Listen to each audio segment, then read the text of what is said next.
So in this meeting, what we're going to be doing, we're going to talk about, well, let me start off by saying apparently. So whatever I say, whatever's said, just it's apparent, meaning it's neither real nor unreal.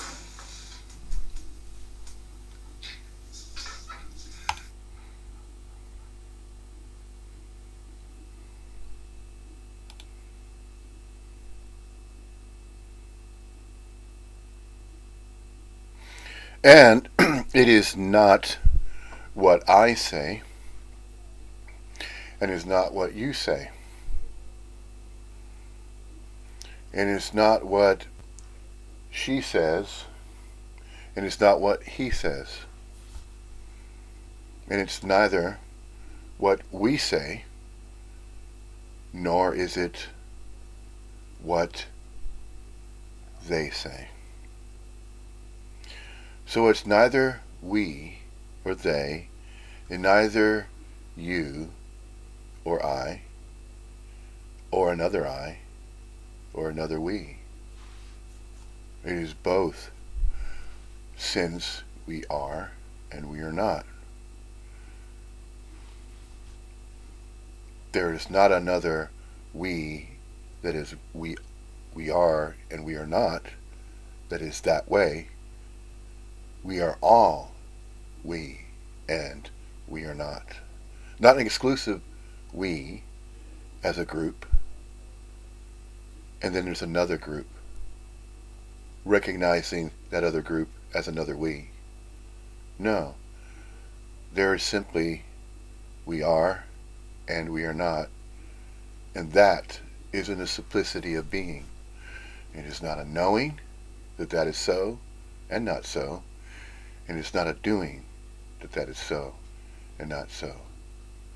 Therefore, it is simply being heard and being stated and being this or being that.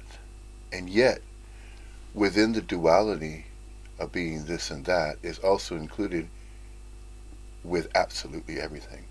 Therefore, absolutely everything is everything that appears of its own accord and volition. Absolutely everything and anything can appear within everything. And within anything, something can appear. And that which is stated or observed as something within anything is not separate. Therefore, absolutely everything is anything that appears of its own accord and volition, which includes something that may or may not be identified by that which is we and we are not.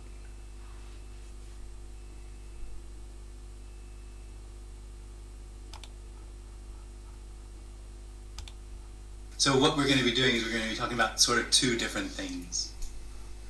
One thing, and this is all apparent, right? Because there aren't two things, but apparently we'll be talking about two different things. One is just simply a pointing to what can't be known. And that's what's happening. This is what's happening. This can't be known.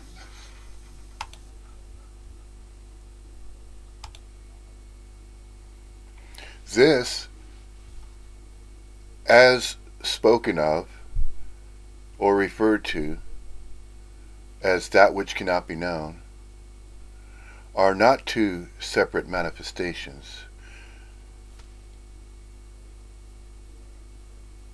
If there is a presentation that's referred to as a satsang, and a speaker is speaking of a satsang, and speaking of non-duality Advaita Vedanta, there is not a single speaker speaking of the speech associated with non-duality Advaita Vedanta.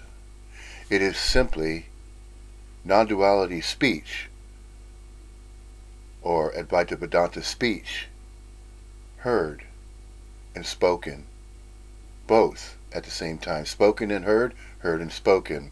To speak of non-duality Advaita Vedanta is to speak of that which is absolutely everything from nowhere, out of nothing, from nowhere. Then in a sense, it is said, it is stated, that we are manifestations that are temporally temporary, but not an exclusive temporariness. It is yet a manifestation of appearances that are temporally temporary, since although time is an illusion, there is still the appearance of time timing absolutely everything that appears and arises, as it does of its own accord and volition ad infinitum. Nobody knows about that. Nobody can know about that. Nobody can take action to do anything about that. Simply because absolutely everything is whole, perfect, complete, just as it is, just as it always has been, and it always will be. Simply because that which is absolutely everything is whole, complete, and perfect. Simply this: spacious aliveness, empty fullness. All that is and all that is not, empty fullness. That apparently appears as what is and what is not, empty fullness. As both real and unreal, observable and observable, knowable and unknowable, simultaneously, all at the same time. Not only are we and we are not mingling, it is one and the same thing. That which is mingling with absolutely everything, that which mingles, is absolutely everything appearing as a mingling. The appearance of mingling is time timing the apparent appearance of absolutely everything. And at the same time, it is all non-local qualia consciousness energy from nowhere, out of nothing, or from nothing out of nowhere. It is both one and the same. So to say the human corporeal appearances, as we are and we are not only mingling with absolutely everything is appearing as human corporeal appearances, appearing temporally temporary, in space and time and not of space and time, both. We are and we are not manifestations of human corporeal units of local qualia consciousness energy forms, of infinitudinal complexity and an infinitudinal complexification that's beyond understanding, simply because it is not known. It is unknowable, and yet it is also both knowable and unknowable at the same time. And yet nobody knows that, simply because it can be spoken in the satsang via that which claims to be a non-duality speaker is only apparently appearing to happen that way, simply because it is apparent and not apparent. It is apparently appearing and not apparently appearing, since we are and we are not. It is so and it's not so, simultaneously, all at the same time. And yet, that too is timeless. So that which we are, apparently appearing in space and time, and the illusion of space and time, for an indeterminate duration of the impermanence that is in space and time, that is also an illusion, is the manifestation of absolutely everything appearing as time is timing, although an illusion, time is timing the apparent appearance, as though there's a continuum, as though there is a past, a present, and a future, a threefold principle, but that is simply an appearance. We are and we are not. We're manifesting in space and time for an indeterminate duration of an impermanence. The impermanence is apparently appearing to occur and happen in space and time, and at the same time that the appearances are appearing in space and time, we are and we are not. That which is not is from nowhere, out of nothing. And yet it is not coming from nothing and nowhere and appearing in a separate place as here or there in a fixed position in space and time. That is not so. It is so and not so. Since we are and we are not. Manifesting temporally temporary for an indeterminate duration in space and time for an indeterminate, impermanent duration in space and time. This is how we are and we are not, mingling with absolutely everything that appears as an appearance in space and time and not of space and time simultaneously.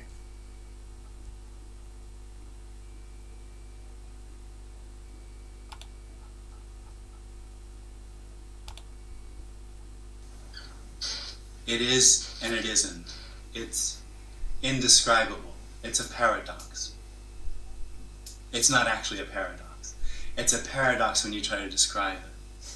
So to say it is and it isn't, it's just pointing to the fact that it can't be known. Saying it's the absolute appearing is just trying to describe what can't be described. It's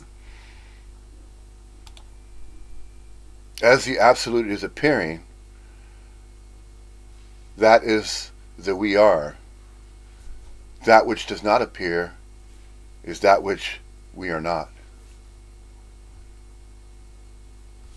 And this is why it is heard and stated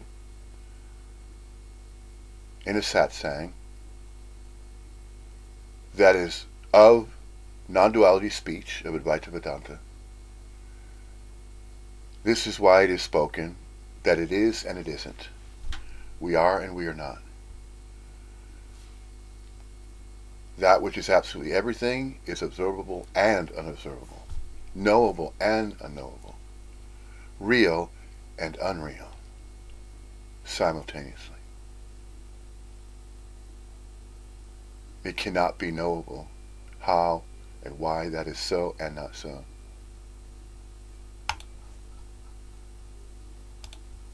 It's not the absolute appearing. There is no word that can say what this is, what's happening. Because there's no distance, space, or time in what's happening. It appears that there is, but that's not real.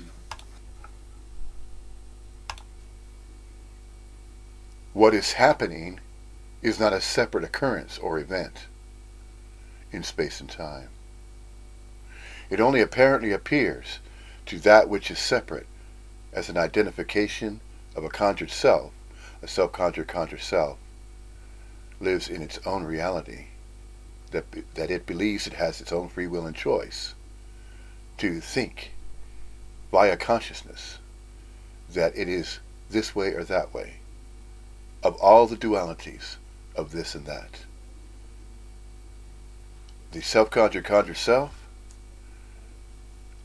exists as a belief. It exists as a mental construct. The self-conjured conjured self is a thought form, is a thought pattern that believes it believes it is existing as a separate entity, separate from everybody and everything else that appears. And that appearance as a human corporeal manifestation is appearing temporally temporary within the impermanence of space and time that is that illusion, as though everything is happening as a separate happening for each self-conjured conjured self. And yet that is not so. It is so and not so simultaneously. It is not exclusively so, and it's not exclusively not so. It is both. We are, which is so, temporally, temporarily, for an indeterminate duration in space and time, and not of space and time, appearing as a manifestation, as a human corporeal appearance.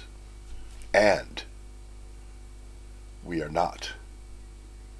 From nothing, out of nowhere, going nowhere, everywhereness. The isnessing of everywhereness. We are in no fixed positions in space and time, simply because we are not. From nothing, out of nowhere. Timelessness. This is why in the satsang it is stated in this way. It is stated that via the non-duality speech and the satsang of Advaita Vedanta, the speech is heard, it is mentioned, it is stated.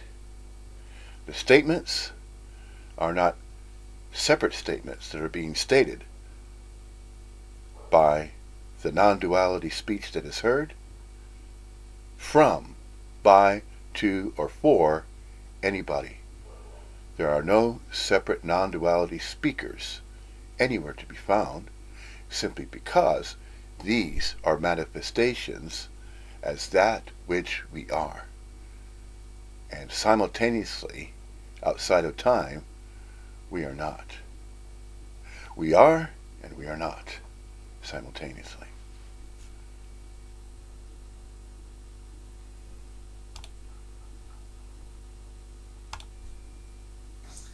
So we'll be pointing at what can't be known.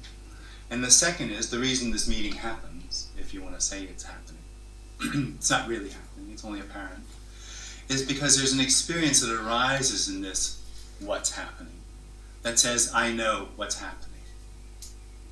And that experience, I know what's happening, seems to be separate or distant from what's happening. It's not. It's an illusion.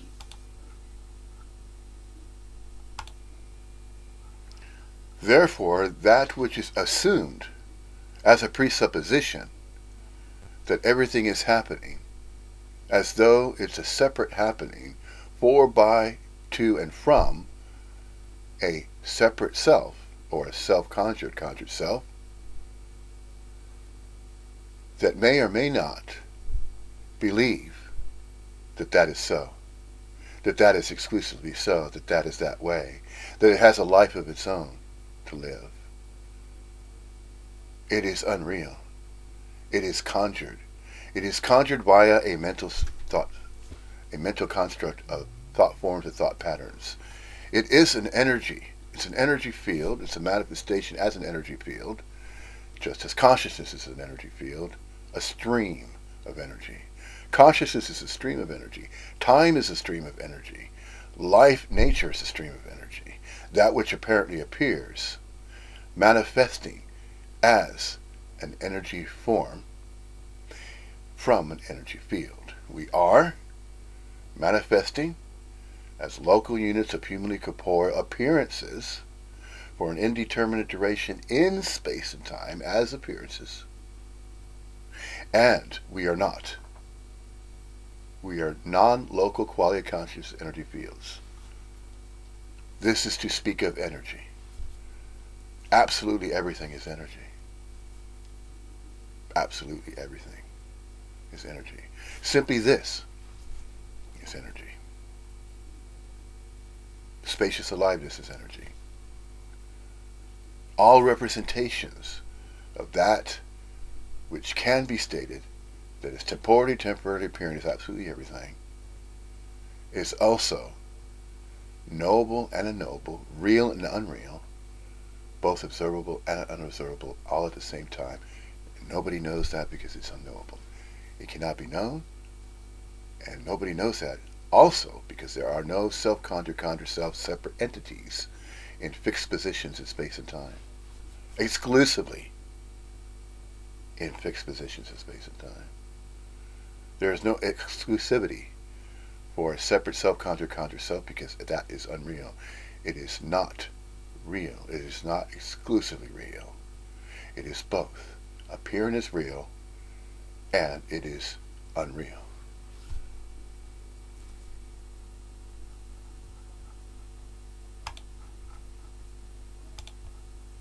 trick. But that's the experience. And it's because that experience arises that this meeting apparently happens. Because that experience arises, says I'm separate from everything. I'm separate from what's happening. I'm real. I'm born. I have a life and I'm going to die.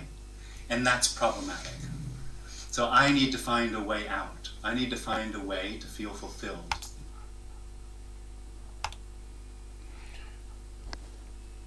Therefore, wherever and whenever it appears in space and time as though a satsang is being held, that is simply apparently appearing as a setup, so to speak, in order to address that which we are not. In the satsang, addressing that which we are not is mentioned in the form of answers to the questioning self-conjured self. The self-conjured self has questions. Otherwise, it would not be seeking. It would not be seeking for that which it already is, which is the sought. The seeker is the sought. Therefore, there was never any requirement or need or necessity to seek that which it already is, which is mingling along with absolutely everything. For it is a manifestation of absolutely everything. It is an apparent appearance of absolutely everything. Absolutely everything appears of its own accord of volition ad infinitum. It is not knowable how that is so and not so. It is not necessary to perform spiritual practices or to speak to the guru, and yet to speak to a guru. There are no separate gurus anywhere. All of that too is conjured. Therefore, anything that is referring to that which believes it knows about absolutely everything is not so. Simply because there is no exclusive knowledge base to extract a realization regarding absolutely everything, how and why absolutely everything manifests in the manner by which it can, as to how we are and we are not, how it is and it is not, simultaneously. That is unknowable. But it is not exclusively unknowable. It is both knowable and unknowable at the same time. But the finite mind of the separate sense of self cannot grasp that. There is the eternal self that is mingling at all times and timelessly and impermanently in space and time for an indeterminate duration. But it is both. Consistently, constantly both. We are and we are not consistently and constantly ad infinitum that way, as infinitudinal complexification, constantly, energetically moving within an infinite universe. No boundaries. Seamless. Radically chaotic. Radically free. All at the same time.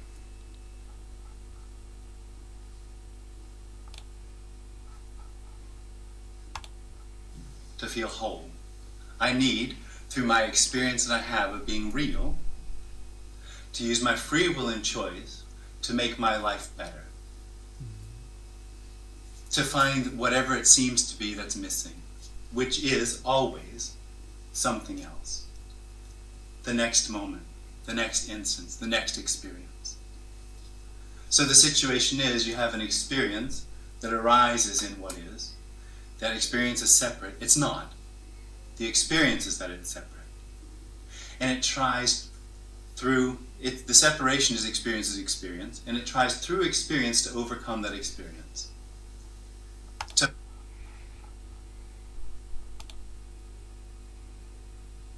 Therefore, the experiences that the self-conjured self believes it is experiencing is not so.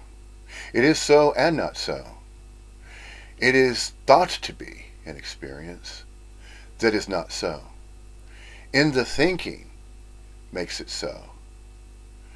Dropping the thinking and simply being makes it not so. Therefore, this is how and why it is so and not so at the same time. It is not a paradox, it only appears to be a paradox to that which is still self-conjured, to believe it is a separate individual in space and time, and that it is exclusively real in space and time, and that it had a beginning, a birth, and it will have an end, a death. And it has a life now, which is in the presence. So between birth and death, it believes this. The self-conjured self believes it has a life of its own, to choose to do what it wishes with its own free will and choice, to make its own choices, to exist, to manifest and appear as it does, when that is not so. It is so and not so. We are and we are not. It is not exclusively real, and it's not exclusively unreal. It's not exclusively knowable, and it is not exclusively unknowable. It is not exclusively observable, and it's not exclusively unobservable. It is both real and unreal, observable and observable, knowable and unknowable, ad infinitum. It's absolutely everything, whole, perfect, complete, just as it is. It is simply this. It is simply this. Spacious aliveness, empty fullness. It's always been this way. It will always be this way. Never has been any other separate way. The self-conjured self feels the need and necessity to experience and figure out and know. It wants to know what absolutely everything is.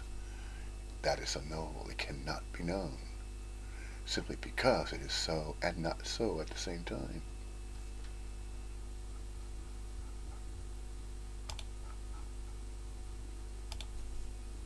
To find what can't be found because it is already everything.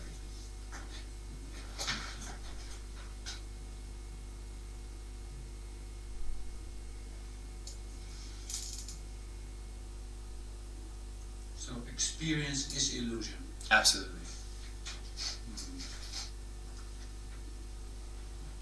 It's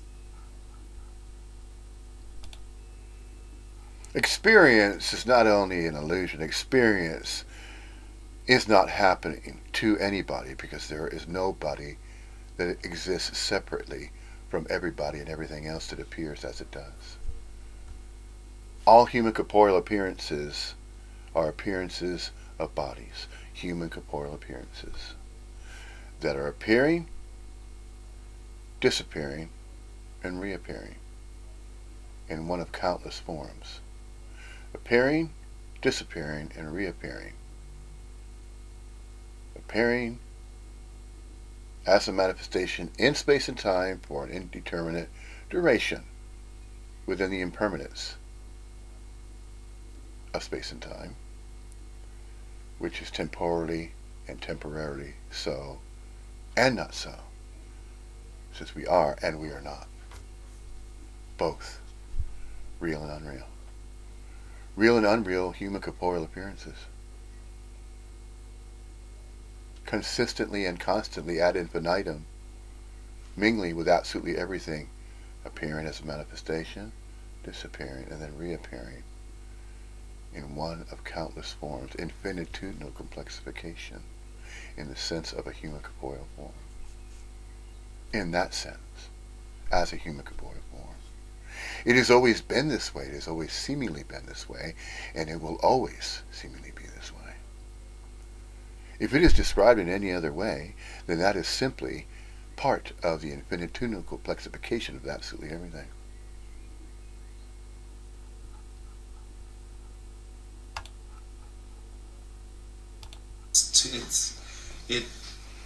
it assumes two what's happenings.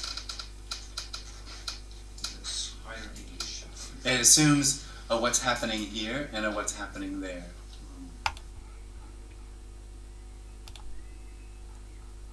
From the position of a self-conjured, conjured self that self-identifies itself as a separate person, individual, as a separate living entity that had a beginning and will have an end, it believes that.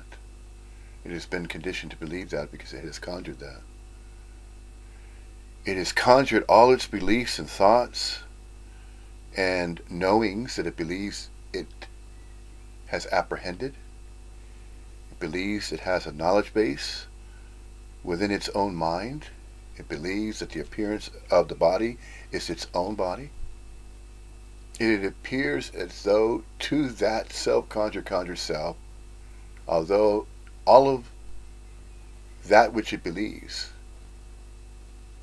has always been conjured, has yet to recognize and realize that it is the conjurer. It is conjuring these conjurings that it believes to be true. It believes these conjurings that it is separate, that it has a life of its own. And it is reinforced by the societal structure. It identifies with that because the societal structure in the story of Earth supports the idea of individuality. It supports the idea of individual uniqueness. It supports separation. It supports duality, that this has to be this way, or that has to be that way. It is either good or it is bad. And the experiences that a self-conjured, conjured self believes it is experiencing, when it is not experiencing absolutely anything, it is not experiencing anything. Yet it believes, it is convinced itself that it is experiencing life. It believes that it is experiencing a life of its own through its own accord and volition. It believes it has its own independent free will and choice to live out its own life that it believes it is living. It believes it is existing as a separate entity, as a separate individual, when that is not so. It is not that way, never has been. It is only self-conjured that way. Therefore, the self-conjured, conjured self is interfering with the eternal self. The eternal self is behind, observing the impact that the obscuring energy that it is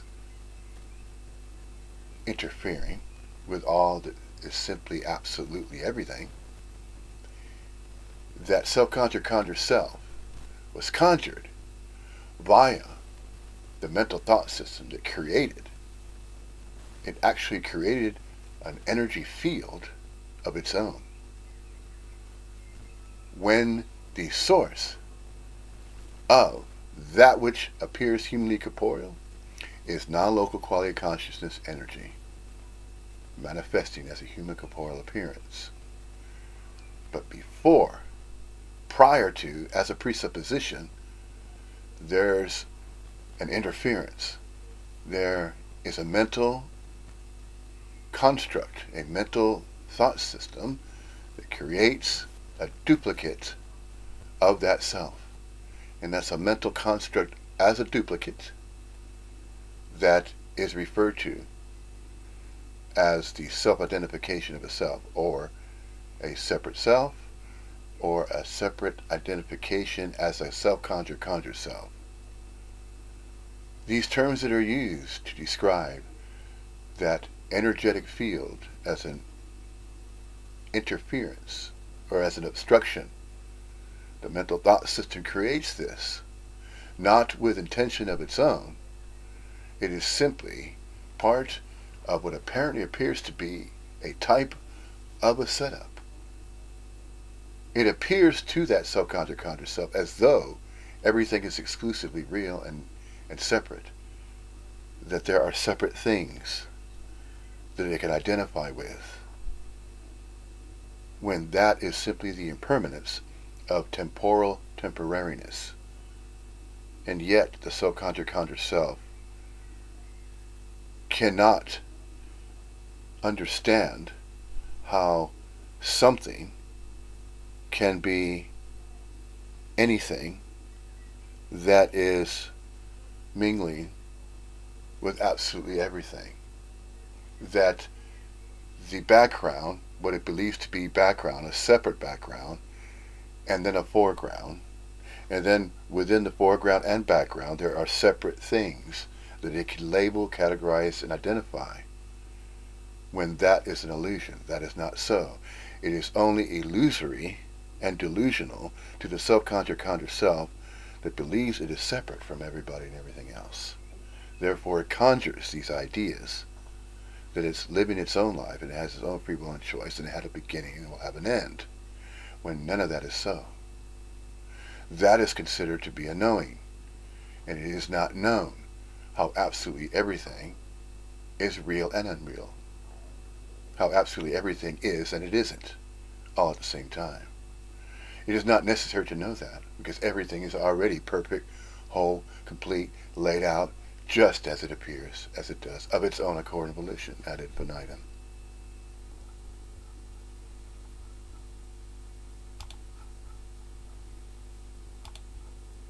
And there isn't a what's happening here and a what's happening there.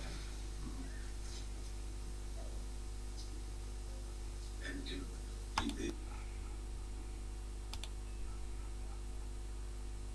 There are not separate happenings happening there or happening here, because here and there is every awareness. No matter how a self-conjured self thinks in terms of position, it only thinks in terms of position, simply because that self-conjured self believes that it is existing of its own accord and volition, that it has its own life to live, its own body, its own mind to use, to experience all of this. To experience absolutely everything that it believes that it can approach. The self-conjured self believes that absolutely everything is approachable, when it's both approachable and not approachable. There are no fixed positions.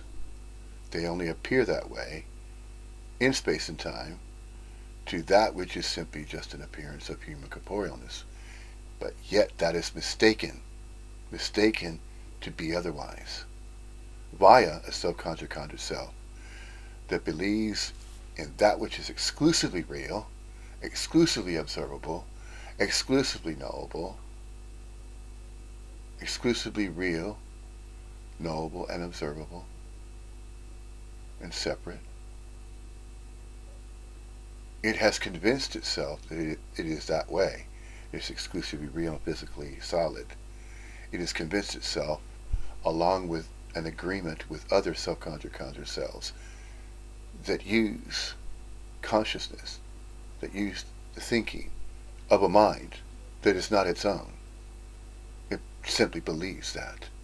It has conjured the idea that it has a mind of its own, it has a life of its own, to exist and experience life on its own terms. And those terms are free will and choice that it believes it has. It believes it has its own free will and choice.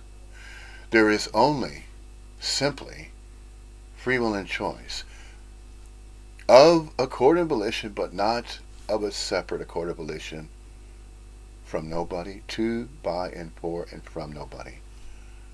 Separate.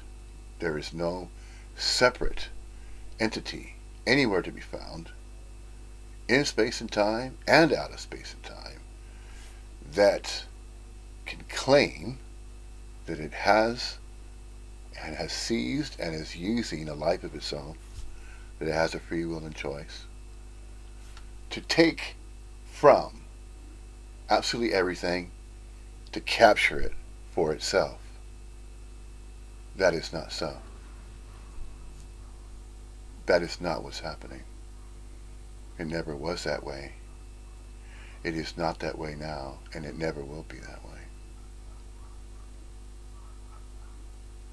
Everything that is absolute does not require a separate energetic field to appear as innumerable energetic fields to appear.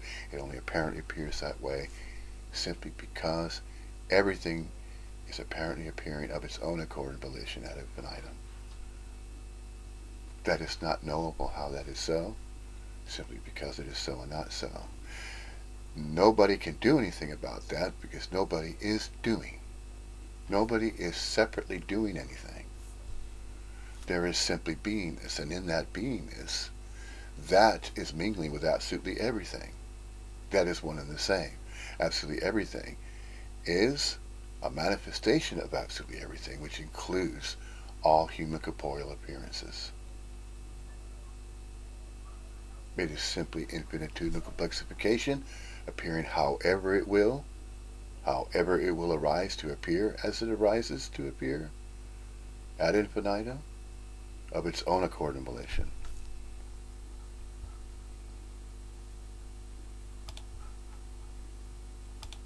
The illusion is experience.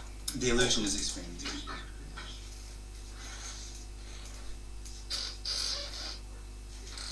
Just to be clear, experience is a sort of knowing. Yeah. It's a subject-object relationship. That's what experience is. It is knowing in not knowing. Is knowing in not... Inside not knowing. No, well, there is no such thing as an object. That's pretty much what we're saying. So knowing is unknowing.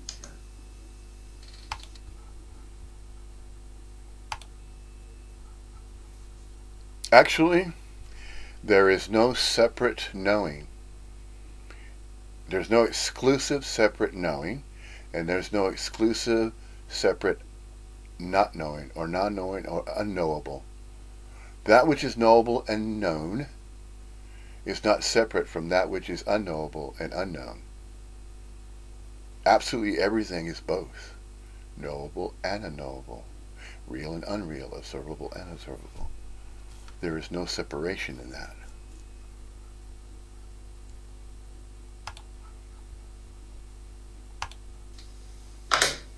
Or the absolute, appearing as knowing, or being known. There's no knowledge in the absolute. Everything that arises is the absolute. Knowledge is not a requirement for absolutely everything to appear as it does, because it is already whole, complete, and perfect, just as it appears and arises. It's complete. It does not require a knowledge base of knowledge for it to appear as it does, whole, complete, and perfect, because it contains all knowledge that can ever be known, including that which is unknowable knowledge. Therefore, there's both knowable knowledge and unknowable knowledge. But all of that is already included, already has been included, always will be included. It is already so and not so. It is already knowable and unknowable. There's knowledge that's knowable, but not separately knowable knowledge. And there's knowledge that is unknowable, but not separately unknowable knowledge. It is both knowable and unknowable simultaneously.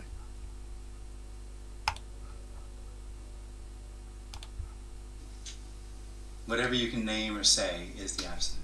It's not actually separate. What's being pointed to is the knowledge or experience I am is illusory. It's the illusory experience that there's separation.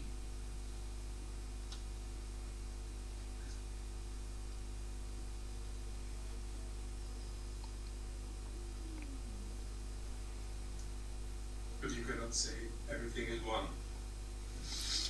Not really, no. You can't say what this is.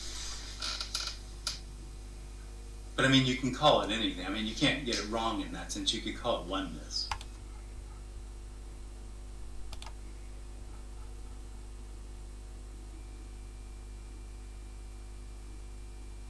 Whenever it is spoken, or whenever something is heard or something is spoken, it is not a separate something that is spoken, and is not a separate something that is heard. Speech is heard from absolutely every human corporeal appearance in one of 55 languages, but not exclusively 55 languages, and yet there are up to 55 languages spoken within the story of Earth regarding the human species, or the presence of a human species, of a human corporeal form, as though there are separate species and separate races and are separate beings. It is not necessary to speak of that, to categorize something and then call it something separate from something else. That creates more separation, it creates more interference with absolutely everything that's already whole, complete, and perfect, just as it appears. This is why and how it is unnecessary to believe that something else needs to be added, or that something needs to be negated or taken away. That which is thought to require negation, or that which is thought to require an additional something else, is not necessary. This is why there are no separate knowledge bases. There is not a separate knowable about anything. Nothing needs to be known for absolutely everything to appear and arise as it does, whole, complete, and perfect. And also, that which is considered unknowable is not exclusive unknowable. It is simply unknowable simply because there is also that which is knowable. It is both unknowable and knowable, knowable and unknowable, but not exclusively knowable, not exclusively unknowable. Therefore, knowledge is not required. A knowledge base, gathering knowledge, seeking knowledge is not required. For to be the seeker of knowledge would imply that there's a separate seeker that has yet to acquire the knowledge that has yet to be acquired. There is no knowledge necessary to acquire for absolutely everything to appear as it does, whole, complete, and perfect, just as it is.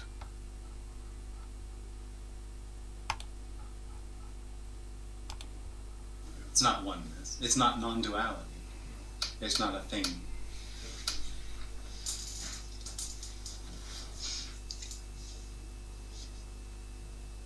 And we are always merged in that.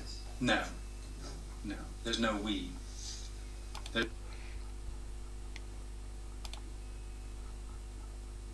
There is no we because we are and we are not. We're not exclusively separately a we, and then there are other separate we's or groups of we's that are separate groups to call themselves we. We are and we are not, which is implying that there is not a separate human corporeal human race or human species in the story of Earth on a planet within the infinite universe of planets that are beyond measure in their countenance. It is simply, absolutely everything that is simply this. It cannot be extracted from absolutely everything that's already complete to say that there are separate planets throughout the infinite universe, and upon those separate planets there are similar human corporeal forms or human corporeal manifestations appearing on these other planets. That is simply another conjuring.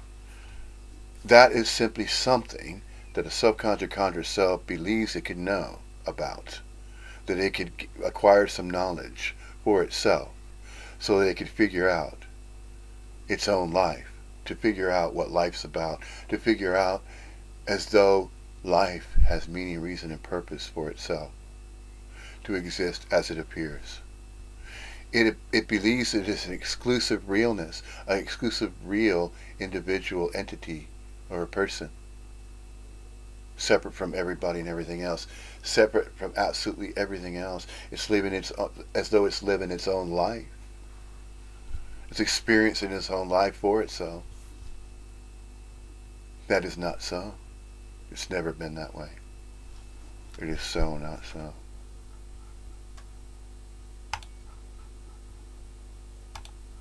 There's nothing to merge.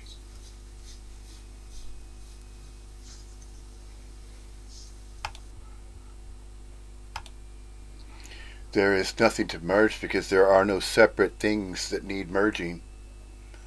They're already constantly merging and mingling.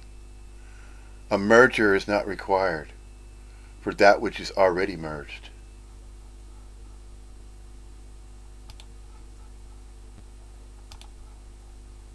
There's not a kind of a union between the river and the ocean. No. Well, I mean, in the story there is. The river flows into the ocean. Yeah. It's a story. But when I'm dead, I'm there. You're already dead. Yeah.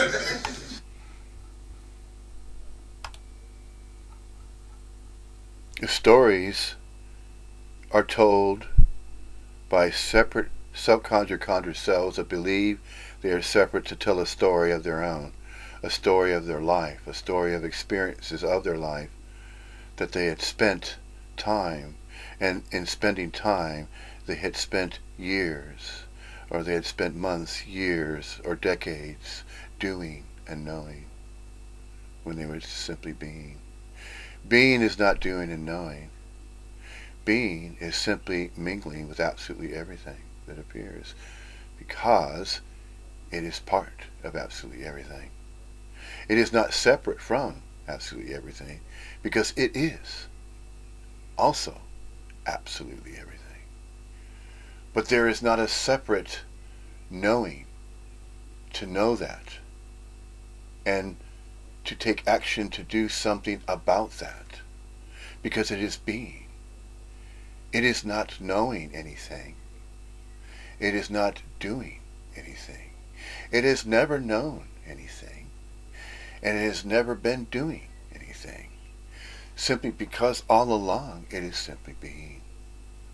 All there is just simply beingness, the isnessing of beingness, or the beingness of isnessing. Everything no-thing and a no-thing everythinging ad infinitum.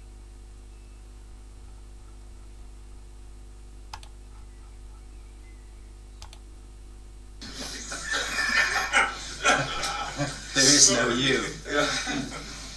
You're already there, which means there's no there. There's only what's happening.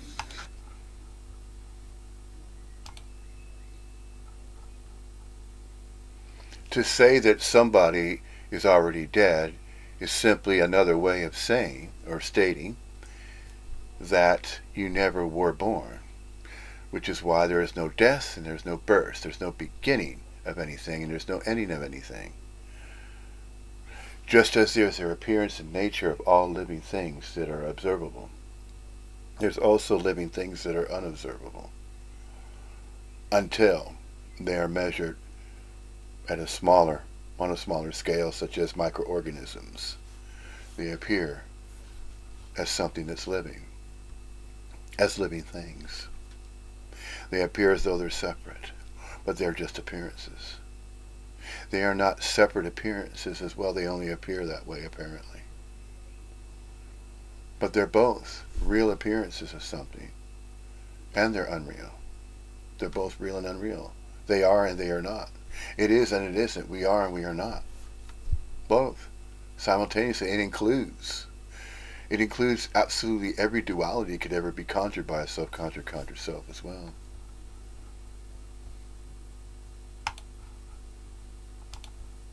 So I'm already dead. Well, there's no you.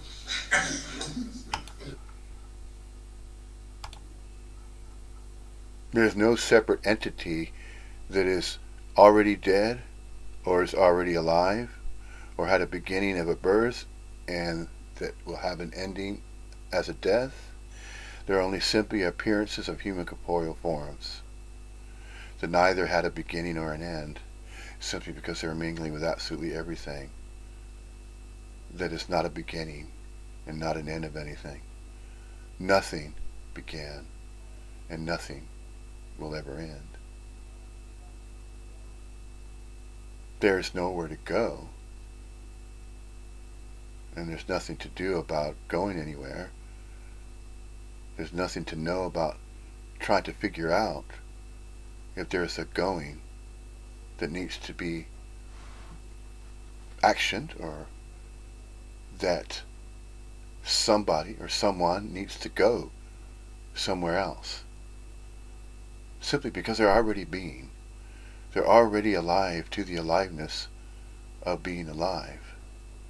They're already aware to the awareness of being aware. There's nothing to know about that. There's nothing to do about that. Simply because the beingness is already constant, consistent. Always, constantly, consistently, energetic movements of absolutely everything. And that is consistent, that is constant, ad infinitum, infinite, continuously, energetic movements. There is non-separation in all of that. It is absolutely perfect, whole, complete, just as it is. Just as it appears to be. Absolutely everything is going to appear to be as it appears to be, of its own accord and volition, ad infinitum. Nobody has to do anything about that, because there's nobody around to do anything about it. Nobody has to know about that. Nothing needs to be knowable about that. And that which is unknowable remains unknowable for nobody. That which is knowable remains knowable for nobody. For, to, by, and from no one. Simply because there's no single entity, no single person, no single individual entity that exists of its own accord and volition, of its own realness, exclusive realness, separate from everybody and everything else, separate from all other things, as though there are separate things to be separate from. It's never been that way. It's not so. It is also so, but it's both so and not so, but not exclusively so and not exclusively not so.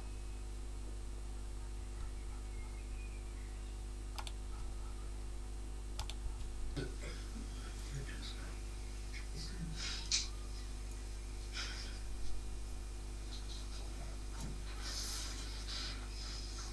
you say experience, again, how does that relate to the senses? Because everything, let's say, the body perceives seems to go through senses.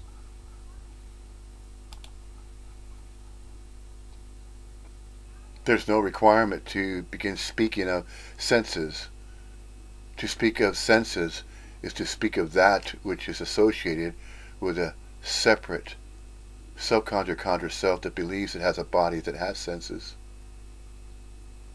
It doesn't have its own body that has senses. There's simply 5 senses that can be, or 5 gates of conscious contact that can be accessed. But it is not accessed by a separate living entity.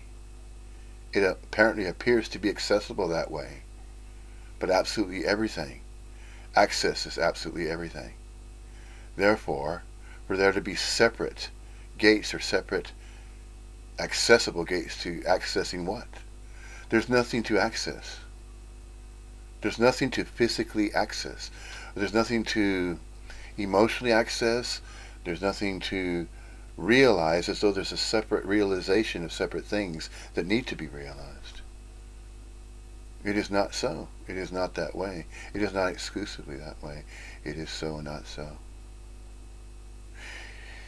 It only apparently appear to seemingly be that there's a separate you and a separate me, and that we each have our own senses, and that we can direct them and gauge them, and we can take those gates and senses and have different degrees of experiences using them, and see those are all the delusions of a separate self-conjure self. It has never been that way. It only thought it was like that. It only thought it was living its own life and having its own experiences as a life of its own. It's never been that way. It never was that way. It never will be that way. There's no becoming necessary. No evolution is also necessary. There's only the apparent appearance of evolution of living things, but that is not so. Everything is complete, whole, perfect, just as it is. It doesn't require separate kingdoms, separate living things to exist. Those are all stories. Religious stories of creation, the stories of earth, They're all conjured.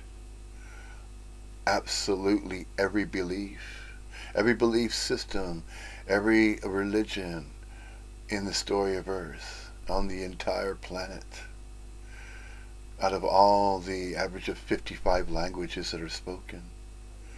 55 different languages, 55 different stories to tell, 55 stories of 55 languages from 55 different spoken languages. And within those 55 spoken languages, there are up to 7 to 8 billion or so appearing, disappearing, and reappearing. A cycle, as though there's a cycle going on. As though there's this infinitesimal complexification and cycling and a clockwork motion throughout the infinite universe. And as though there's a galactic center and clockwork of motion of galaxies that are going around some central point. All these are just stories that are told by that which wants to know, that which wants to figure out what absolutely everything is and is not. How is that so and not so? How is this isness-seen and not isness-seen? How is this real and unreal?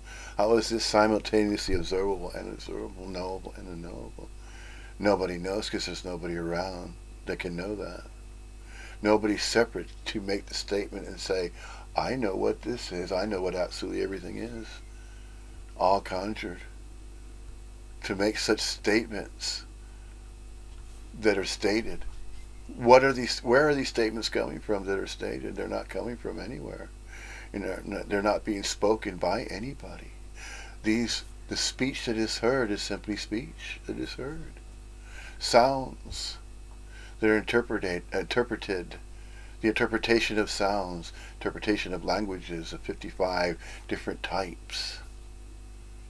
All these are just simply observations of absolutely everything that's appearing as it does, but it does not require a knowledge base. It doesn't require to be known. There's no requirement, no necessity for this to be known. The moment that it is, it turns into a story, turns into an observation from a self-conjured self. Therefore, the presence of the personal and impersonal self, which is the eternal self, recognizing that by simply being and in the silence of being, it does not need to speak of this. It recognizes it has no necessity to use and access any of the 55 languages in the story of Earth to speak of that which is already being. It is already beingness, isn't it? It is already alive. And so in the silence, it returns to continue being. Is it being human? Well, the setup is this way. It's as though the eternal self finds itself along with an accompaniment. The accompaniment is conjured. It's not conjured for any meaning, reason, or purpose. It is simply conjured simply because of space and time that apparently appears this way, as though there's a setup. Therefore, the eternal self recognizes that there is no separation and that it only appears to be that way. It also recognizes, the eternal self recognizes, that in the silence it is always being. In the apparent appearance of three states, the awakened dream and the sleepy night dream, and in the realness that apparently appears to be real.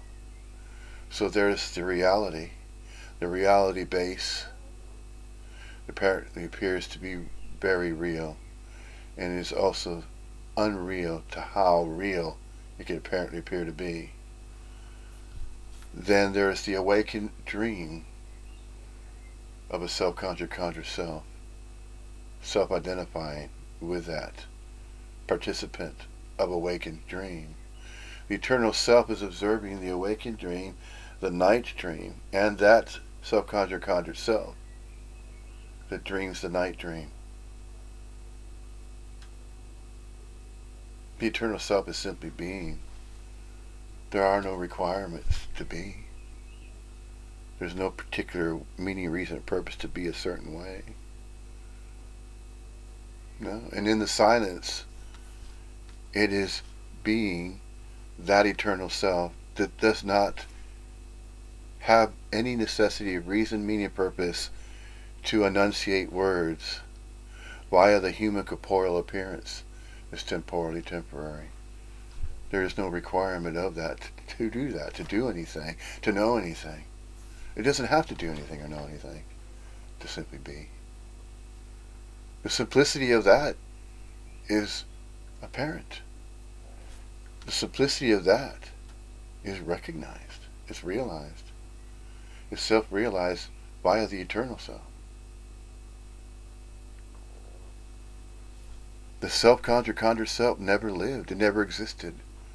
It only apparently appeared to exist because it was given energy. It was given the mental exertion, or the mental application of consciousness applied. The consciousness is applied in supplying the self-conjured self to self-identify with itself, as though to believe in beliefs that it was a separate living entity that was born. If it is still going on, that a self-conjured self is still within those such beliefs and within such mental constructs and thought forms and thought patterns, if that energetic movement of human corporealness is self-identifying itself with the appearance of a body, of the body form, the bodily form, the human corporeal form of embodiment, if it is still self-identifying itself with that embodiment that's visibly observable in mirrors, then it will continue to believe that. It will continue to maintain that way of thinking. That way of thinking as though it has its own thoughts to entertain, that it has its own life to live, that it is a separate individual person living its own life. That is truly not so. It is both so and not so. Both. Simultaneously. It's always been that way. Always will be that way.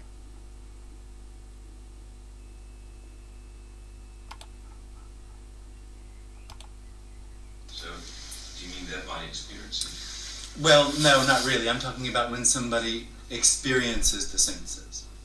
So the senses is actually just a function.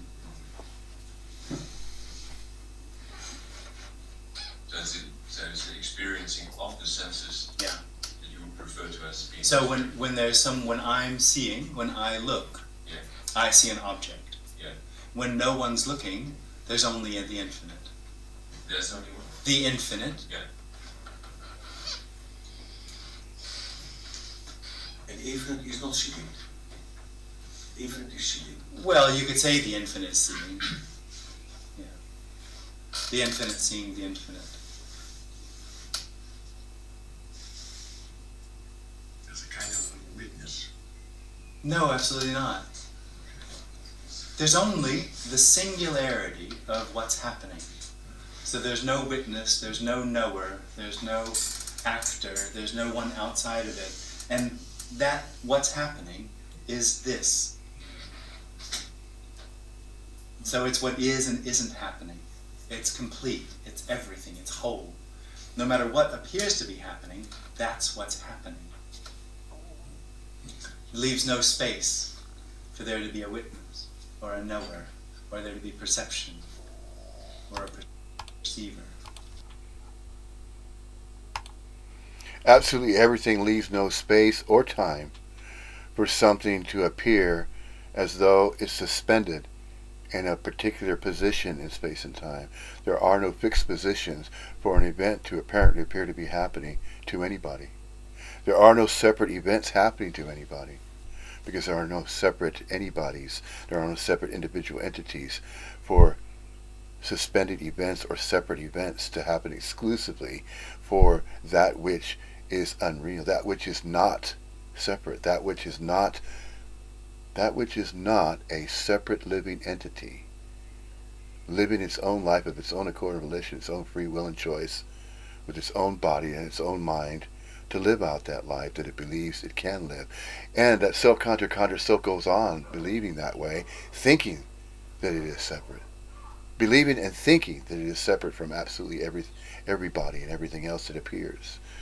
Everybody else that's appearing is just a human corporeal appearance of other human corporeal bodies that are temporarily appearing simply because it is mingled with absolutely everything.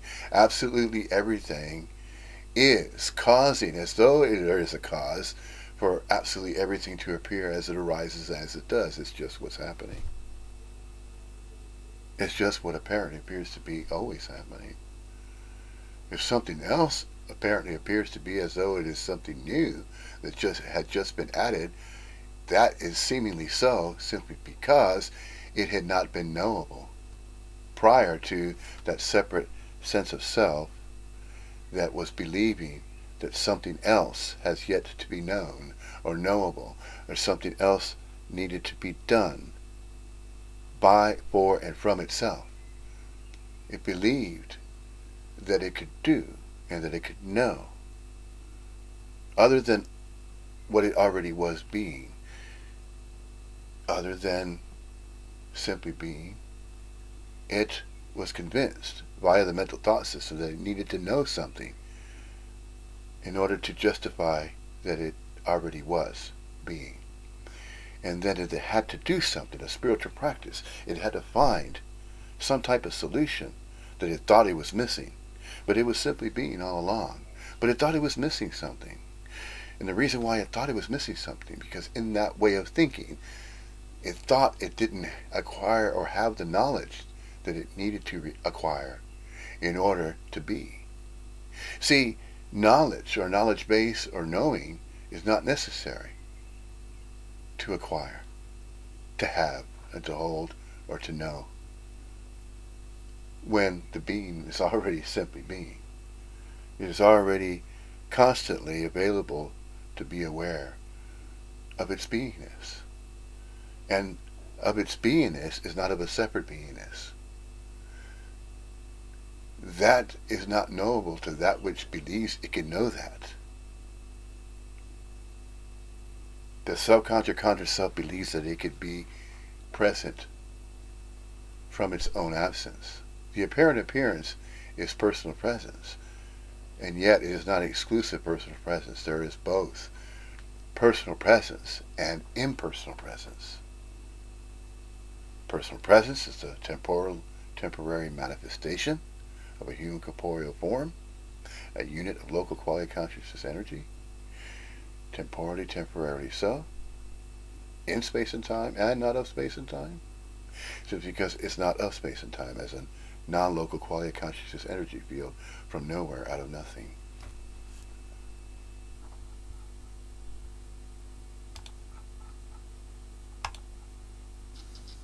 But if you say what's happening, it sort of triggers a thought that if we go downstairs to another room, there's something else happening. That's probably not what you mean.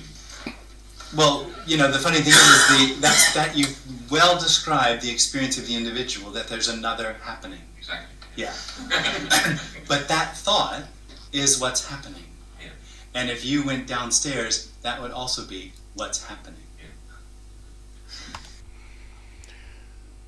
Therefore, no matter where the self-conjured self believes it is going,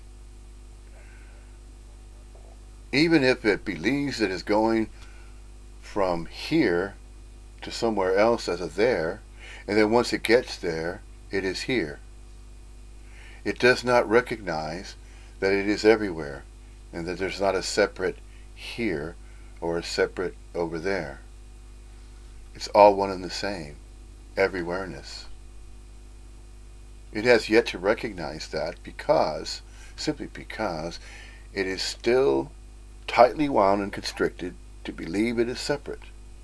It feels as though it's lonely, and it feels as though it's vulnerable, when it is none of those sensations or ideas or thoughts or conjurings All the conjuring of separation is not so. There is no exclusive separation anywhere to be found throughout the infinite universe. And the finite mind of a self-conjured conjured self cannot deal with that. It doesn't know what to do with that. It does not understand infinity. It only understands finiteness. It only understands separation. It only comprehends duality. It can only think in terms of black or white, here or there, fixed positions in space and time. It lives in duality. It lives in that duality. The self-conjured conjured self believes in itself that it is separate, and it has its own free will and choice to live out its own life. It has its own mind to use to know things and to do things. It has its own body. It has its own action figure to do whatever it wants to do things, engage in activities that it believes are separate activities of doings. And as though there are separate subjects and objects to seize and say, oh, I know what that is. Oh, wait a minute, I know what that is over there.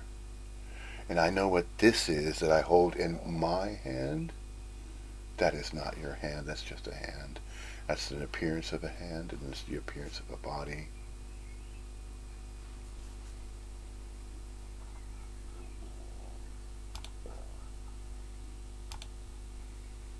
The individual separated as though there's another reality. Yeah.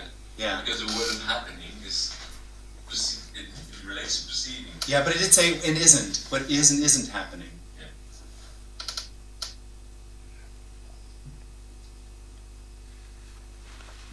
And nothing happens.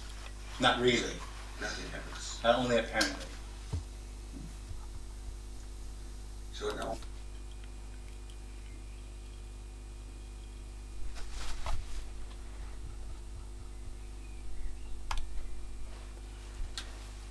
Nothing happens because a separate happening is not required to be happening.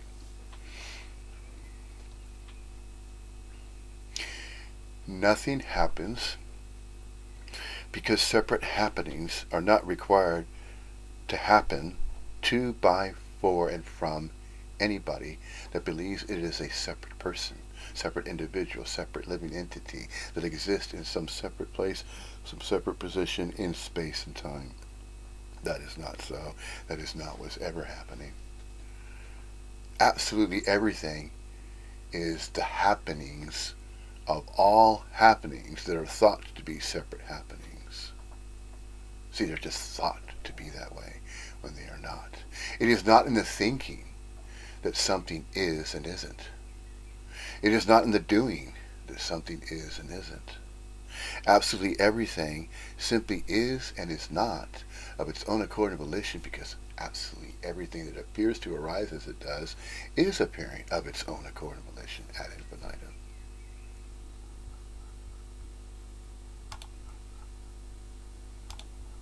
I'm a kind of idiot. Well, there's no you. Just idiocy. That was in favor. If that's what's happening.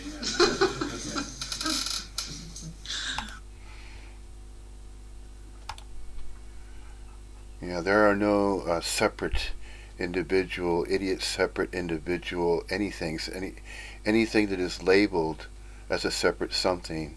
It's not so, it's not true. It's not really what's happening. It only apparently appears to be that way. To what? To, by, for, and from what? It only apparently appears to be that way. To, by, for, and from a separate sense of identification of a separate sense of self, of a self-conjured self. The self-conjuring of a self-conjured self is unreal. And yet it's not exclusively real. It has always been real and unreal. But the self-conjured self always thought that it was exclusively real, and that it could access that unrealness of that which is unreal. The self-conjured self believes there are two separate realities, that there's a separate real reality, and then that there's a separate heavenly realm or hellish realm or some other place that it is going to go once it is no longer exclusively real anymore. This is why there is no birth and death, no beginning and ending, because there's no other separate place to be. You're already, you and I and we are and we are not. We're already everywhere, and we're beingness mingling with absolutely everything, so there is no beginning and no end to that. It's infinitudinal complexification that continues to go on, and how that is not a process, it is not an evolution, it is not a becoming, because that which is already being does not need to become. It does not need to be gone. It doesn't need to become. It doesn't need to be here as a becoming, and then in the future becoming something else. No, something else greater than it already is. No. There are no degrees to it. There are no differences. There are no levels to achieve. There is no evolution. It only apparently appears that way. It only apparently appears to be that way to what? It is not even being that way. It's not being any other way other than it's already being. It's already being the way that it always has been. It always will be that way, the way that it is, the way it seems to be. It's not going to be any other way. To, by, for, and from any particular self-conjured self that believes it is that way. No. No. There's only simply beingness, the isness of being, mingling along with absolutely everything that arises of its own accord and volition. And in that mingling, it doesn't have its own choice of how it's mingling.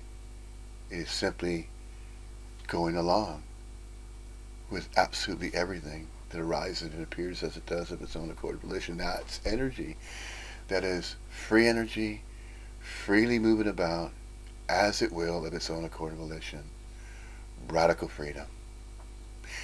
Radical freedom can also appear as chaos. But the chaos is neither good or bad chaos. And the radical freedom is neither good or bad radical freedom. It's just simply freedom.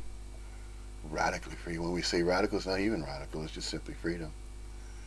And everything is simply this.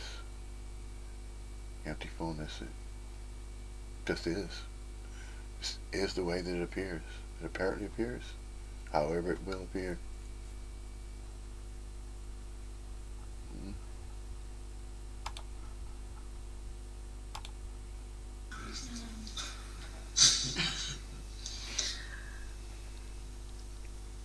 You is the experience of separation. You is the experience that there's another reality, that there's an experiencer, that there's what's happening and something else that's happening.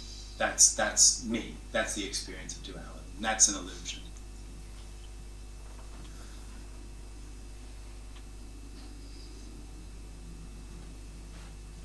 And it's all my memory, because of that is memory. There is no separation. So it's not really happening.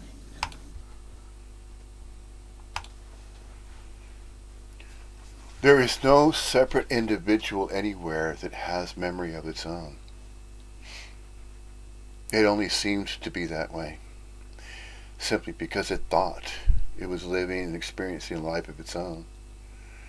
And so it thought it had a past, simply because it held memories in a mind that it thought it was its own mind to entertain memories in.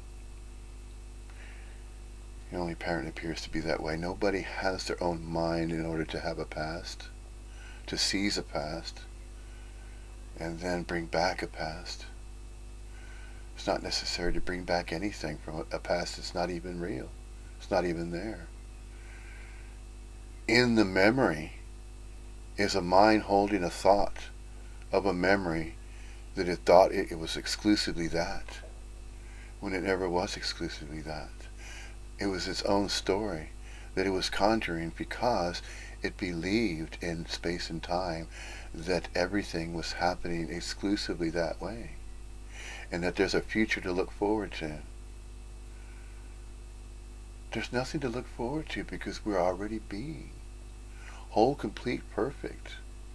Complete, whole, perfect, and going along with that which is complete, whole, and perfect, just as it appears.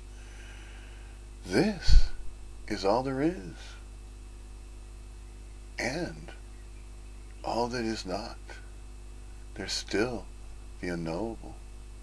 But it's not unknowable to, for, by, and from any single person, because there are no single people anywhere. Everything is only appearing as it does. But it does not need to be identified in any particular way. This is how and why there is no meaning, reason, or purpose for everything to appear as it does, simply because it's appearing of its own accord and volition. Nobody knows how that is. Of course, there's nobody around to know how that is. There is no subconscious conscious self living its own life, living separately somewhere on a planet, as though the planet is a separate planet, and there are various places to go upon the planet from here over to some lonely environment or some lonely place by itself. It is never by itself. It is constantly, always mingling with absolutely everything. Everything that will ever apparently appear to be. As though something's happening, but in the silence. Is there anything happening in silence? No. There is beingness. There is an infinitudinal complexification and an infinitudinal array of beingness that is always happening. And the degree by which everything is being is beyond measure. It is beyond knowing. It is unknowable.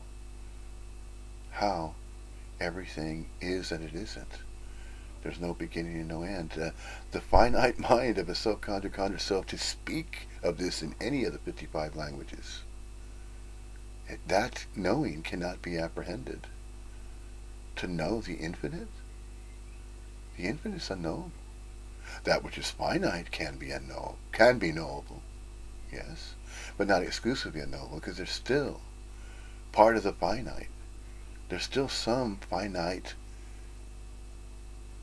apparent appearance of finiteness that is seemingly unknowable. But a majority of that which is finite apparently appears to be knowable.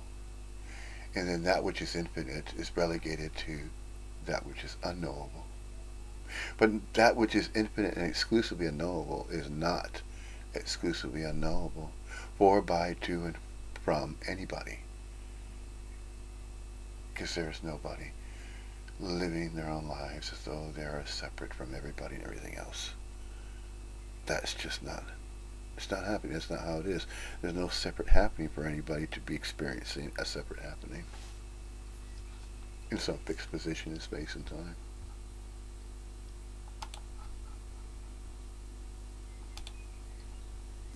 So anything that you could name, there's nothing that you could name or talk about or show that would prove or give sort of evidence for separation. There isn't any.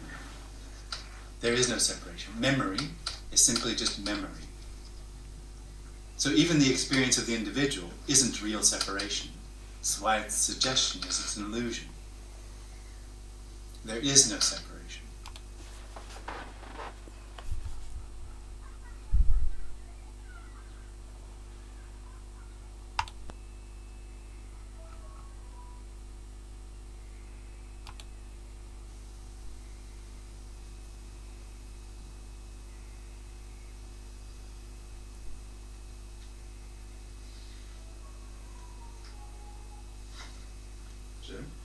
Is the word paradox, is it because there's a feeling of separation when actually there isn't? Paradox just points to the fact that what we're pointing to, the suggestion is about something that can't be said in words, and it can't be said because there's no separation.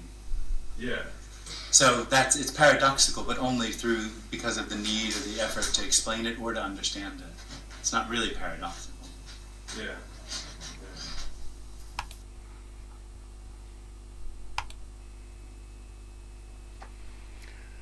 So the 55 languages that are spoken from what apparently appear to be separate human corporeal body-mind manifestations, embodiments that appear to be animated, likened to puppets, pulled by unseen strings, so to speak.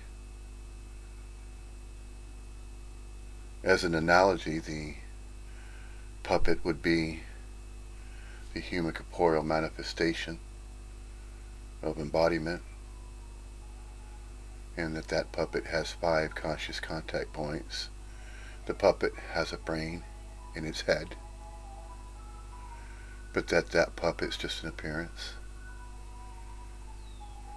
and that the strings that are invisible strings are being manipulated and pulled, moved about to animate the puppet, to enliven it with some type of energy, which would be the puppeteer.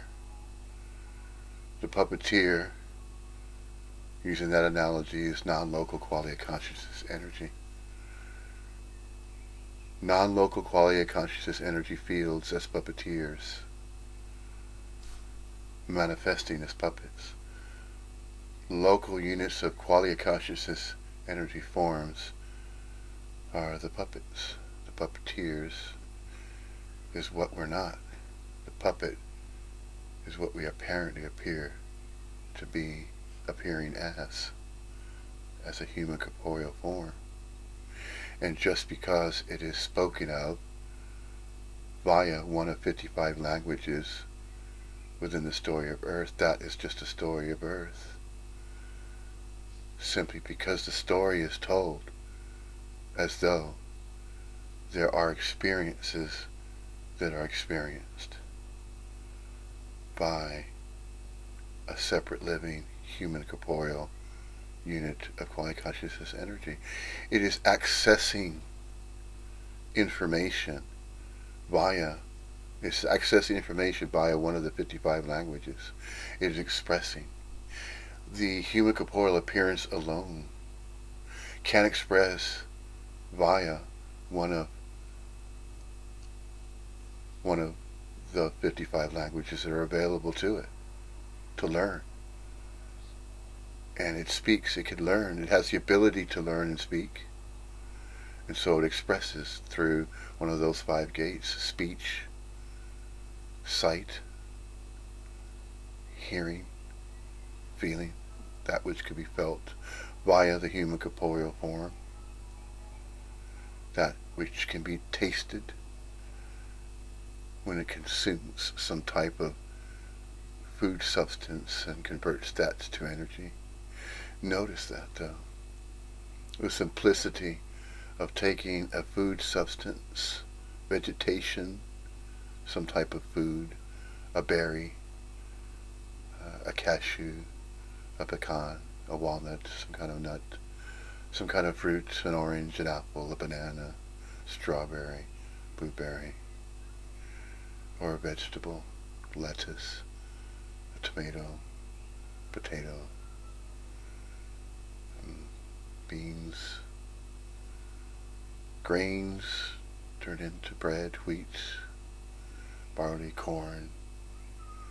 These foodstuffs are consumed by the human corporeal appearance of embodiment, and when these foodstuffs are consumed, the consumption of that foodstuffs is converted into energy. And energy is what we are, but what we are not. See, we are and we are not. What we apparently appear not to be is a non-local, unobservable, unreal,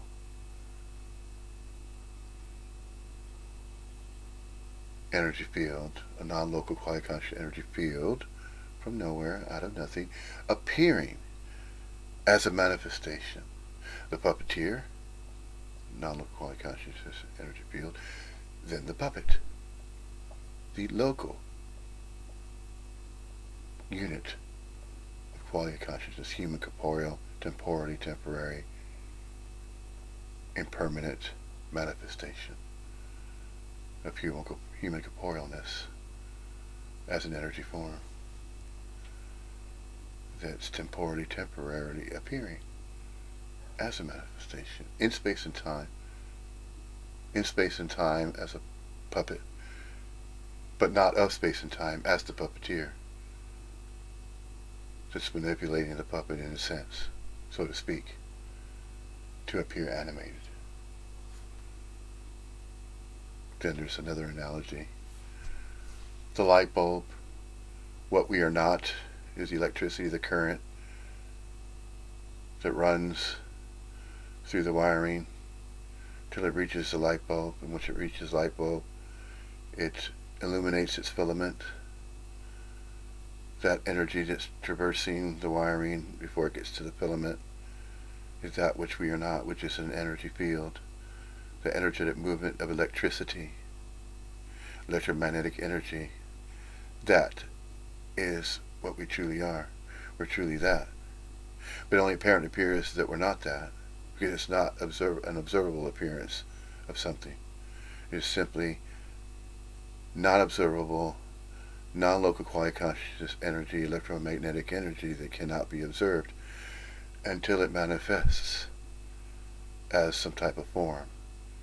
And so the light bulb represents that form, and a filament represents the mind or the brain of that embodiment. And when it lights up, then there's energy released, and within that energy there's information. And the information is translated and converted. Just as food is converted to energy, then information is converted from the electromagnetic impulses, just as a radio broadcast. And within the radio broadcast, there's sound that's heard, and that sound is interpreted as one of 55 languages that are expressed. And that's just one story to use as an example of expressing information and mentioning it as an expression of information, as an example or a demonstration or an illustration that can be either spoken or drawn as an image of a picture, or visibly seen as a piece of artwork, or heard either as speech or a song or a poem, poetry or musical instruments that will tell a story of or about existence, about life. And so these are the expressions that could be expressed, or that can be expressed via the human corporeal local quasi-conscious energy form that is manifesting in some way. It is manifesting in one of innumerable ways.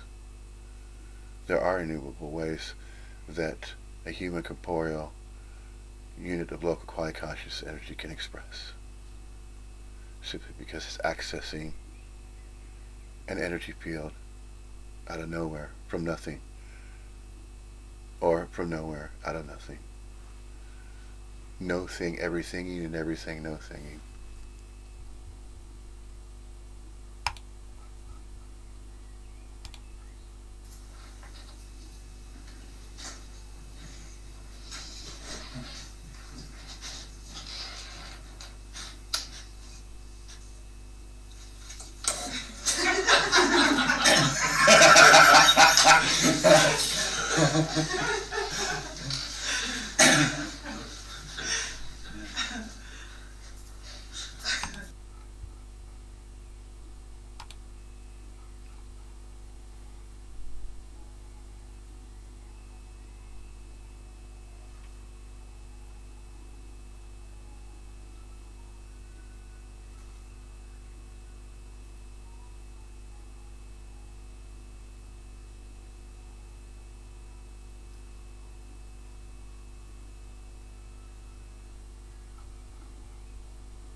But apparently I moved to be in the line of sight of other people in the room.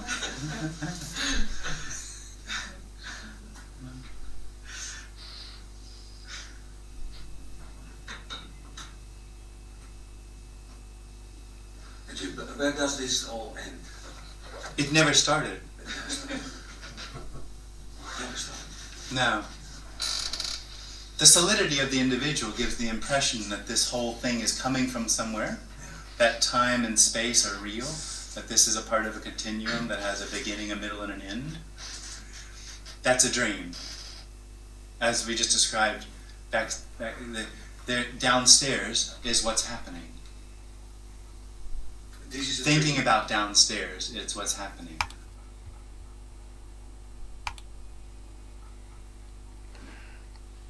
That which is considered to be what's happening is happening of its own accord and volition. Absolutely everything that appears as it does. And yet that is referred to as a dream. To refer to absolutely everything as a dream implies as though anything can happen in the dream, and again, because anything is going to appear however it does appear and arise as it will appear. Whatever is going to be happening is going to happen of its own accord and volition, like it or not, and that cannot be interfered with, it cannot be predicted, it's unpredictable. That which can apparently appear to have yet to be happening, what is happening now was not predicted. Every moment, it's as though every single moment, every second in space and time is brand new. It's as though there's these consistent and continuous reboots. Everything anew. Everything anew. Everything anew. Everything anew. Not exactly the same as it was seemingly being before. Simply because there was no before, and that cannot be understood.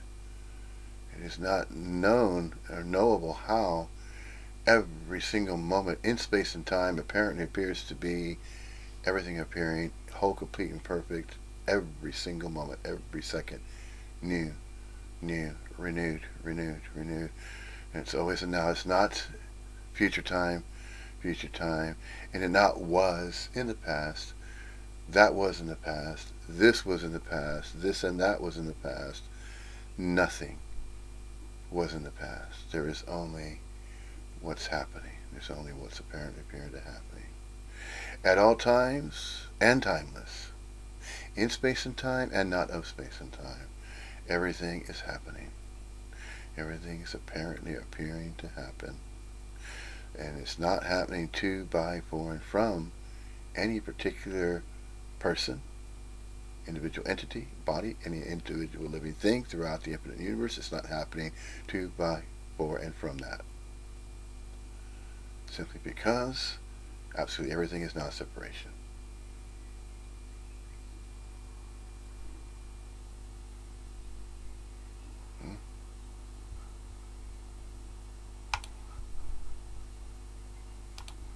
Going downstairs is what's happening. There isn't anything outside of what's happening. And this is a very real dream. No, well, for the individual it's real. For the individual it's part of a continuum that it's living in.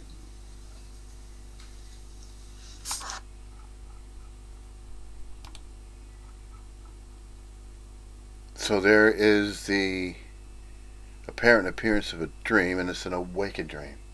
But it only apparently appears to be an awakened dream.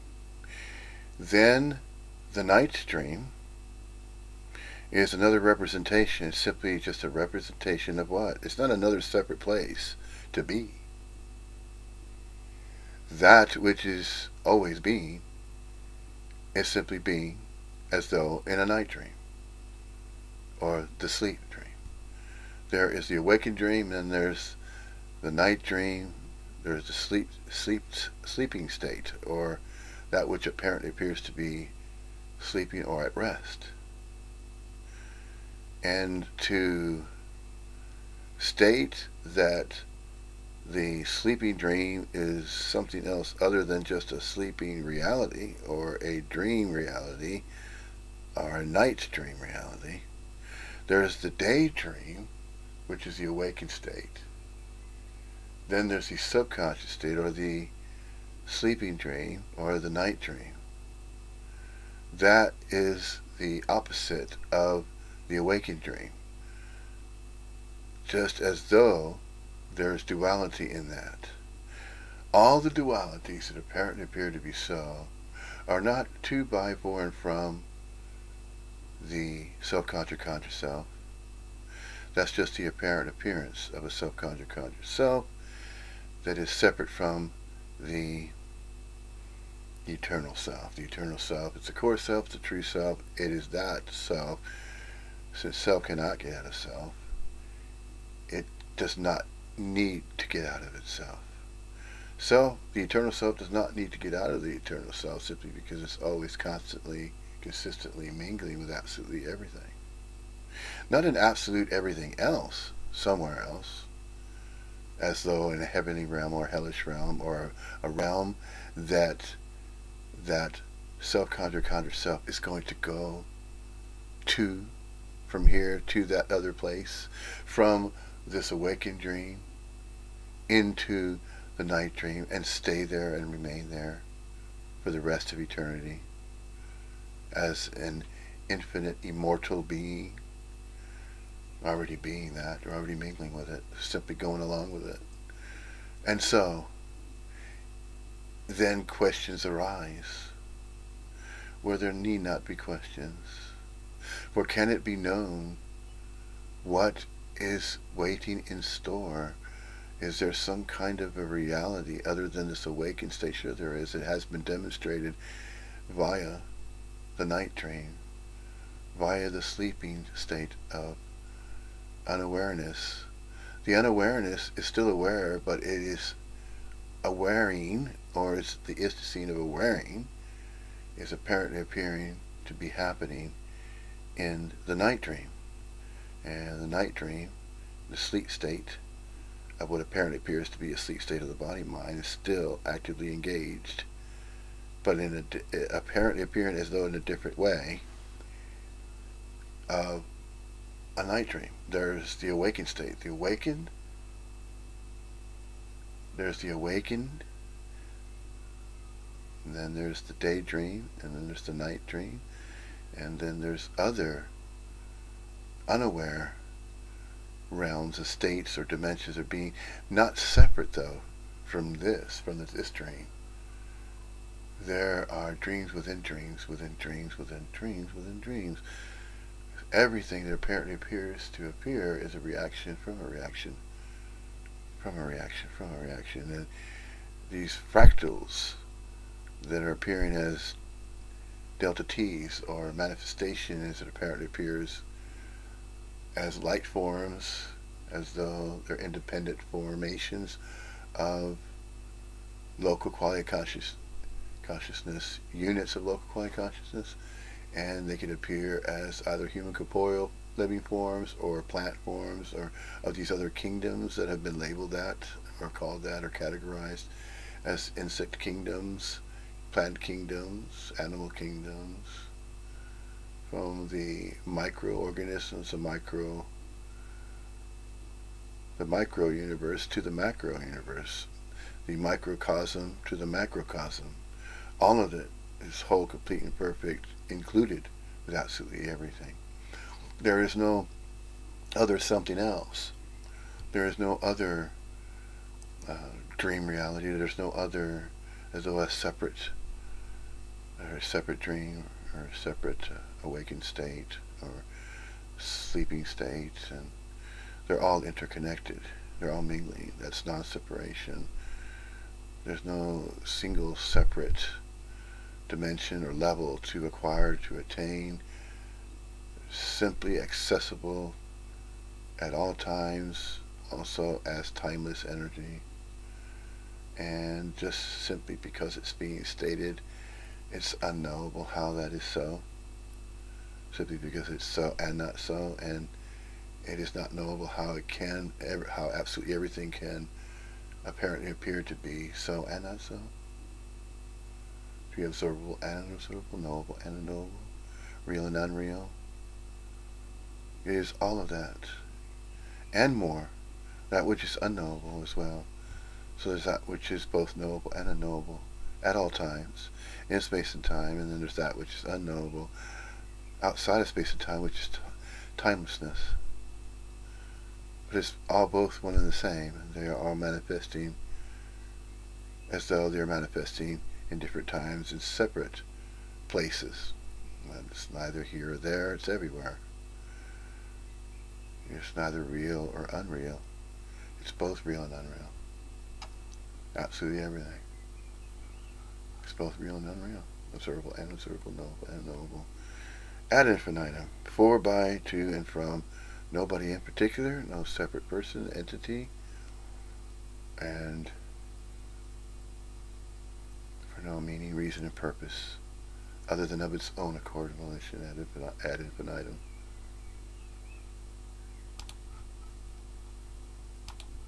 You say the individual is real?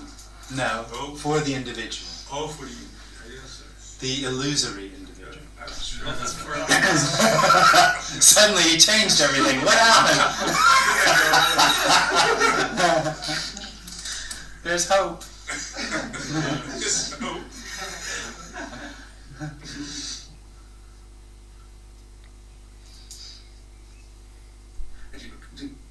What words? What are words? Words. Everything is simply what it is. The difference is if there's an individual, words are real. If there's no individual, they're just what they're just an appearance. Just like that. For the individual, it's a real hand. When there's no one left, it's the infinite handing. Not as an experience. There's no experience left. How can I leave here as nothing? You didn't come as something. That's the point. There's no you.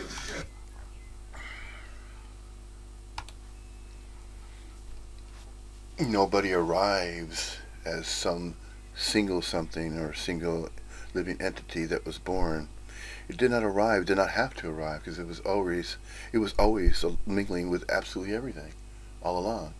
It just simply, suddenly, as though it apparently appeared, as though it was born, just as anything else apparently appears to be born, as a living thing, such as an example that which can bear children and be born.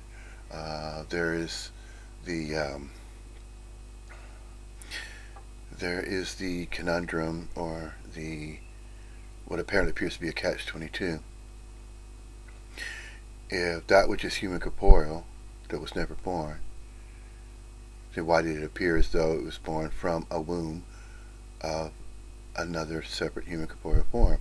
That happened to have been female in form, in appearance was female, and actually introduced an infant, a fetus, which is a representation of a human corporeal form. So why is that not addressed?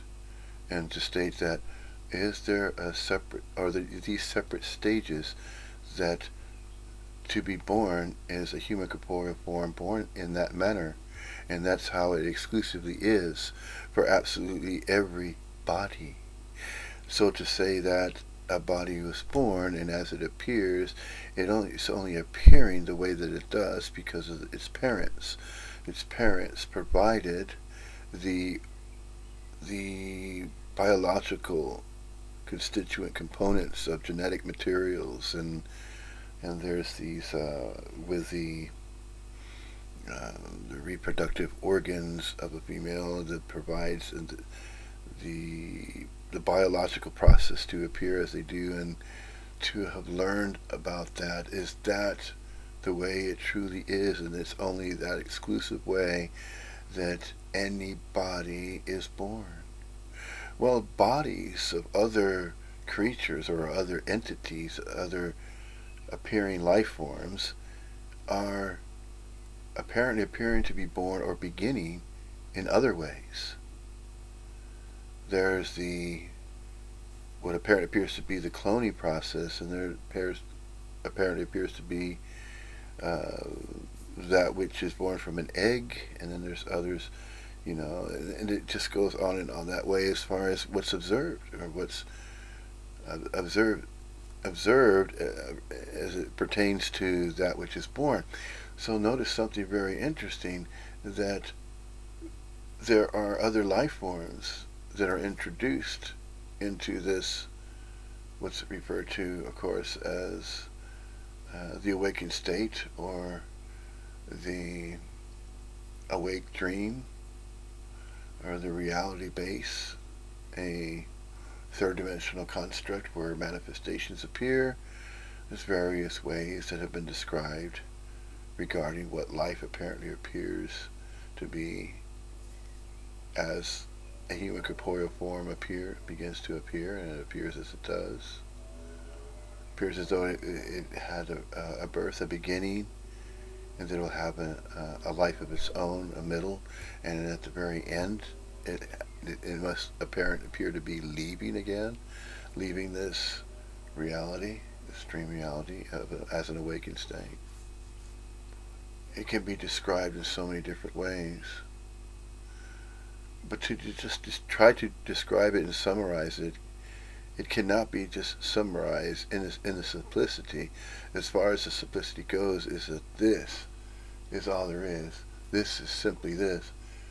Empty fullness, spacious aliveness. It is the Alpha and Omega. It's the beginning and end.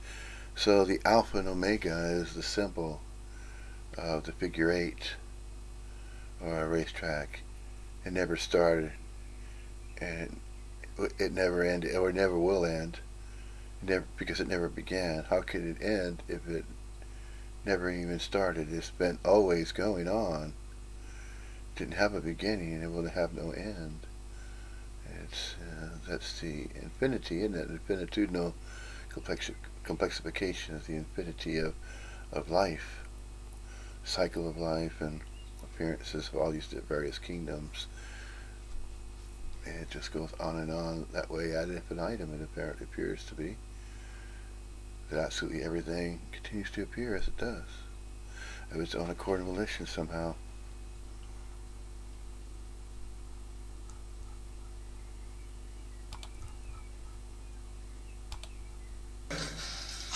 Wanting to leave as nothing is the experience of the individual saying, I'm real.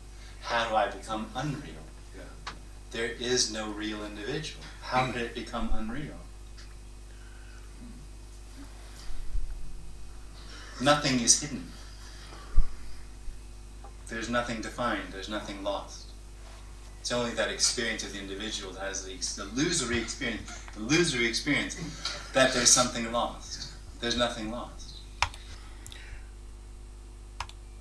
Man, to say the illusory experience is the same as knowing, or as though I know I'm alive, I am that. I am a living human being, or I am a living person, a living individual. So if I'm alive, and I know I'm alive, and I think I'm alive, and if I believe that I know I'm alive, it's in the belief of knowing that one is alive. But that's not necessary. Nothing needs to be added. There's not another new living thing that's being added to absolutely everything that has always been there. So if absolutely everything is the content of absolutely anything that could ever be, or ever was, and ever will be, then to say that a newborn is new, and it's a new addition, it's a baby, it's born into reality, or into the world, as a new extra addition to be added to reality, to be added to the world, as something else extra that was separate. Absolutely every human corporeal manifestation that has ever existed or ever appeared is going to eventually disappear and then reappear again. But the reappearance will be entirely different. Why? The reappearance of being different after what apparently appears to be a disappearance of a local human corporeal manifestation is so because of the illusion of space and time. The time apparently appearing to cause as though there is a continuum and that there's continuation and that there's different stages and that there's a past that was lived or a past life that was lived, and there's going to be a new one, a reincarnation, another present life will be introduced, it'll be born into the world, and then a future life that it has yet to manifest upon or in space and time of a future timeline to appear humanly corporeal. And then it could say, well, I lived as though I was that other body, and everything that was associated with that body before I had once identified with, and now it is felt as though that the human corporeal manifestation as an individual is now appearing as a different human corporeal manifestation this time, or next time around. When we say next time around, it's as though there's another round or another lifetime that these local units of quality conscious energy form can return from. They can return from nothing out of nowhere, and then they appear. And when they do appear and manifest, as though they are human corporeal local quality conscious energy form, or unit local quality conscious energy, that is to be showing up as manifestation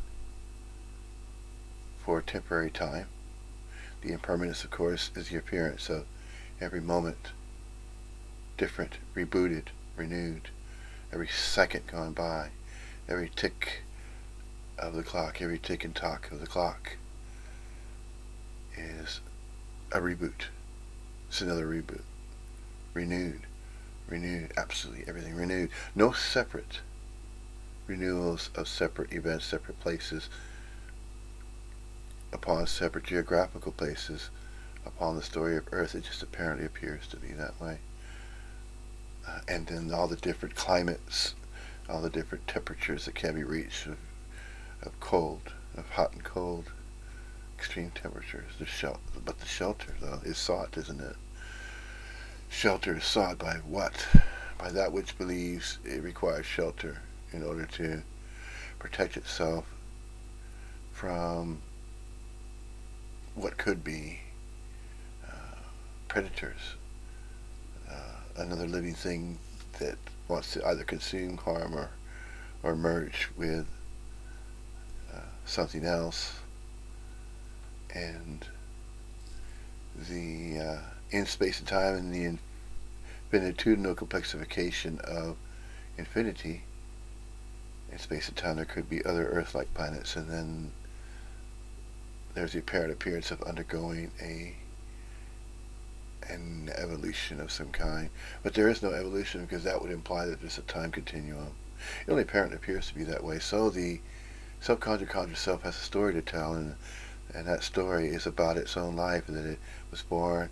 It has a birth name and birthright. It was given a birth name at birth, and then it took the name, whatever the parents or the parental figures came up with. And these, of course, these two are self-conscious selves. But what if they happen to be subconscious selves that are not really that? They're just simply bodies, and those bodies had conceived another new body by the merging of the two bodies. So to see it in its simplicity that way is truly how it really is, how all human corporeal local units of quiet conscious energy forms appear. They appear that way, and then they disappear. But the disappearance is referred to as death, but there's no such thing as death, because to imply that there's death is to imply that there's the end of something that was once alive, and that which was once alive was not actually even born. But how can a finite mind wrap its mind around that concept or idea, and yet it can be found as evidence in literature or certain types of books that can be read. And so there are so many different ways to describe that which is considered the life of a human being. The life of a human being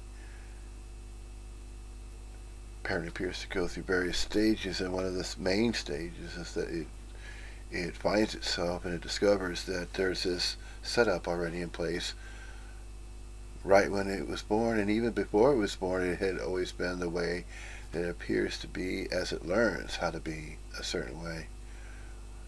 And to integrate or interact, there is integration.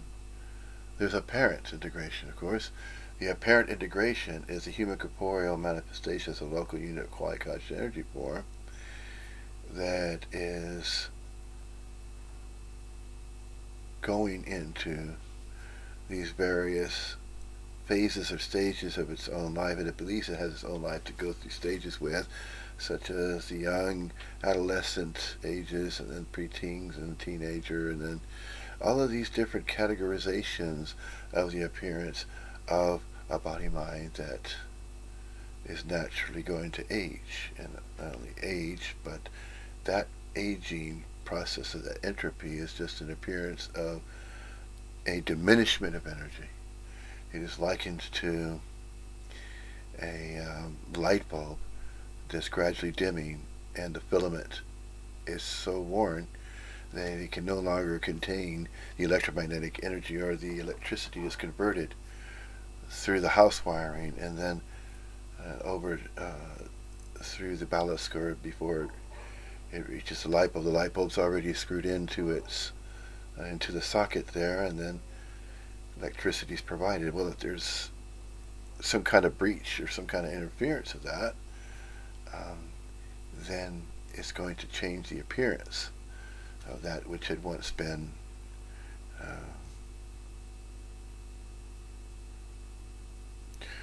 that which had once apparently appeared to be an independent individual self-conscious conscious self. The light bulb is the analogy to use as a way or an example of describing the human corporeal local unit of quasi-conscious energy form, the embodiment form of embodiment. Using the analogy of the light bulb is that light bulb, and the artificial light that's emitted from the light bulb, other than sunlight, is likened to the energy that's emitted from a local quasi-conscious energy form, as a human corporeal form. And to go into that analogy would require so much more explanation, so that the idea can be conveyed to that which believes it is still a self-conscious conscious self. So the satsang is set up purposely in such a way for what? So that that subconscious conscious self can recognize and question that which it believes it is.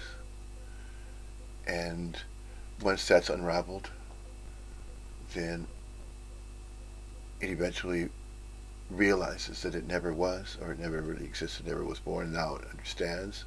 At some point it didn't, but eventually it began to recognize and realize that it never was separate from everybody and everything else, and that its birth certificate was simply something used to perpetuate and maintain a societal structure.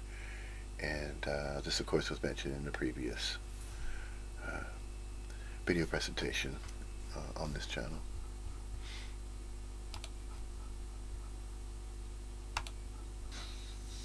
It's only by the naming of things. No, absolutely not. There's the individual is an experience of being inside the body. I'm inside the body. And there's buttons and levers, which I call my free will, to be able to deal with what's outside the body. When I arise, that experience of separate, that experience of position arises in the body, solidity, realness. It arises actually simultaneously in everything else. And then the appearance and my life are real. And that experience is illusory. There isn't anything in here. There isn't anything that ends at the skin. And there isn't anything outside. There is no inside, there's no outside. There's only what's happening.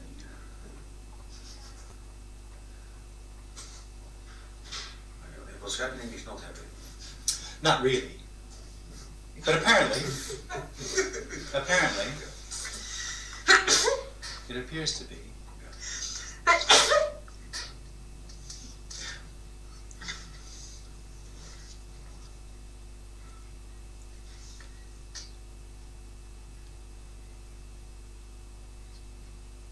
And can I be here as if I'm nothing?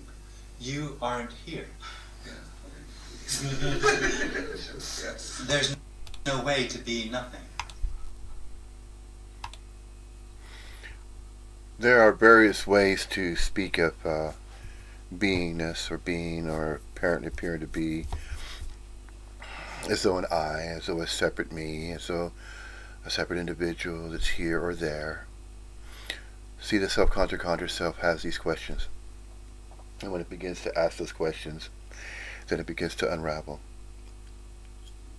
And in space and time, this apparently appeared to happen, where the story of an individual self-conscious self began at some point in space and time, is that it believed it had a beginning.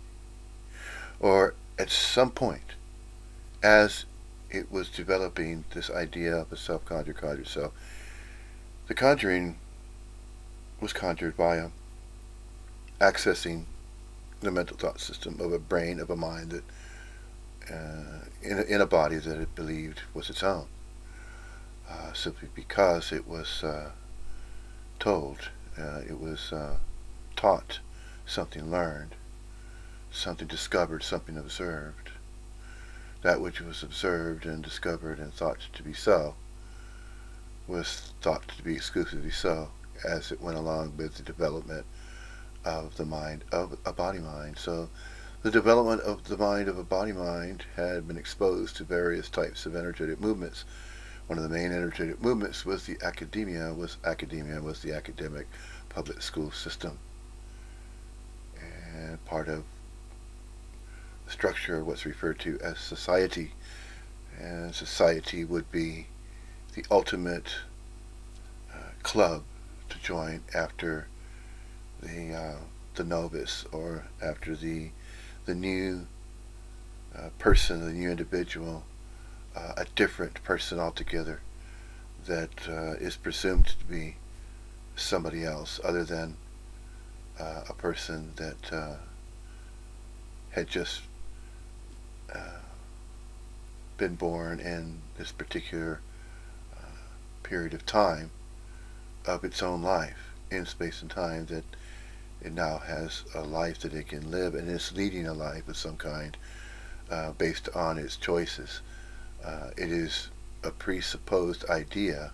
The presuppositions are that within the development of learning and knowing about the reality, about the dream reality that is introduced, the awakened dream, that is participating, that is a participatory experience between the that which is dreamt by a dreamer. And so if the dreamer is living a life of its own to dream what it pleases and what it wants to, that it could actually redirect its own dreams in the sleeping state, or the night dream. So the night dream is a representation of the daydream, and vice versa. It's one and the same. But there is no separate night dream, there's no separate daydream. There's just simply being. There's just beingness. There's being. There are no levels to acquire, no levels to achieve, no greater becomings necessary, and there's not going to be some exclusive, special happening that's going to happen to a subconscious self for it to become something greater than it believes it already is. If it's already being, it doesn't need to become anything else. It's simply naturally just being. Being whatever and however it appears to be as a human corporeal form. And if it's going to disappear and then return to this dream reality as a different appearance of a human corporeal manifestation, then that may or may not be the case. Nobody knows.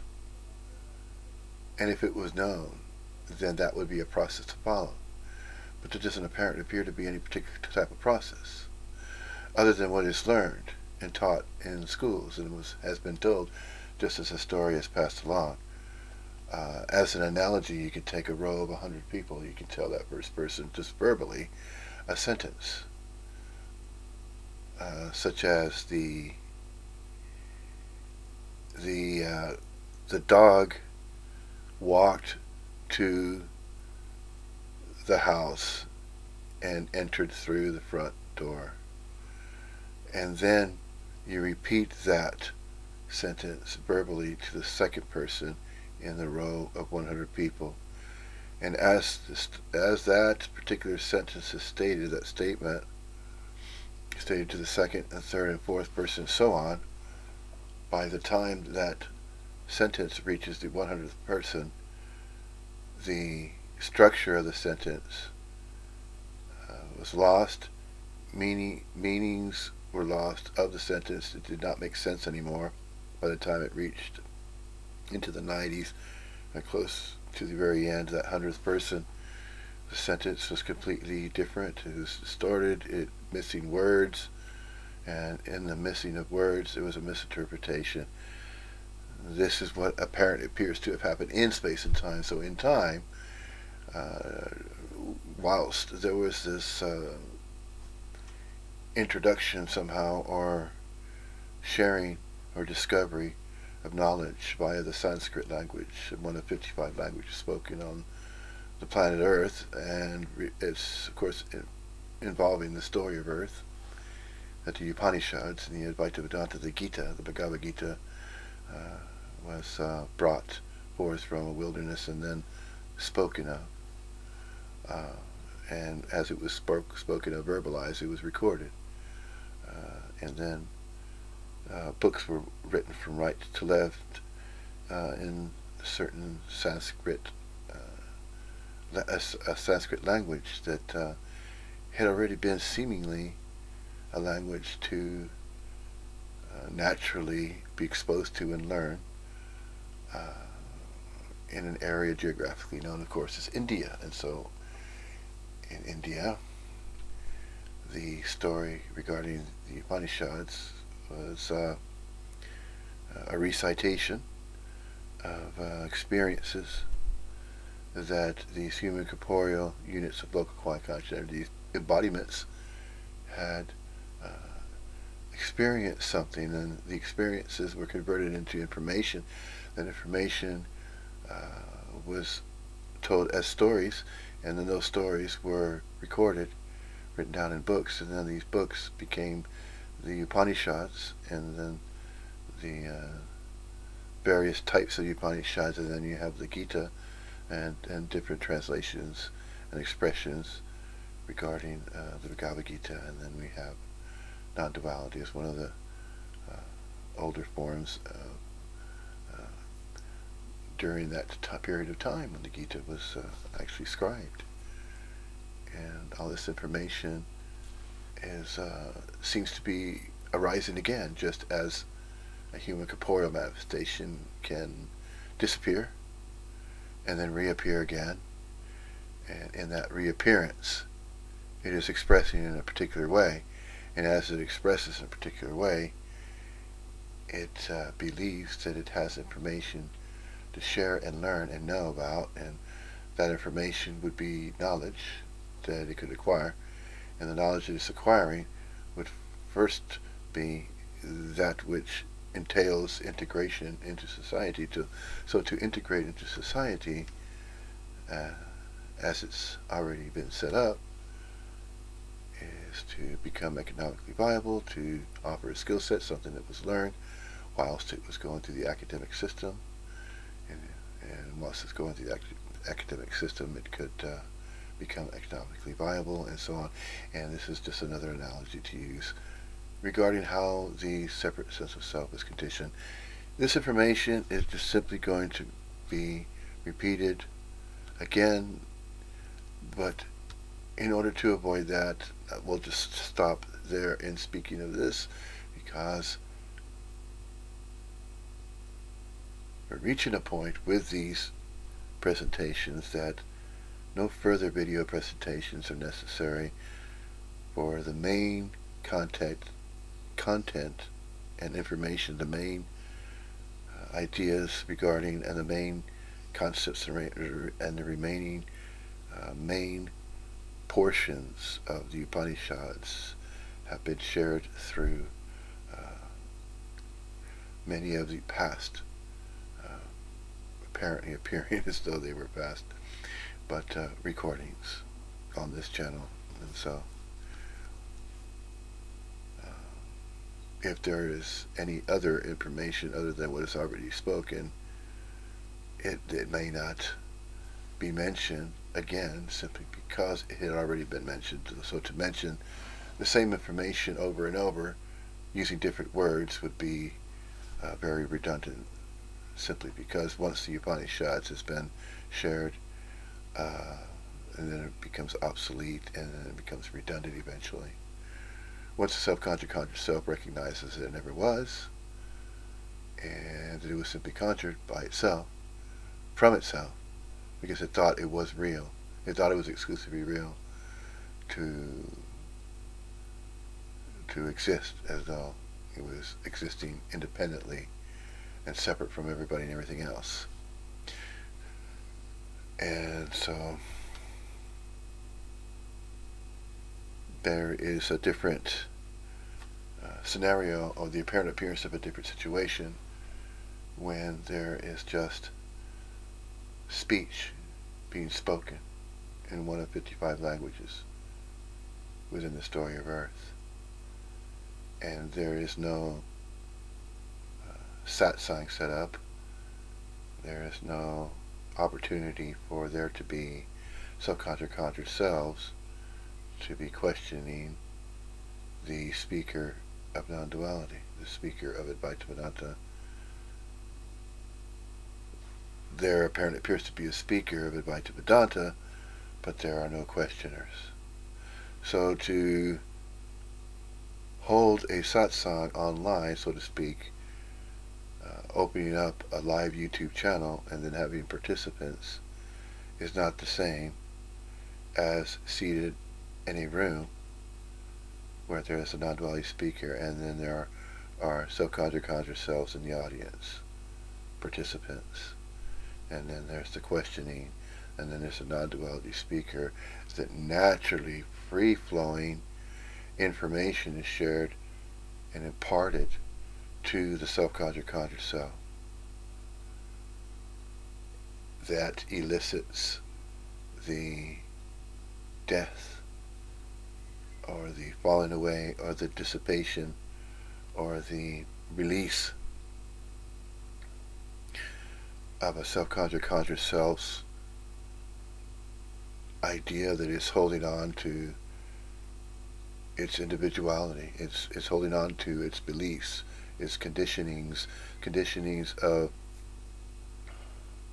of believing that it is a separate, it's self-identifying with the idea that it is a separate individual entity, or an individual person that has its own free will and choice, it has its own life to live, it has its own embodiment, its own body to use and to experience life in a separate, different way other than everybody else's experience of life. And so it believes that that's the way reality is set up, or the world that it lives in is set up the way that it was told. It was told at a point of when it was just simply being. So when these ideas and concepts of subjects and objects, subjectivity, objectivity, were introduced, for a certain amount of time when it apparently appeared to have arrived somewhere, which it believes is here, and here it believes it's life that can be lived in a reality that appears exclusively real, and that everything in this reality is not a dream, that is an awakened reality, that is entirely awakened, and then when there's the night dream, it is the rest. It's just simply rest, that an embodiment, an exclusively real body, is trying to restore energy, likened to recharging a battery, placing a battery in a charger. So it recharges it so that it can, after a few hours, an average 7 to 8 hours of recharge, it releases itself from the recharging during the night rest or the night sleep, and then it goes through another round of awakened life, of experiences. And this is something that the subconscious conscious self firmly believes, that that's really what's happening, that it was born as an infant, and then it went to school to learn how to integrate in society. Society had already been set up before it was born, and was just waiting. Society had been waiting for that newborn or that other person to be added into the societal structure, and then grow in numbers and then increase. There are no decreases or increases. There's only apparent appearance of decreases, as though people are separate entities or separate living individuals that were once alive, living their own life, are going to die, and that their life is going to end, and they're no longer going to be around, and so we're going to take another newborn or another new person that's going to be born and include it. So there's these appearances as though there's these additions and subtractions, as though there's so many participants in society that new ones are gained, they remain in society, and then some of the ones that have been around for so many years are eventually going to disappear or leave or die and end. And it's just this appearance of a cycle that's going on within society, that the societal structure and life and death and life, and before life there's birth, a beginning, and then there's life and end. This similar way of thinking with the time continuum, that there's a past, a present, a future, and that there was a past life, the past life that was led by that particular entity is going to take on a different name in the next life, and it's going to be that same human corporeal unit of local quiet conscious energy, but this time it's going to take on a different appearance, a different human corporeal appearance. It's going to take on a different name. It's going to take on a different life altogether in a different part of the world, perhaps. A different language it will speak. One of the other 54 languages is going to speak one of the 55 languages, other 54. Because if it's already going to learn one particular language, and there's 54 others it could learn if it wanted to. And so there's these ideas that have been conjured, and then new ideas continuously are conjured and introduced into the foray of the mental thought systems, system of thought forms, of thought patterns that can be entertained by these human corporeal manifestations that are appearing as though they're separate minds, separate bodies. And it apparently appears to be that way when it really isn't. But, however, the setup apparently appears to be really real, and so it's learned, but then it's both. And then it discovers eventually that I'm really not alone. I'm really not just a separate I or separate me. I'm part of a group, of a human corporeal manifestation of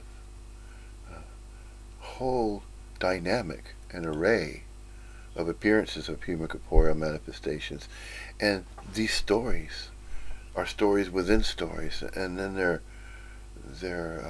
reinterpreted, and the story is told in various ways, and it's as though the content of all that information is unending, that the interpretations are unending, and the different versions are unending. There's so many that not all versions can be known or apprehended. One of several are seemingly held and told, and as though they're experienced, and then it appears to go on and on that way until it is broken down to recognize and realize, wait a minute, there is no separation. There's no such thing as a separation, no such thing as a separate species, a separate creature, separate being. It appears that way, and then so the idea of subjects and objects and then separate things and categorizing and naming was necessary. But none of that was necessary. It was just simply conjured with this idea, just by thinking about it, that these ideas were conjured, just by thought alone. And then the thoughts are continued to be added upon a particular thought, and then upon a certain subject, and upon that subject there were other different types of thoughts that were added, and so ad infinitum keeps continuously apparently appearing to be going on that way, as though there's some type of engagement that happens, but it doesn't appear to be happening for any particular reason, meaning purpose, and it doesn't appear to be happening by a single entity or a single person that's doing anything. They simply appear to be, they're appearing as though they're being an appearance as a human being, and then is there anything to know about how that human being's appearing? Do we have to do anything about that? No, we are simply alive, aware to being aware, the aliveness to being alive, beingness, isnessing, and that's it. Nothing to question or to know about that. Nothing to know or do anything about that, just simply be. And that's apparently appearing to be what? So to speak, the default position. Yes, the default position. The default position of all appearances of human corporeal manifestations. And that they're all interconnected, and they're all mingling with absolutely everything that arises of its own accord and volition.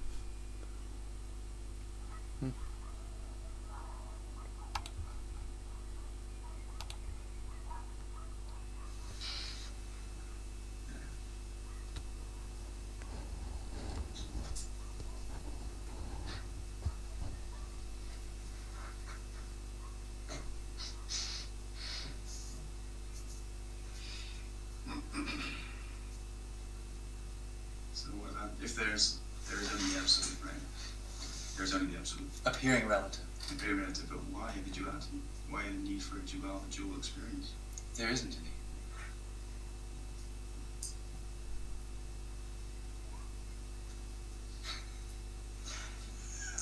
any. So our existence, the illusion we live in. There isn't any. You don't have an existence. And you don't live in an illusion. You, the experience of being real, is an illusion. Yeah, nobody has its own independent existence. To put it more explicitly and more in an exacting way, using the English language. The English language is so versatile that it could be communicated, expressed to the self-conscious conscious self that has some degree of understanding of the English language. Now, are there various degrees of intellectual translation or interpretation using the English language to convey that which apparently appears to be so and not so? This is in a sense, it can become challenging for what? can apparently appear to be a challenge for the non-duality speaker, and there aren't any particular teachings that are necessary in order to convey and to starve the questioner.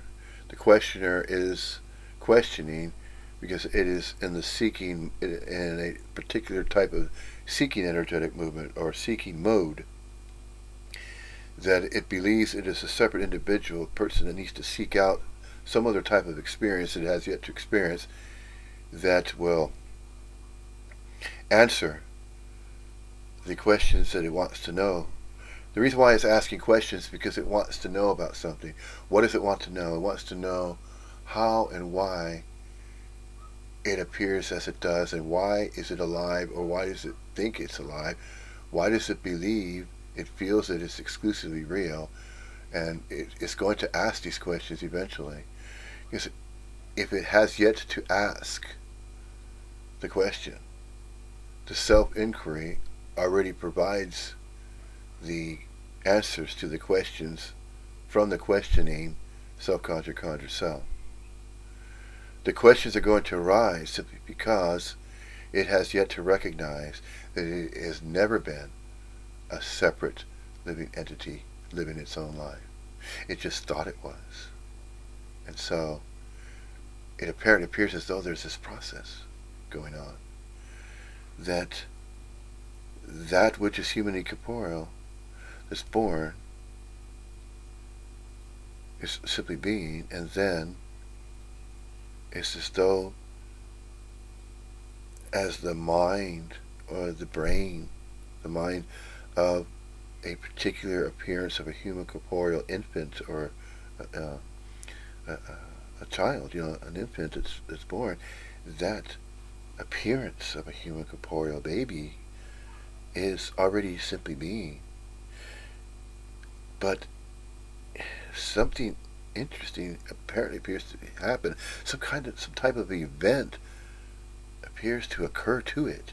It's as though once it begins to change its appearance and it's spending time. It's the spending of time that seemingly causes consciousness to develop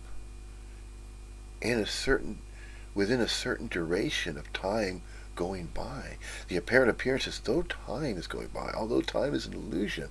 Time apparently appears to be a component of going along with consciousness, the mental thought system, and consciousness is taking the mental thought system, and it's one and the same.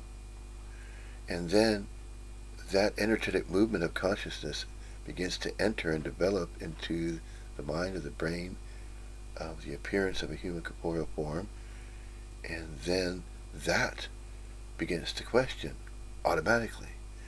And it goes, why is this way? Why is that way?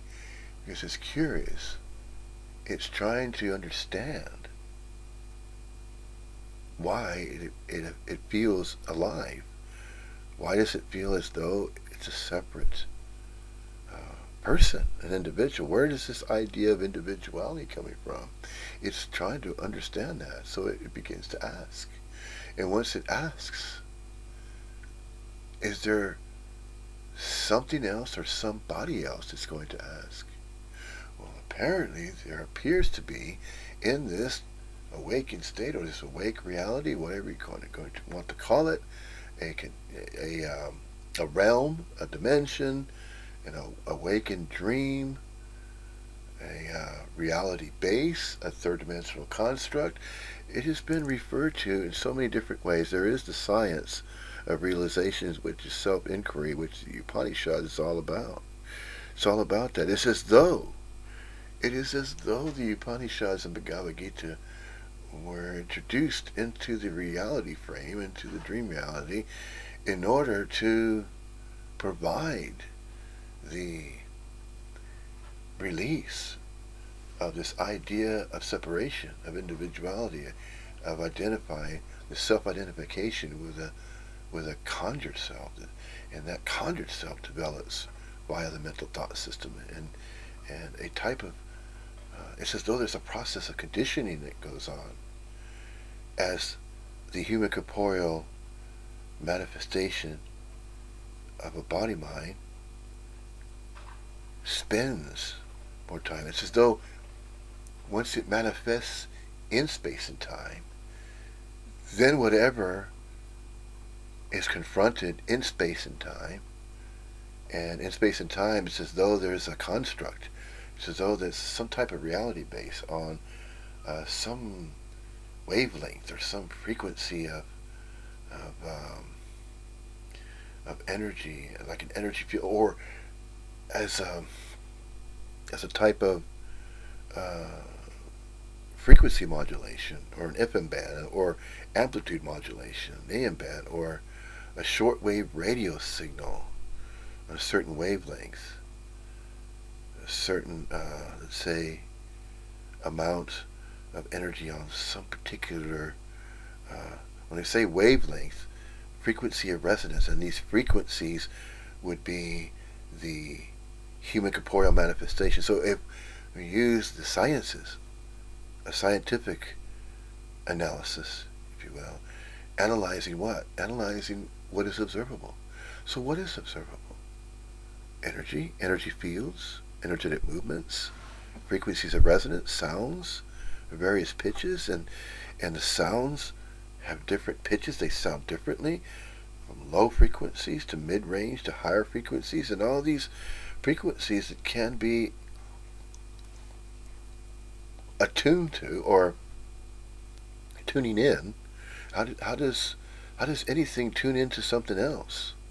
See, that's really interesting when you take a scientific approach as an explanation, because the Upanishads and the Gita, or using the Sanskrit, were describing, using descriptive terminologies and languages that were expressed and communicated. That information, it was accessed. It was accessed out of somewhere, but where? Access out of, from nowhere, out of nothing. Just as the manifestations appear, temporally temporary. And so there seems to be one and the same going on with the energetic movements, that the sciences, using a certain language, the Sanskrit, they use the terms that are mentioned in the Gita, the science of realization, the science of beingness, which is the Upanishads, is the science of self-inquiry, self-realization. The self-realization is referring to the eternal self, and the eternal self is that self which cannot get out of itself, and which is, the reason why it cannot is because it's already merging. It's already automatically in the default position of mingling with absolutely everything that appears of its own accord and volition, and so it's one and the same. It's just a human corporeal manifestation that has been referred to as that, using one of the 55 languages within the story of Earth, in that particular manner, in that way, in some particular way. Yeah, there's not only just one particular way that a human corporeal manifestation can express itself. It can express itself in one of innumerable ways. And so the reason why it apparently appears to be that way is because of the infinitudinal complexification of absolutely everything that arises and appears as it does. Since it's whole, complete, perfect, whole, complete, and exacting just as it is in its own way, of its own accord and volition, then everything else that apparently appears, but not as a separate everything else, but just as one absolute everything. It's not else, it's just everything.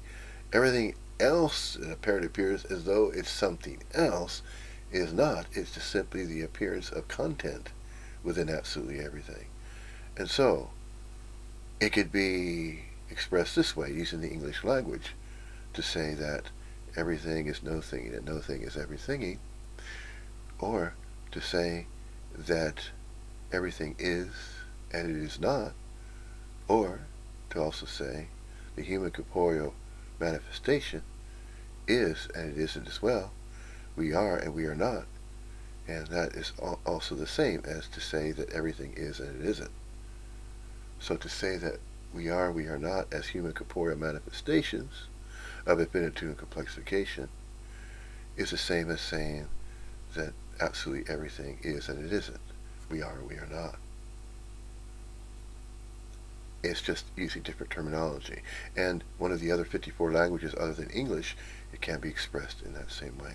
And so if we are and we are not, but yet we can go back to these sources of what apparently appears to be a past, and that there's the story of Earth that has memories, and there's the archaeological finds as though that's tangible evidence of past civilizations, of human corporeal manifestations that made appearances in those particular ways, and then we began to label that.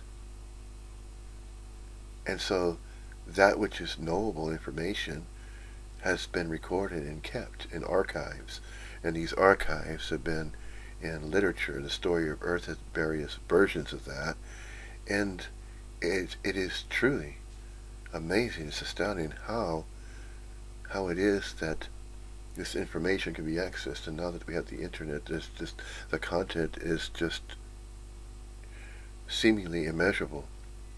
The amount of information that is knowable. It almost seems as though that which is thought to be unknowable really isn't. It can cross over to that which is knowable, because it is information or knowledge that has yet to be accessed. So it's as though it cannot be measured, and the amount of information that is available just as beingness, the availability of beingness, awareness to being aware, alive to be alive, to the aliveness, of being alive, is analogous to that which can be knowable, information that can be accessible. So if all human corporeal manifestations or appearances have an eternal self, and coming from nowhere out of nothing, as a non-local quasi-conscious energy field, then there's this temporary appearance of a human corporeal form, and that it is both that manifestation of embodiment as a unit of local quasi-conscious, temporarily, impermanently so, for an indeterminate duration in space and time, and also not of space and time. So to say that there's the appearance of a human corporeal manifestation, that's also to say that it is. And then to say that it is also the non-local quasi-conscious energy field that animates that apparent appearance of a human corporeal form in space and time is not. It's not. It's non-local quasi-conscious from nothing, from nowhere. That's the part that is not. And then what is, that apparently appears to be what it is the temporariness of the human corporealness of that particular embodiment manifestation. So it sounds complex. It's seemingly complex. And it's also simple. There's simplicity and there's complexity. There's both. It's both one and the same. It's simply a different way, apparently appearing to be expressed in an entirely different way. And so there's all this infinitudinal complexification that's going on, and there seems to be no end to it. Simply because there is also no beginning. How could there be no beginning and no end? Infinitudinal complexification. It is not for a finite mind to know that. It is the eternal self that recognizes the infinitudinal complexification of the infinite universe. The infinite universe has immeasurable countenance of absolutely everything that there ever was, ever will be, ever has been, and it is just complete, whole, and perfect. And it's just astounding how that is and it isn't. It's extraordinary, it really is. And is it?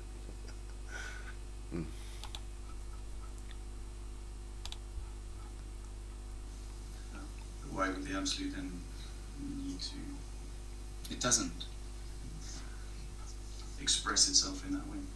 It doesn't. It doesn't even express itself. It's not like the absolute is separate from the appearance and sort of making it happen. This is the absolute. It's not separate cause and not separate effect. It's everything as one. The absolute is one and it is everything. It's not the absolute is everything.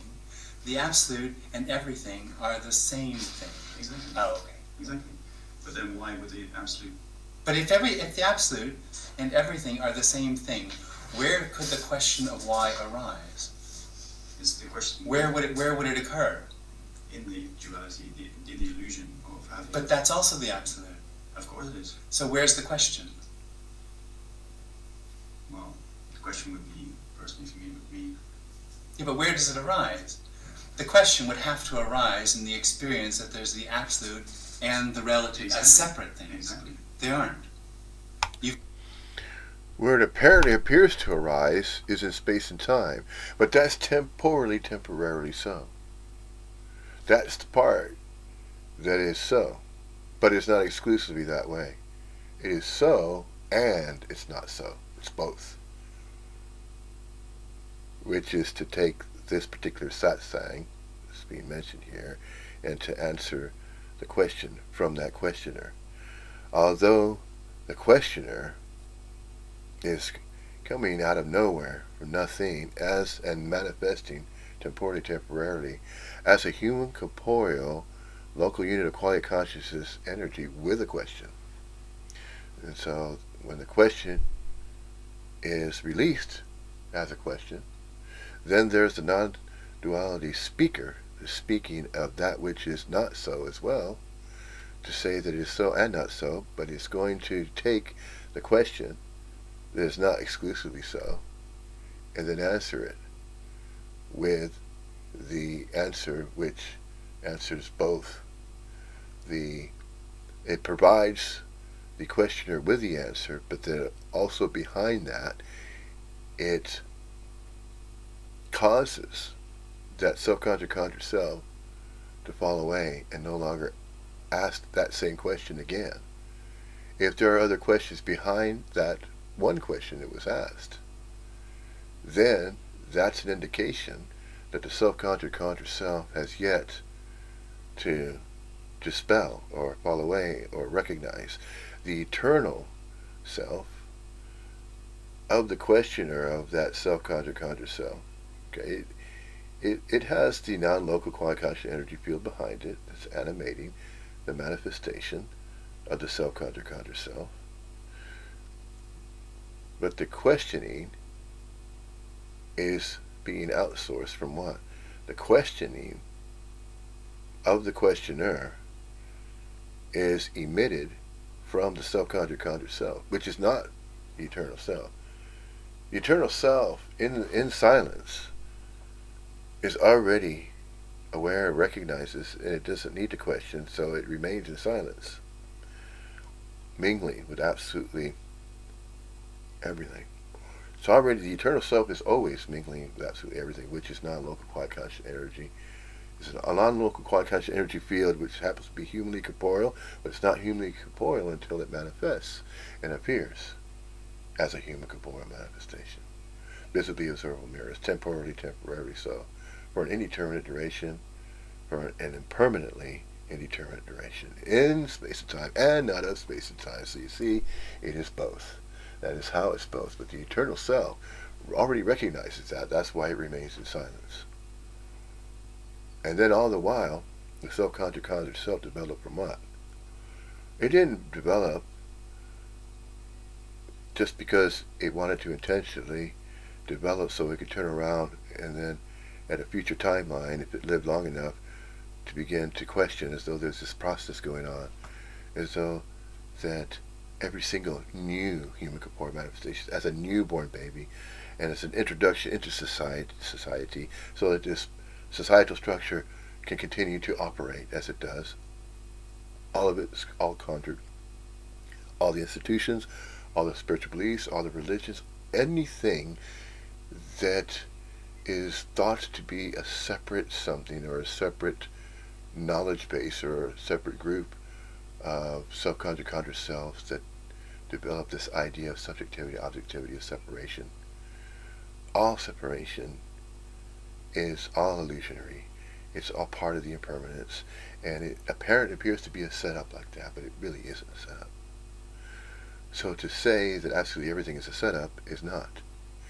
It is both apparently appearing as a setup, and it's not a setup that's required for some reason, meaning, and purpose for a setup to be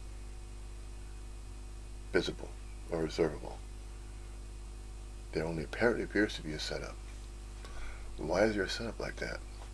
Because there apparently appears to be generations of self-conscious conscious selves, as though in space and time they have been spending a majority of them, but just a portion. It apparently appears to be a certain percentage that are not really in fixed positions. They just apparently appear to believe that they are separate self-conscious conscious selves when they're not. They develop from the mental thought system, from consciousness. But consciousness is not separate from absolutely everything.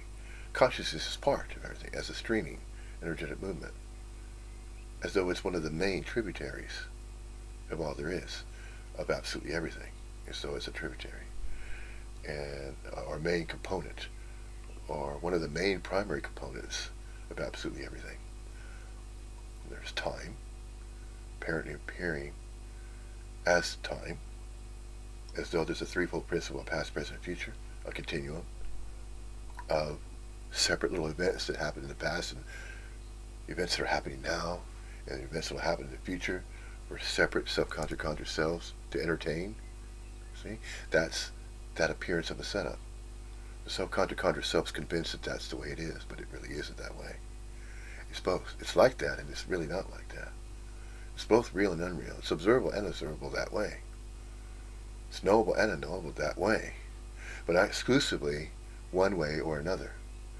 It's not in the exclusivity that is demonstrated via duality. Duality demonstrates exclusivity that way, where it holds on to mainly, the subconscious conscious self mainly holds on to that which it believes is physically permanent, but not impermanent. The subconscious conscious self does not understand what impermanence is. It only understands that which it knows, and that which it knows is an exclusive realness, an exclusive solid physical form that it believes it is, because it believes it owns it. It believes that it is that permanent, separate entity, an individual of its own accord of volition, and it makes its own decisions for its own life. It lives in that self-centeredness, as though it is exclusively real, exclusively solid. In that exclusivity, it maintains this idea of conjuring and holding on to the conjuring of a self-identification of its own beingness. It believes it's taking the beingness it already is, but it's separating that beingness for its own purposes, reasons, meanings, and purposes.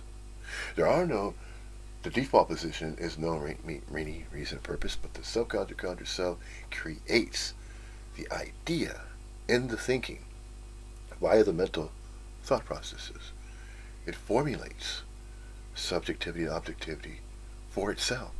It believes for, by, and from itself, because it believes it is separate.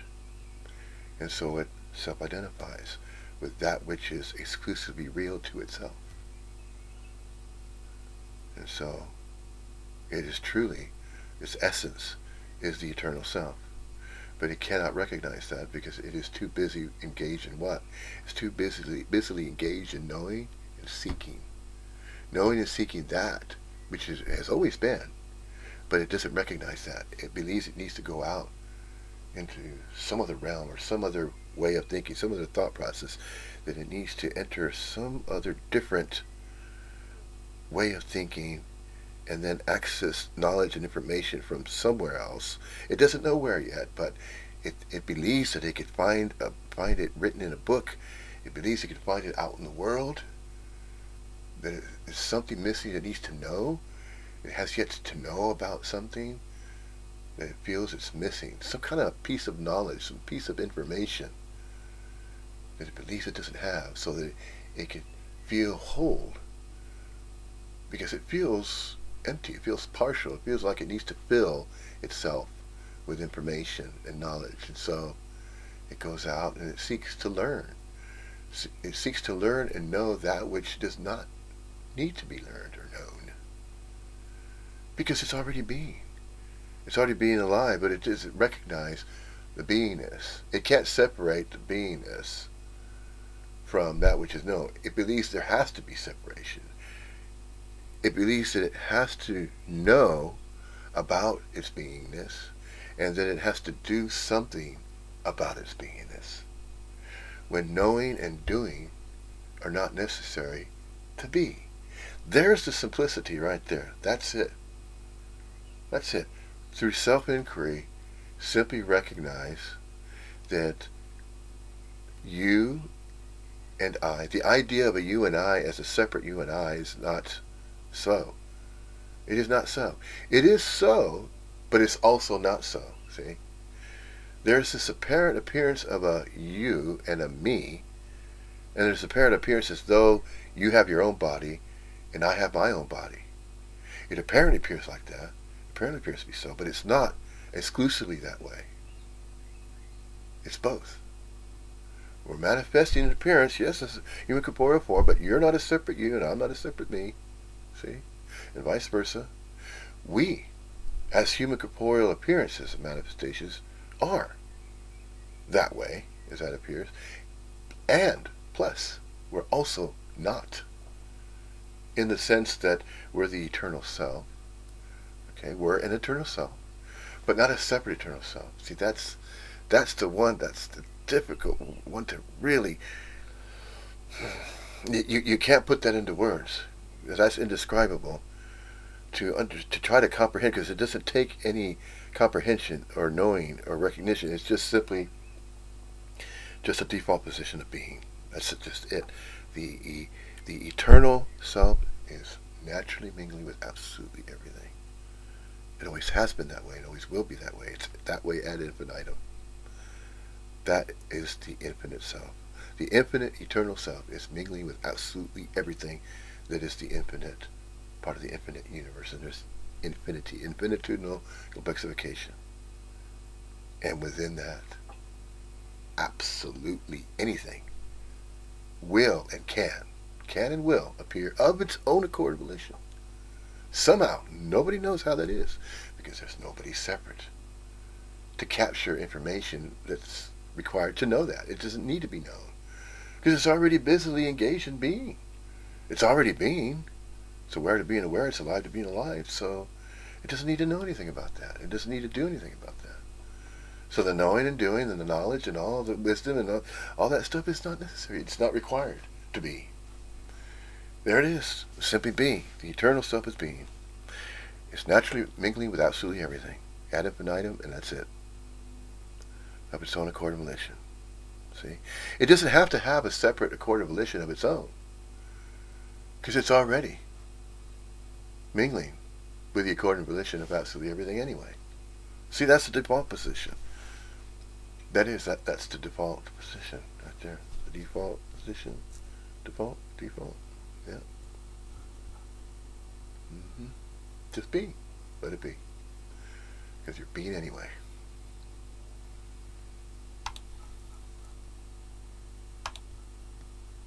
That it's the same thing. But it's our So experience. where does the question arise? At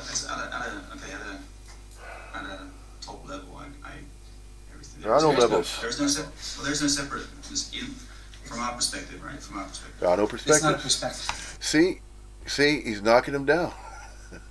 Not he himself, not that human corporeal appearance. It's just a representation of a non-duality speaker speaking of Advaita Vedanta. That's all that's being witnessed right there. Every satsang is the same. Every satsang appears as though it's a separate satsang. It's still the same message that's shared right there, that's being mentioned and communicated, communicable. Yes. Non-duality, Advaita Vedanta, is the communication of the message of non-separation. That's all that is. It's a fact, yes. But the manner by which a satsang can be held in one of innumerable ways. And yet the guru that thinks it knows more than a subconscious self that was from a past civilization, oh, it's too young, a past incarnation or a past, and that it's too young and it doesn't really know. But its essence is eternal. So there's an equivalence across the board of the entire, absolutely everything. All eternal selves, but there is no countenance of the eternal self. The eternal self are not separate selves where there's countenance, immeasurable, but it is appearing as though it is at the same time. So there's this infinitesimal complexification of immeasurable countenance of eternal selves. And yet the eternal self is just a singularity. It's a single, absolute everything. Absolute everythingness. No thing, everythinging, and everything, no thinging. It's infinite. It's incomprehensible. It's unknowable. And yet it contains, and apparently appears to contain, innumerable, immeasurable countenance of content. That is empty fullness. The effulgence of the fullness is immeasurable in its infinitudinal complexity. So the infinitudinal complexification is immeasurable, just as the points of light of stars and suns and galaxies and all the points of light that are visibly observable in space, in outer space, or what's referred to as outer space, cosmos. That's infinitudinal complexification. There is not a single mind that can comprehend that, because it's already part of the infinitudinal complexification. It is already part of that as an eternal self. And so that is the guru that is the guru of the eternal self. The eternal self has its own guru. It doesn't need to seek out any other guru. But all other gurus appear to be different manifestations of gurus. And each manifestation of a guru has a different way, apparently appearing to be a different way of expressing the guru of the eternal self. So the eternal self expresses via a self-conscious self and via the guru, the eternal self. And so there is that interplay and exchange, and then what apparently appears to happen. And so it goes on and on that way, apparently appearing to be that way. Why? Because it apparently appears to be the will, the accord, and volition of the infinite. You could say infinite mind or the infinite self. The infinite self, the infinitudinal complexification, is unknowable, cannot be known, since the countenance of the content of that which is infinitudinal complexification is unknowable. It's immeasurable. Immeasurable. It can never be knowable. It can never be isolated, separated as unknowable in the same, so that there's these groups of subconscious selves gathering together. Oh, we know. We know a certain percentage. And so we can theorize. We can come up with theories. It doesn't matter. It doesn't matter if there's groups claiming, astrophysicists claiming that they're consciousness experts and that they figured out infinity. No. And what do they say instead? They say, no, the universe is finite. You don't know that. You don't know. Nobody knows that it's finite or infinite, because it's both finite and infinite. And that cannot be known. That's unknowable. So to claim that that could be theorized is not so. It is not so. It's so, and it's not so. The theory can be mentioned, but it doesn't mean anything. It doesn't mean absolutely nothing. It doesn't mean anything. It has no meaning, reason, purpose. For a theory to be upheld, try to uphold a theory. Doesn't matter. For everything to be absolutely whole, perfect, complete, just as it is, doesn't require a theory for that to be so and not so. For that to be as it is and isn't. For there to be a we and we are not. For there to be the is of isness-seen and the is not of is not isness-seen. Not isness-seen. So there's a knowable and a knowable. It is and it isn't. We are and we are not.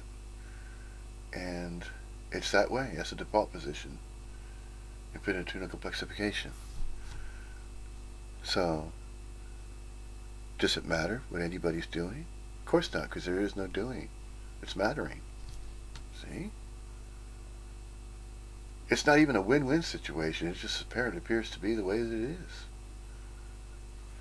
And so, does anybody have to get used to it? No, there's nobody trying to get used to anything. They're just simply being. There is no effort behind beingness. To simply be aware, to being aware, alive, to be alive. You don't even have to travel lightly or heavily. Nobody has to travel light or travel heavy, lightly or heavily. Neither. Neither is a requirement to simply be.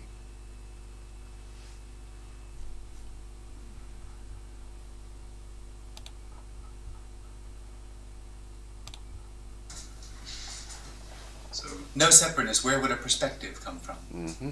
right. Yeah. There's just everything. Yeah, but still we are experiencing. We aren't. We are and we are not. Absolutely. From our perspective, you're right. Both.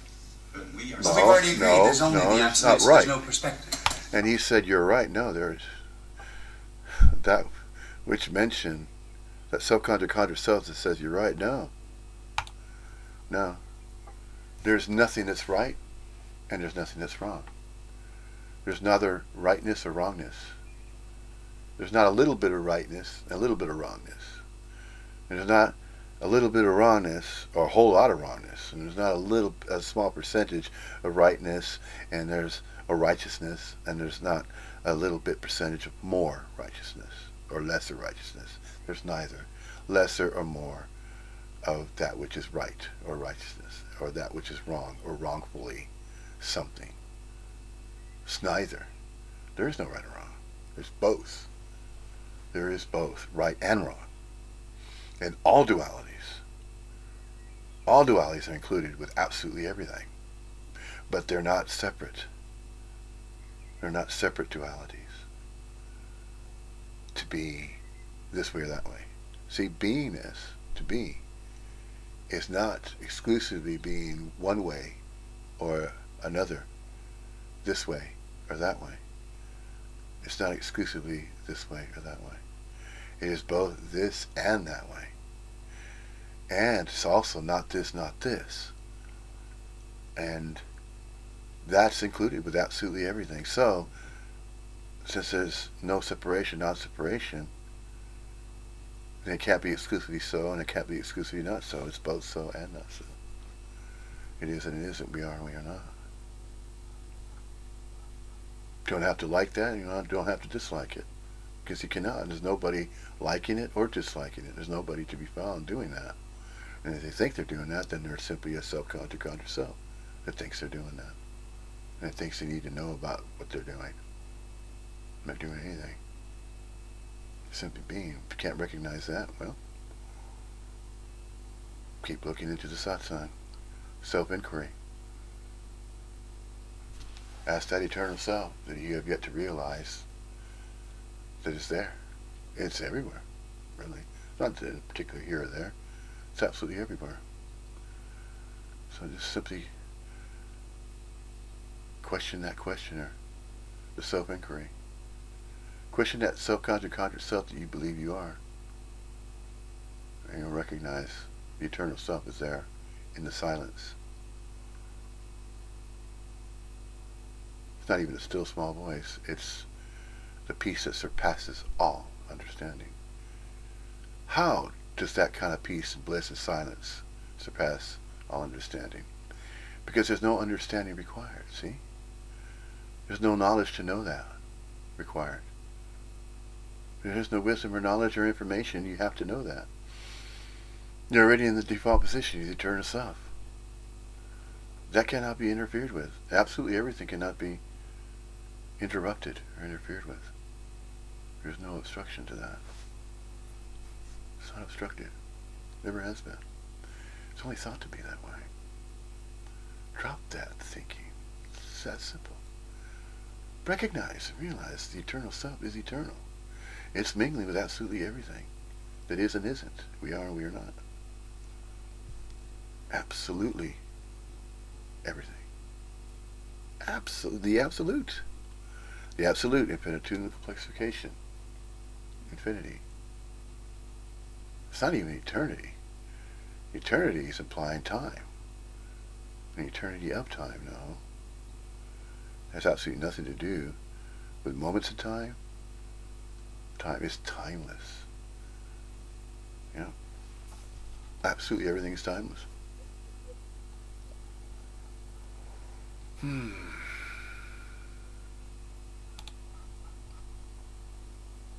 Right? And there's no space, there's no place for a question, because there's no one to ask. Mm-hmm. Right. So it's like just an absolute answer, just There's just what's happening. it just is, and then that's And it. it's not real. Yeah. Alright, so why that philosophy? Why what? Why that philosophy? Why not absolutely. Why that idea? Why that philosophy? Philosophy Yeah, is why not necessary. philosophy, yeah. No, philosophy is not necessary. Sorry. No. That questioner is asking why not philosophy. There is no philosophy necessary. Philosophy is not necessary because philosophy is part of knowing, a knowledge base, as though that's wisdom, to figure out something. As though you could say, oh, I figured this out. I figured what infinity is, eternity, all of that. Absolutely all of it, absolutely everything. Oh, I know what the absolute is. No, you don't. Nobody knows. Because it's not a requirement to know. You're already mingling with it. You can't recognize that, and then you're going to believe and say and think, oh, well, I don't realize I'm self-conscious self, but I could say that I have a philosophy that works. It's a workable philosophy. It's believable. It's truthful. It's honest. And no, absolutely everything. There is no such philosophy anywhere to be found that can interfere with absolutely everything that appears of its own accord and volition. There's no philosophy necessary for that. Never was. Just another conjuring of the so-conjured conscious self that believes it has to know. And once it believes it has that knowledge that it knows, then it says, well, I'm one of the best philosophers. I have the absolute philosophy of all philosophies. Yeah, I don't know. No, there is no philosophy required because it's part of knowing. It's part of a knowledge base. And it's conjured by a self-conjured conscious self that believes a philosophy is necessary for absolutely everything to be as it is and isn't. And that we already are and are not in the default position. It's a default position. There is absolutely no computer program in the entire infinite universe that's going to turn this into a belief or a philosophy or a religion. You cannot turn absolutely everything into a separate philosophy or separate religion or separate belief. And so now, okay, now it's us against them. Delusions, man. Delusions of grandeur. Jeez. No. That's why there's a lot of laughter. It's ridiculous to think that there's a separate person that knows about absolutely everything. Ridiculous. Being no purpose, being no nothing.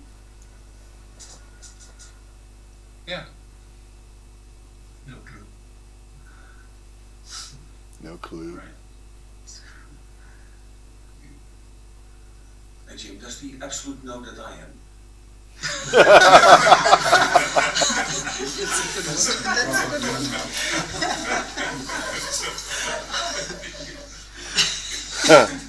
There is No! It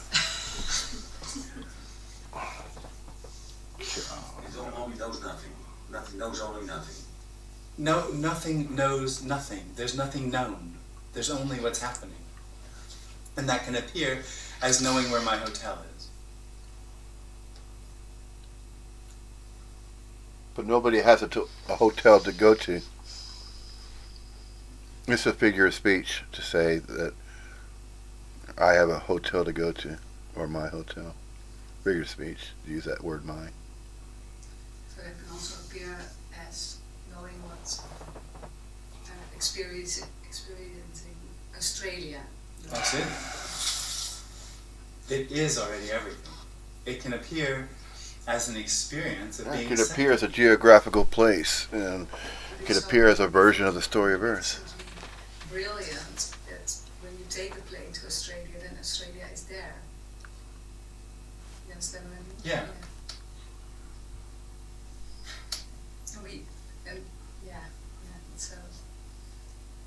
It's so strange. Hmm.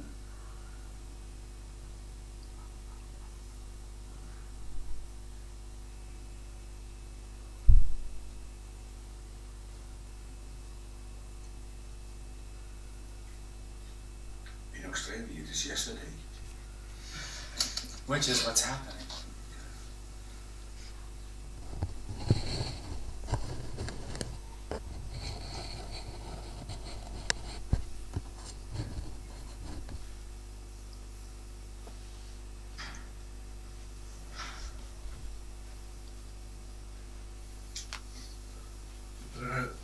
There are apparently two worlds, and one is the illusory world in which we live. Where do we get the right impulse to live your life? You don't have a life. Maybe I have to take the tram back to the station. You don't. Oh. We're going to dinner afterwards. No, I'm just kidding. There's no. You've never made a decision. Me doesn't make decisions. Me doesn't actually do much of anything except sort of interfere. It doesn't have thoughts. It doesn't have feelings. It takes ownership. of It what is an happens. interference That's pattern, fine. in a sense. It arrogates everything to itself in its illusory experience.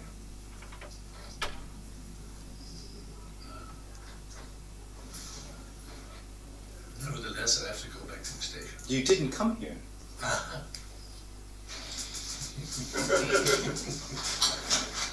They're just what's happening.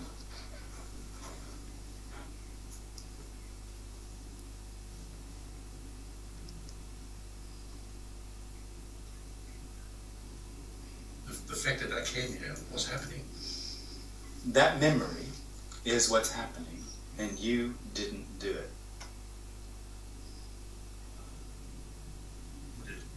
No one. It's not, no, there's nobody in there. Nobody makes decisions.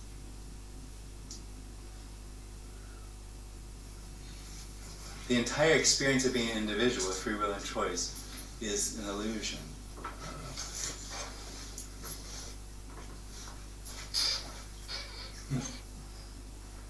But there is no illusion of There is no illusion, except for the individual. it. Right. So the illusion of the individual, right?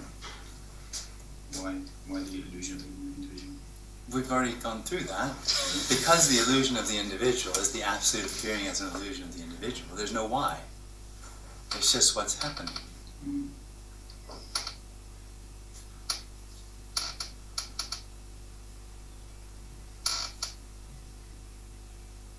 Why only arises if there's real separation and somebody trying to find a way out. But as we've already agreed, it's all just the absolute. There's nowhere to go. Nothing moves, really. There wouldn't be anywhere for a Y to arise or anywhere for a Y to direct anything to. Because there's only what's happening, So, apparently. okay. And you also having this illusionary experience.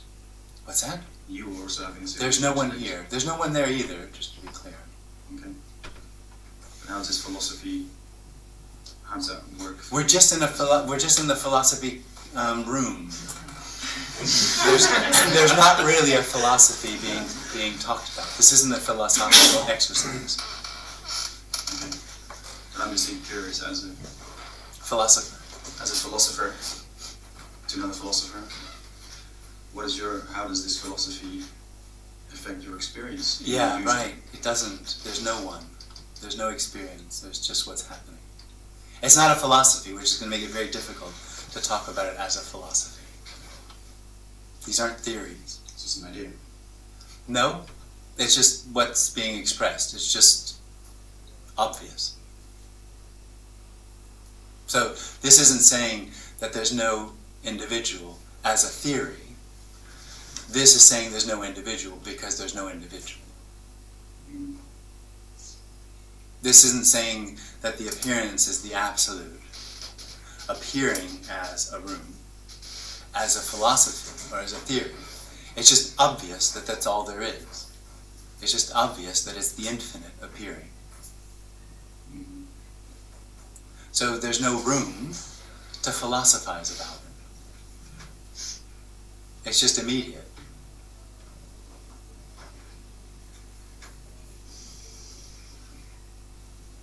So it's a kind of film without a projector, without a screen, Absolutely. and it is empty like that. Absolutely. That's And nobody watching. yeah, also that. Yeah. It's just so staggering to even trying to imagine that everything Yeah. is empty. Yeah. Now and then I come a little bit closer than on other days. Yeah. And Yeah. it's amazing Yeah, it is. and scary. Yeah, it's terrifying. I'm a Roman Catholic. What is that? A belief. When the eye arises, it doesn't actually make sense of everything. It just has the experience of everything being real. And so over time what it doesn't do this, but what happens through experience, this is a story. It builds up a belief system around that solidity of I am. And the Roman Catholicism is a belief system around the solidity I am that makes sense of what this is about for it. Because it needs to make sense because it's on its way somewhere. The end, the hope. It lives in hope. The individual lives in hope. It helps to make the individual more stronger. Well, it sort of supports the individual. It gives it it's a path. It feels like it's on a path. This is a dream. It's not really happening, but this is the experience of the individual. Is I'm on a path. I'm going somewhere. I belong to a group. I belong to just a path, and it loves groups. Yeah, feels like it belongs, and it likes God because it leaves home where mom and dad are, and it just gets another dad to make it feel good. Somebody knows what's going on. It'll help. Yeah, support. Yeah. Yeah. It's a very insecure existence, the individual. It's a frightening, insecure, contracted existence. It's a dream, it's not real, but that's the experience. So touching, feeling, smelling, it's not real. It's real and unreal. It's just what's happening. Yeah, It's just what's happening. Yeah.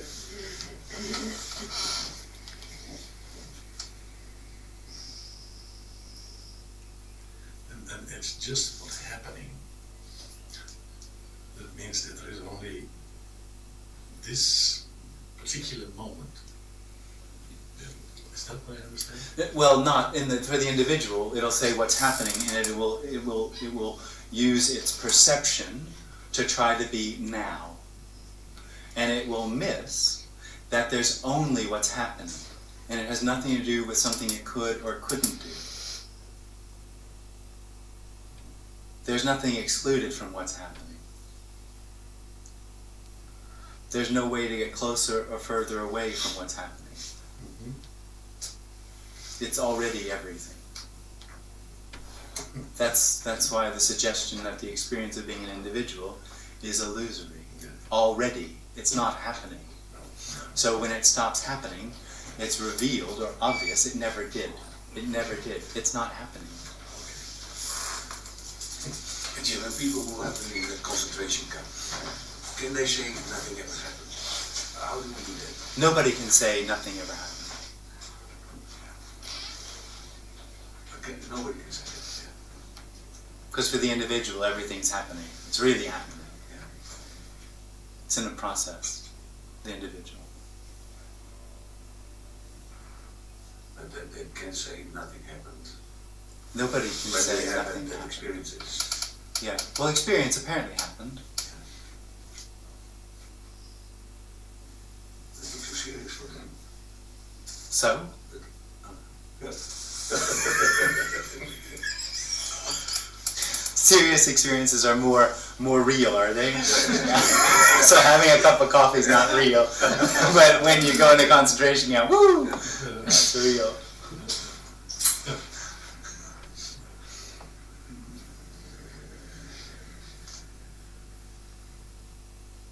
There's nothing to gain. Excuse me? There's nothing to gain. There's nothing lost. No. Also. Yeah. The experience of the individual is something's missing. So it wants to, through experience, keep adding and adding and adding to itself. And it never fulfills that gap of separation. It can't solve the problem of itself. It can't overcome it. The illusory. Do you know what I found difficult? You said that there's no process, only an apparent process.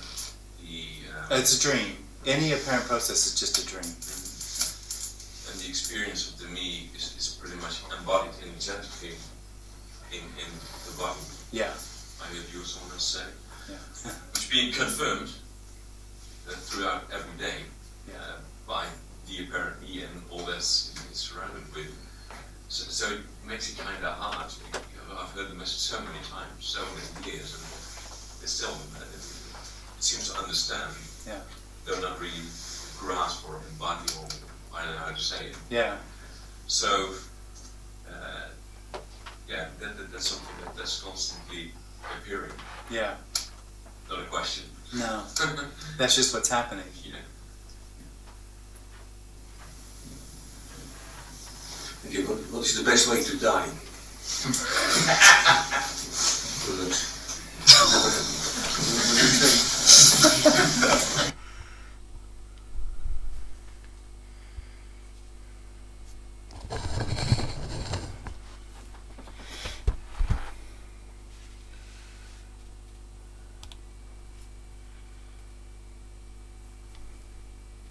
There is no best way to die, simply because you were never born.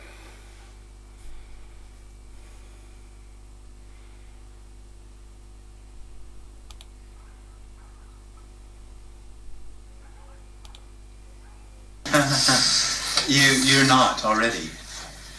You don't have to die. No.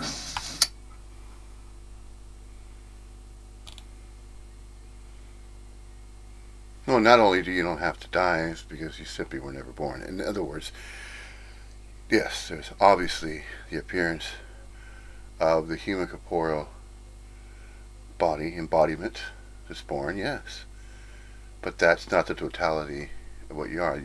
That is just the representation of a human corporeal manifestation in space and time appearing that way.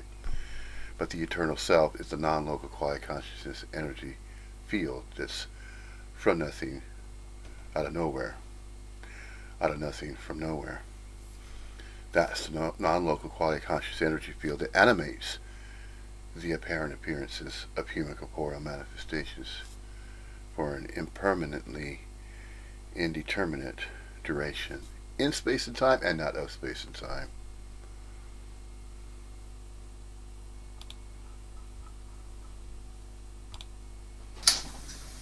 then I'm close. I'm saying that to myself.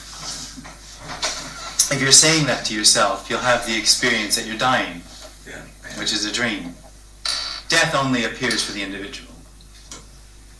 Death only has a reality in the experience of separation. And when I die, There is no separation. yeah. There is no death. So I'm dying, there is no death. The body will die. It doesn't belong to anyone, the body. It's just a body. So I lay in the bed. If you're laying in the bed, you're going to have the experience of dying.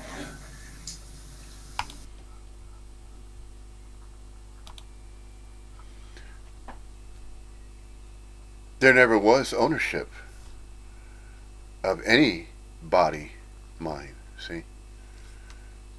That's why it's all conjured. That's why it is mentioned that it is all conjured. Because if a body mind apparently appears to be born, yes, indeed, and then when there's that baby, there's no separate identification of a separate sense of self that accompanies that particular body mind. It's just a simple body mind that appears, just as, let's say, for example, any other living creature, any other living thing that appears, such as an animal, like a dog or a cat, or anything else that apparently appears to be born as a baby. A rabbit, a hamster, different animals that appear to be born, and they're babies. But what is apparently appearing to happen, though, with the human corporeal, very interesting, the human corporeal manifestation appears to be the only living thing that does what? That creates this idea and conjures a sense of a separate self. It has this degree of awareness of itself somehow that enters the mind of the body mind of a human corporeal manifestation, a human corporeal embodiment in space and time. And yet it is not of space and time, because it is a representation of the eternal self. The eternal self, the eternal self's representation or expression is a human corporeal manifestation of embodiment, human corporally.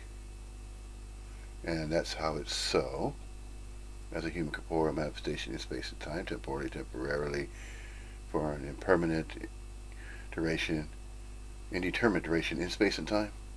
That's the so-ness. And then the not so-ness is out of nowhere, from nowhere, and out of nothing, from nowhere, as the eternal self, non-local quality consciousness energy field. A non-local quality conscious energy field is the eternal self, and then the eternal self manifests, appears for an indeterminate duration, for an impermanent duration in space and time, and then disappears, as though it's returning out of nowhere, from nothing, and then it reappears again. So the next time, it's simply going to use the non-local quality conscious energy field and then appear as though it's a different human corporeal manifestation now that's appearing. And then it takes on, as though it's taking on different lifetimes, different incarnations. So there's where the idea and the mention of such a process, that mentioning and speaking of the reincarnation process that seemingly apparently appears to go on with only that particular human corporeal manifestation of energy, that kind of energy form. The other creatures, other animals that have been labeled to be different species of animals, and then there's that particular animal kingdom, and then there's the plant kingdom, and then there's the insect kingdom. And the insect kingdom apparently appears to be far more plentiful in its variety, in its infinitudinal complexification. There apparently appears to be more variety in the insect kingdom, and then the microorganisms. There apparently appears to be just as much plentifulness or a vast array of different apparent appearances of that particular type of life form. And there's the plant kingdom is just as plentiful. So in each of these so-called kingdoms, there is infinitudinal complexification there as well. And yet, one of the only the only type of living representations of a living creature or a living thing apparently appears to take on the form of a human corporeal manifestation. When there is a human corporeal manifestation appearing, what accompanies that is some type of a self-awareness, that it is aware of its presence as though it's personal. And then its impersonal presence is associated with that which is the eternal self. And the eternal self, which is the non-local quiet consciousness energy field that animates the apparent appearance of the human corporeal local unit of quiet consciousness energy form as though it is a separate energy form, when it's just appearing that way. Because it apparently appears separate because it is appearing in space and time as it is so, and it is not so from a non-local quiet conscious energy field, which is the not so. So it's not so, non-local quiet conscious energy field, and then manifesting as an embodiment, as a human corporeal form. And along with that is the mental thought system, because it has a developing brain. There's the dolphin, it's very close. There's certain types of animals, and there's the apes, the chimpanzees, with the appearance of the human corporeal bodily form. Although it's very hairy, it looks apparently similar to it. But yet, there's the story of the Darwinian. See, that's also a theory or a story. And that story and theory is based on what? Well, there was a self-conjured self that had a birth name and birthright, Charles Darwin. And he came up with the idea, and then there were other self-conjured selves, a few of them that agreed with him, and so they were called Darwinius. The Darwinian was labeled as that particular standpoint or viewpoint or opinion that there is an evolutionary process that's going on, or has been going on, and that the human race, the human species, the ancestors were the apes, chimpanzees, and monkeys, but yet there's this missing link that they're calling a missing link that they can't explain. And so then it goes off in all these other different tangents as well, where archaeologists are saying, well, that missing link might have been some kind of introduction of some kind of other human corporeal form that may have come from elsewhere, and then that idea about the extraterrestrial humanoid is entertained, and then there's the ancient astronaut society and ancient skies, and then the idea of an intrusion of some advanced type of humanoids from some other planet in the infinite universe that had a head start on this evolutionary process, and there's that story as well. So there's all these different stories of the earth. There are as many stories of the earth as there are self-conjured selves to conjure up a story of its own life. And so the life of the earth, there's stories of that, and there are many versions of that. And then also the stories of a self-conjured self, there's more than one version of that story about a life that a so-conjured conjured self had lived, and that it has many past generations that it could trace, because it has a birth name and birthright, and its birthright is recorded via the birth certificates, the very first sets of birth certificates that began to be recorded were ways of using the that kind of record of a body mind, and then provide that with a given birth name, and then based on the mother and father genealogy, going tracing on one side of the family tree. So all of these concepts and these processes were conjured in order to do what? Well, in a sense, kind of keep track and say, well, each body mind, whether regardless if it's male, female, or whatever gender happens to turn out to be, then it's immediately given a name, and it's given a birth certificate as a record. And that record is kept for what reason? Well, for the main reason of integrating that individual into the societal structure, onto the grid, so to speak. And that's how that turned out to be.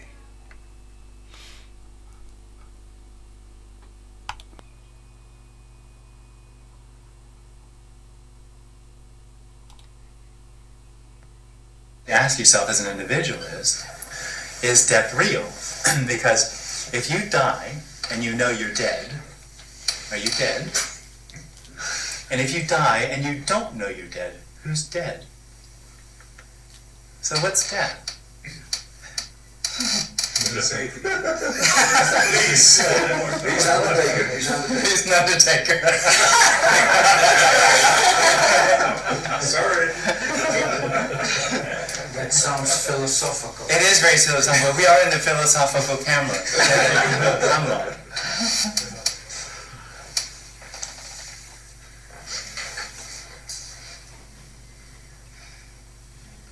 Jim, regarding energy in the body, I heard you say several times that the illusion starts with the perception of being here, of position. Yeah. I know it's probably something that you was there was another question. Would you say that from your perspective, if there's something like that, that's different than from the perspective that's Absolutely not. This doesn't actually see people.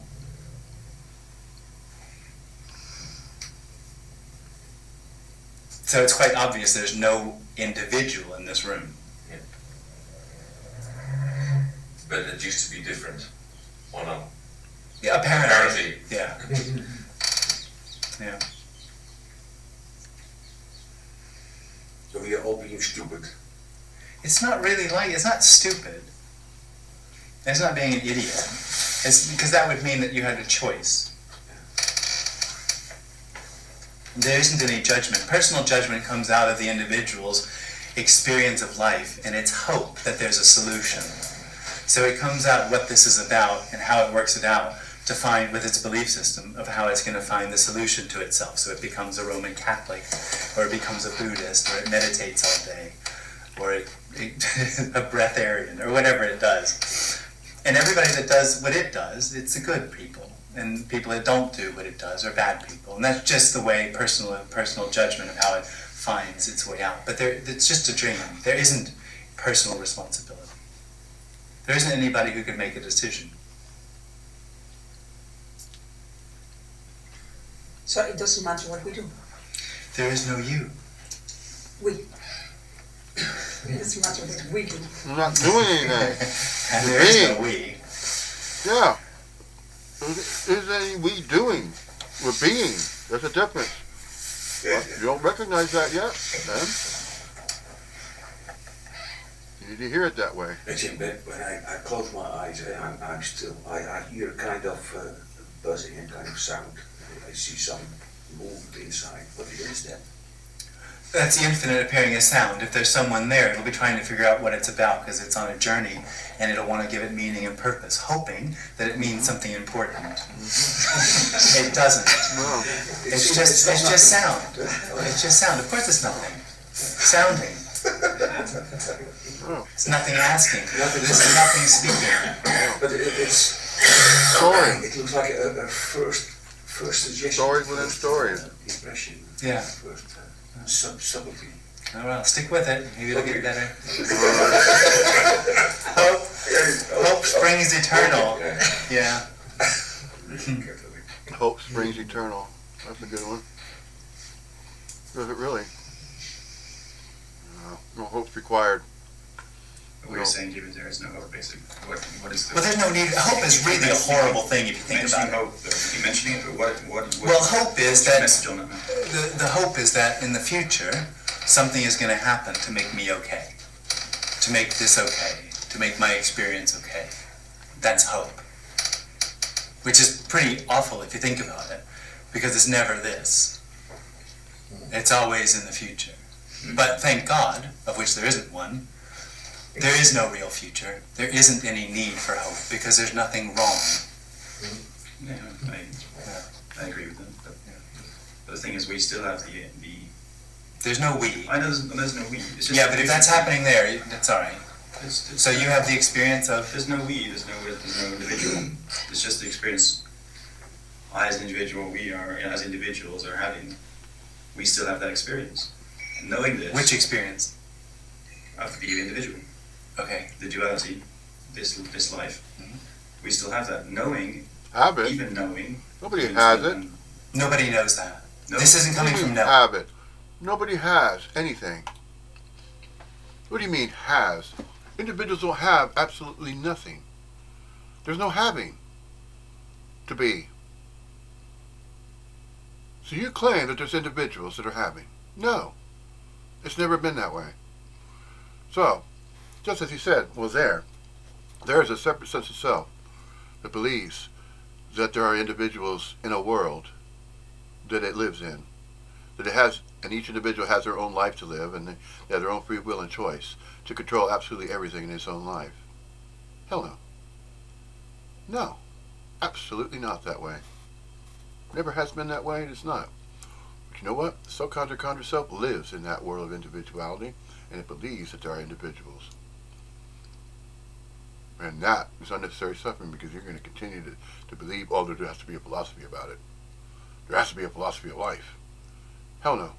There does not have to be no philosophies, or no religious, no spiritual practices, nothing. None of that to simply be. It's necessary. None of it's necessary. None of that's necessary.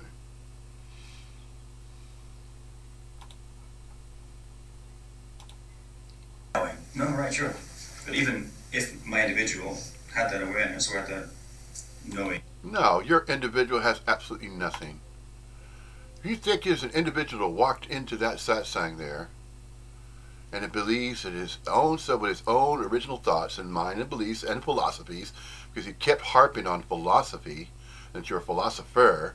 Oh yeah, okay, so you belong to this great group and club or institution, this club of philosophers.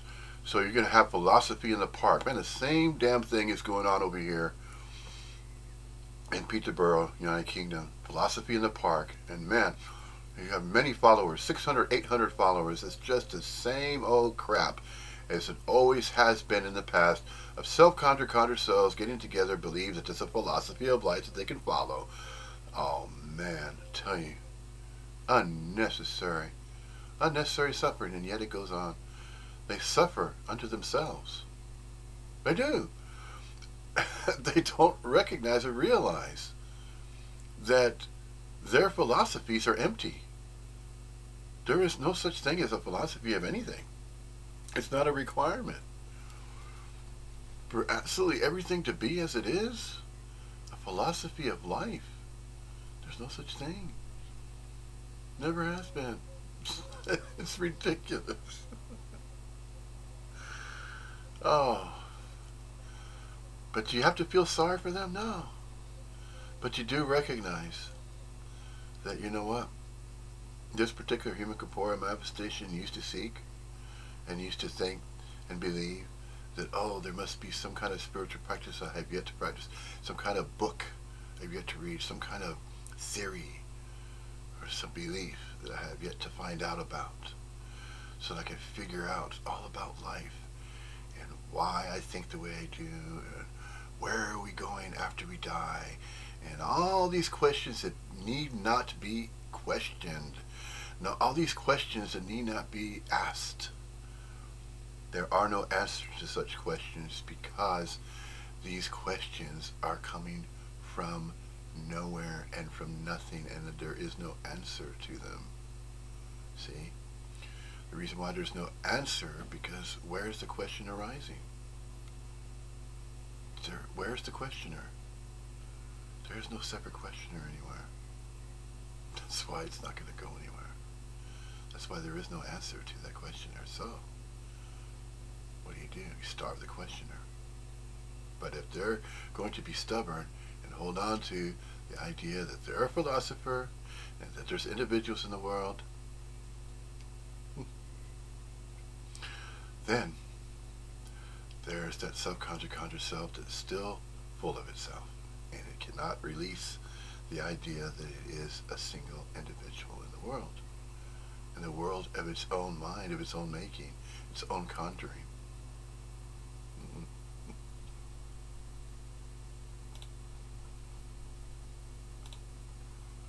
Right? It doesn't change the fact that I'm still having the experience as an individual. I can't. Knowing isn't what this is about.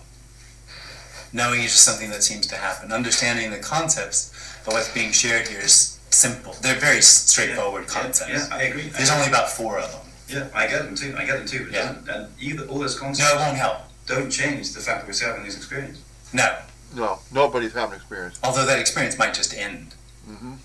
revealing there never was that experience. It's just what's happening. That's right.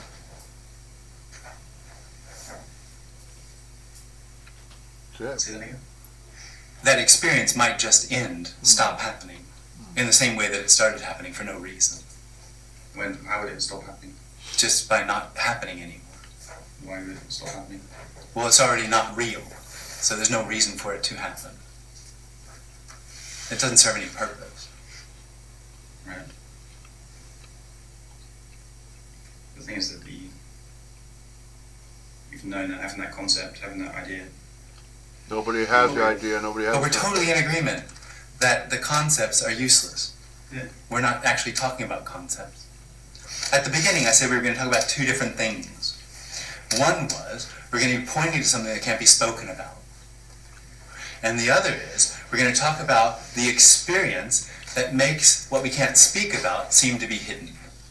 And the way that Paul Hederman, the Birth Name Birthright of Paul Hederman, is wording that same exact sentence that Jim Newman just said right there.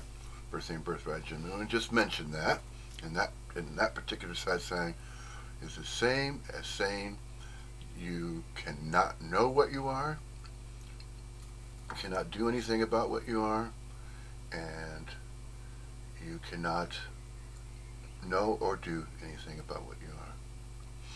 You can only study. You can't study what you are either. You can only study what you're not. You can know about what you're not. And you can take action regarding what you're not. But you cannot know what you are. You cannot do what you are. You cannot do anything about what you are. You can simply be what you are. There's no knowing necessary to be, and there's no action that's necessary to be taken by anybody, because nobody needs to take action to simply be, because you're already being. Naturally already being.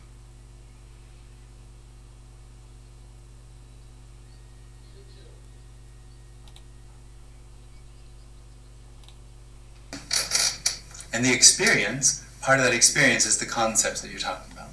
Right. So I know this is the absolute. That has no relationship to the fact that this is the absolute. Right.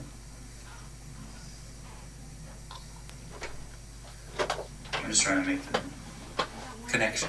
make it useful. Okay. Yeah, well, it's not. There's no, this is completely a useless message. It has absolutely no value at all. Alright, well, I get that. There you go, you arrogant prick. Fuck no. That guy doesn't get absolutely nothing. Talking out of his fucking asshole, his anus, man. He doesn't know absolutely nothing about anything that he believes to be something that's knowable. So full of himself. See? Self-conjured self is extremely arrogant, egotistical, full of their own beliefs, because they believe they're a very special individual that has thoughts and ideas and concepts that's going to share with the rest of the world that has never been heard of before. Ah, self-conjured self-conjurings. That's all it is. Just a bunch of crap that's going to go absolutely nowhere.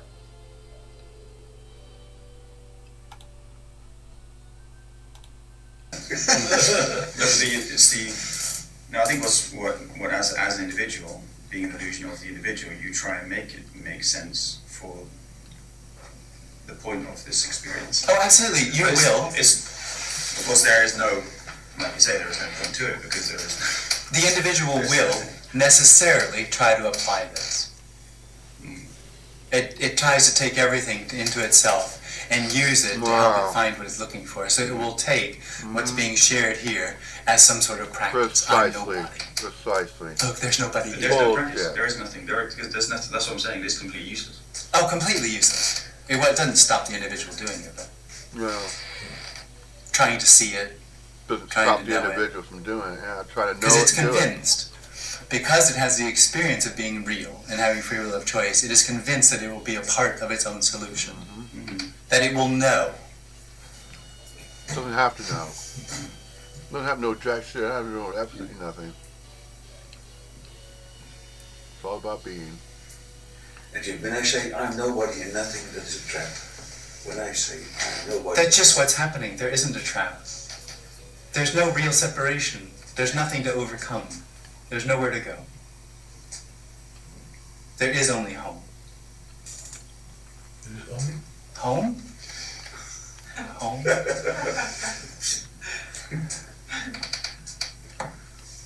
do you mean there's only home? There's only everything. Okay. There's only what's happening.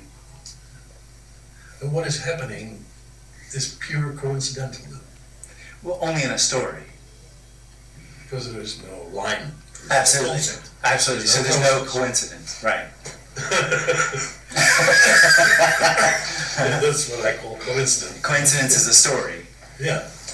Coincidence is a couple of different happenings happening in sort of a synergetic or sort of a coincidental sort of thing. Yeah. There aren't different happenings. No. Right. So there's no coincidence. There's no coincidence. This appearance, So there is a coincidence. this appearance is absolute chaos. Yeah. Okay. No. And absolute freedom.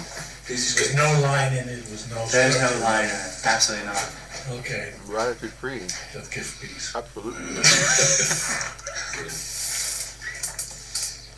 No direction? No.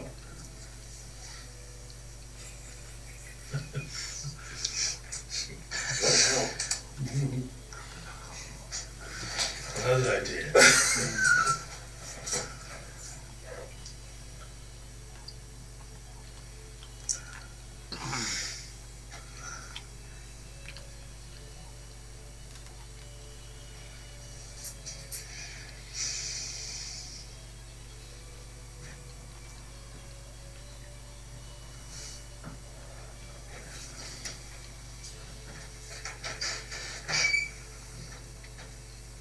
What is, in the end, the clue of this game?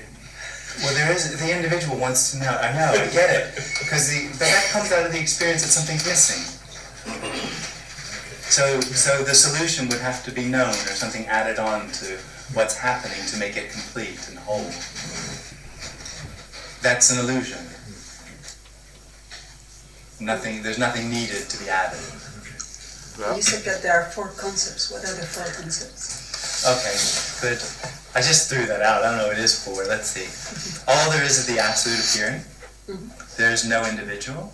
Nothing is real. Nothing is unreal. 3. Both real and unreal. There's no meaning, reason, and purpose for that to be so and not so. It is and it isn't. There's no meaning or Right. purpose. There it is. I There used could be to more than 4. a fan of meaning, Yeah. but it was stolen. You lost it. When the individual arises, meaning and purpose comes immediately with it. It's a part and parcel of that experience of being an individual. Meaning and purpose.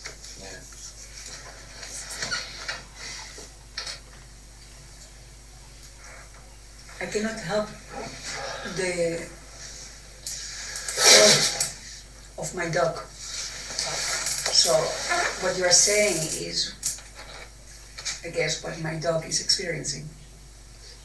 But that's just what's happening. Yeah. Okay.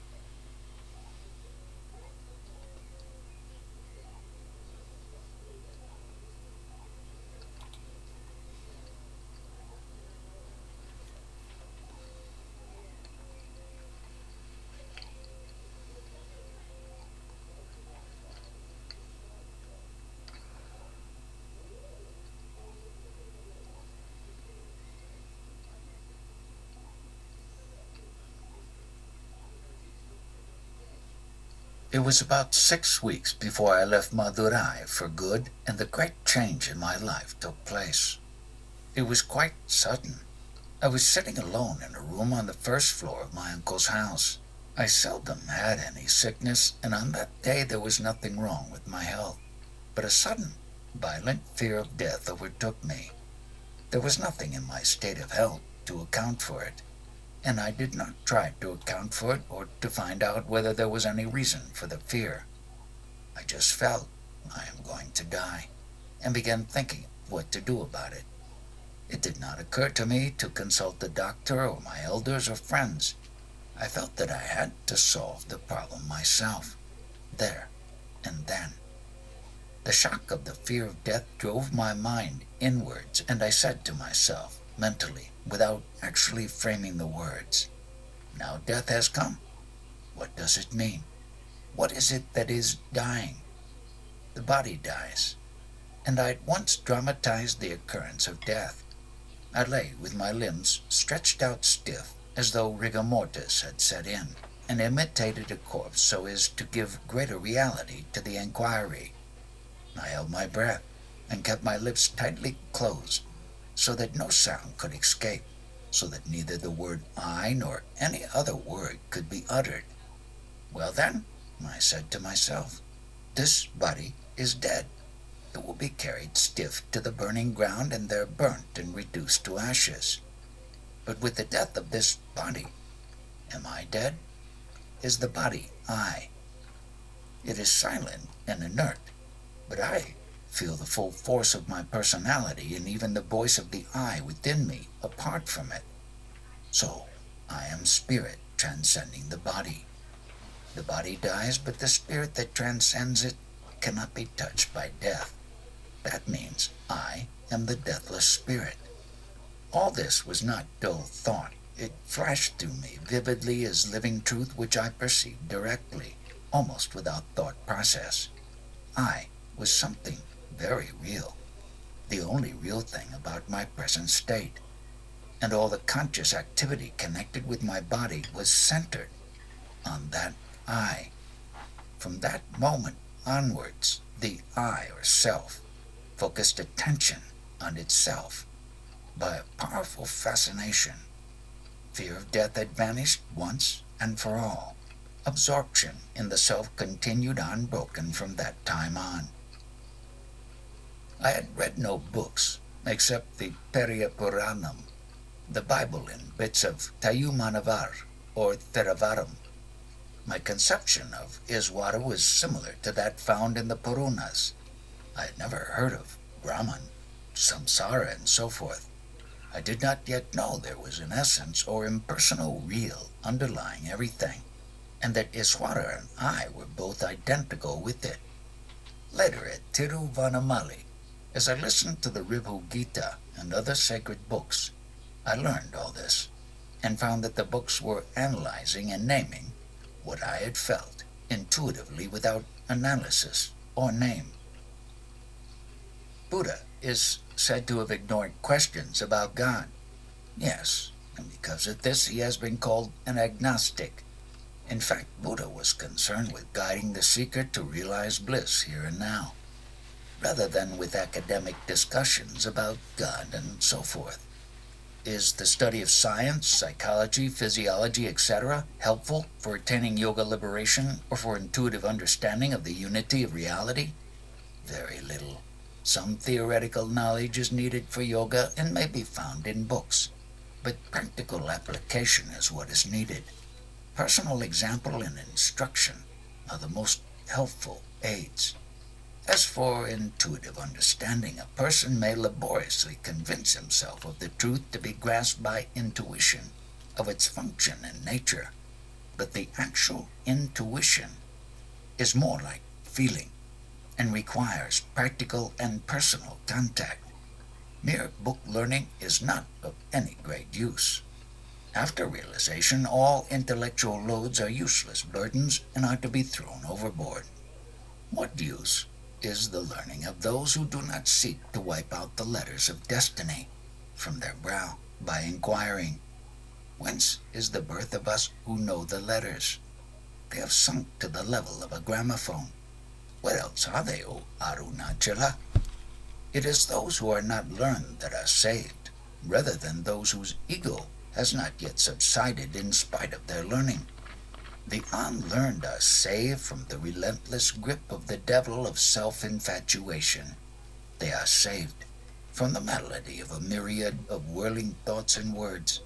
They are saved from running after wealth. It is from more than one evil that they are saved. It is due to illusion born of ignorance that men fail to recognize that which is always and for everybody the inherent reality dwelling in its natural heart center, and to abide in it, and that instead they argue that it exists or does not exist, that it has form or has not form, or is non-dual or is dual. Can anything appear apart from that which is eternal and perfect? This kind of dispute is endless. Do not engage in it. Instead, turn your mind inward and put an end to all this. There is no finality in disputations. The scriptures serve to indicate the existence of the higher power or self and to point the way to it. That is their essential purpose. Apart from that, they are useless. However, they are voluminous in order to be adapted to the level of development of every seeker. As a man rises in the scale, he finds the stages already attained to be only stepping stones to higher stages, until finally the goal is reached. When that happens, the goal alone remains and everything else, including the scriptures, becomes useless. The intricate maze of philosophy of the various schools is set to clarify matters and to reveal the truth, but in fact it creates confusion where none need exist. To understand anything, there must be the self. The self is obvious, so why not remain as the self? What need to explain the non-self? I was indeed fortunate that I never took to it, i.e. philosophy. Had I taken to it, I would probably be nowhere. But my inherent tendencies led me directly to inquire, who am I? How fortunate! Is Bhagavan's teaching the same as Shankara's? Bhagavan's teaching is an expression of his own experience and realization. Others find that it tallies with Sri Shankara's. when the Upanishads say that all is Brahman, how can we agree with Shankara that this world is illusory? Shankara also said that this world is Brahman, or the self. What he objected to is one's imagining that the self is limited by the names and forms that constitute the world. He only said that the world has no reality apart from Brahman. Brahman, or the self, is like a cinema screen, and the world like the pictures on it. You can see the picture only so long as there is a screen. But when the observer himself becomes the screen, only the self remains. Shankara has been criticized for his philosophy of Maya, illusion, without understanding his meaning. He made 3 statements: that Brahman is real, that the universe is unreal, and that Brahman is the universe. He did not stop with the second. The 3rd statement explains the first 2. It signifies that when the universe is perceived apart from Brahman, that perception is false and illusory. What it amounts to is that phenomena are real when experienced as the self, and illusory when seen apart from the self. The self alone exists and is real. The world, the individual, and God, like the illusory appearance of silver in the mother of pearl, imaginary creations in the self. They appear and disappear simultaneously. Actually, the self alone is the world, and I and God. All that exists is only a manifestation of the Supreme. What is reality? Reality must always be real. It has no names or forms, but is what underlies them. It underlies all limitations, being itself limitless. It is not bound in any way. It underlies unrealities, being itself real. It is that which is. It is as it is. It transcends speech and is beyond description, such as being or non-being. The Buddhists deny the world, whereas Hindu philosophy admits its existence but calls it unreal. Isn't that so? It is only a difference of point of view.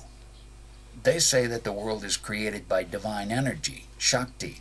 Is the knowledge of unreality due to the veiling by illusion, Maya? All admit creation by the divine energy, but what is the nature of this energy? It must be in conformity with the nature of its creation. Are there degrees of illusion? Illusion itself is illusory. It must be seen by somebody outside it. But how can such a seer be subject to it? So how can he speak of degrees of it? You see various scenes passing on a cinema screen. Fire seems to burn buildings to ashes. Water seems to wreck ships. But the screen on which the pictures are projected remains unburnt and dry. Why? Because the pictures are unreal, and the screen is real. Similarly, reflections pass through a mirror, but it is not affected at all by their number or quality. In the same way, the world is a phenomenon upon the substratum of the single reality which is not affected by it in any way. Reality is only one. Talk of illusion is due only to the point of view. Change your point of view to that of knowledge, and you will perceive the universe to be only Brahman. Being now immersed in the world, you see it as a real world. Get beyond it, and it will disappear, and reality alone will remain. The world is perceived as an apparent objective reality when the mind is externalized, thereby abandoning its identity with the self. When the world is thus perceived, the true nature of the self is not revealed. Conversely, when the self is realized, the world ceases to appear as an objective reality. That is illusion, which makes one take what is ever present and all-pervasive, full to perfection and self-luminous, and is indeed the self in the core of one's being, for non-existent and unreal. Conversely, that is illusion, which makes one take for real and self-existent what is non-existent and unreal, namely the trilogy of world, ego, and God. To those who have not realized the self, as well as to those who have, the world is real. But to the former, truth is adapted to the form of the world, whereas to the latter, truth shines as the formless perfection and the substratum of the world. This is the only difference between them.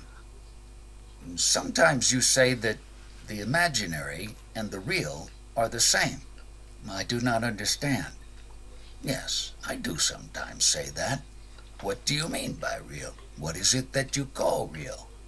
According to the Vedanta, only that which is permanent and unchanging can be called real. That is the meaning of reality. The names and forms which constitute the world continually change and perish, and are therefore called unreal.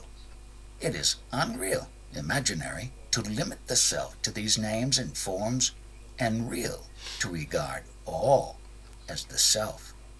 The non-dualist says that the world is unreal, but he also says all this is Brahman. So it is clear that what he condemns is regarding the world as objectively real in itself, not regarding it as Brahman. He who sees the self alone in the world also. It is immaterial to the enlightened whether the world appears or not. In any case, his attention is turned to the self. It is the letters and the paper on which they are printed. You are so engrossed in the letters that you forget about the paper. But the enlightened sees the paper as the substratum, whether the letters appear on it or not. The Vedantins do not say that the world is unreal. That is a misunderstanding. If they did, what would be the meaning of the Vedantic text? All this is Brahman. They only mean that the world is unreal as world, but real as self. If you regard the world as non-self, it is not real. Everything, whether you call it illusion, maya, or divine play, lila, or energy, shakti, must be within the self and not apart from it. The Vedas contain conflicting accounts of cosmogony. Ether is said to be the first creation in one place, vital energy in another, water in another, something else in another. How can all this be reconciled? Does it not impair the credibility of the Vedas? Different seers saw different aspects of truth at different times, each emphasizing some viewpoint. Why do you worry about their conflicting statements? The essential aim of the Vedas is to teach us the nature of the imperishable self and show us that we are that. About that part I am satisfied. Then treat all the rest as auxiliary arguments or as expositions for the ignorant who want to know the origin of things. I'm copying out the English translation of the Tamil, Kaivalya Navanitha, and I've come across some of the technical terms in which I have difficulty in understanding. Can you help me? These portions deal with theories of creation. They are not essential because the real purpose of the scriptures is not to set forth such theories. They mention the theories casually, so that those readers who wish to may take interest in them. The truth is that the world appears as a passing shadow in a flood of light. Light is necessary, even to see the shadow. The shadow is not worth any special study, analysis, or discussion. The purpose of the book is to deal with the self, and what is said about creation may be omitted for the present. Vedanta says that the cosmos springs into view simultaneously with him who sees it, and there is no detailed process of creation. It is similar to a dream, where he who experiences the dream arises simultaneously with the dream he experiences. However, some people cling so fast to objective knowledge that they are not satisfied when told this. They want to know how sudden creation can be possible, and argue that an effect must be preceded by a cause. In fact, they desire an explanation of the world that they see about them. Therefore, the scriptures try to satisfy their curiosity by such theories. This method of dealing with the subject is called the theory of gradual creation. But the true spiritual seeker can be satisfied with instantaneous creation. The individual being, which identifies its existence with that of life and the physical body as I, is called the ego. The self, which is pure consciousness, has no ego sense about it. Neither can the physical body, which is inert in itself, have this ego sense. Between the two, that is between the self, or pure consciousness, and the inert physical body, there arises, mysteriously, the ego sense, or I notion, the hybrid which is neither of them, and this flourishes as an individual being. This ego or individual being is at the root of all that is futile and undesirable in life. Therefore it is to be destroyed by any possible means. Then that which ever is alone remains resplendent. This is liberation, or enlightenment, or self-realization. Bhagavan often says the world is not outside you, or everything depends on you, or what is there outside you. I find all this puzzling. The world existed before I was born and will continue to exist after my death, as it has survived the death of so many who once lived as I do now. Did I ever say that the world exists because of you? I have only put to you the question, what exists apart from yourself? You ought to understand that by the self, neither the physical body nor the subtle body is meant. What you are told is that if you once know the self within which all ideas exist, not excluding the idea of yourself, of others like you, and of the world, you can realize the truth that there is a reality, a supreme truth which is the self of all the world you now see, the self of all the selves, the one real, the supreme, the eternal self, as distinct from the ego or individual being, which is impermanent. You must not mistake the ego or the bodily idea for the self. Then Bhagavan means that the self is God? You see the difficulty. Self-inquiry, who am I, is a different technique from the meditation, I am Siva, or I am He. I rather emphasize self-knowledge, for you are first concerned with yourself, before you proceed to know the world or its Lord. The I am He or I am Brahman meditation is more or less mental, but the quest for the self of which I speak is a direct method and is superior to it. For the moment you get into the quest for the self and begin to go deeper. The real self is waiting there to receive you, and then whatever is to be done is done by something else, and you, as an individual, have no hand in it. In this process, all doubts and discussions are automatically given up, just as one who sleeps forgets all his cares for the time being. What certainty is there that something awaits there to receive me? When a person is sufficiently mature, he becomes convinced, naturally. How is this maturity to be attained? Various ways are prescribed, but whatever previous development there may be, earnest self-inquiry hastens it.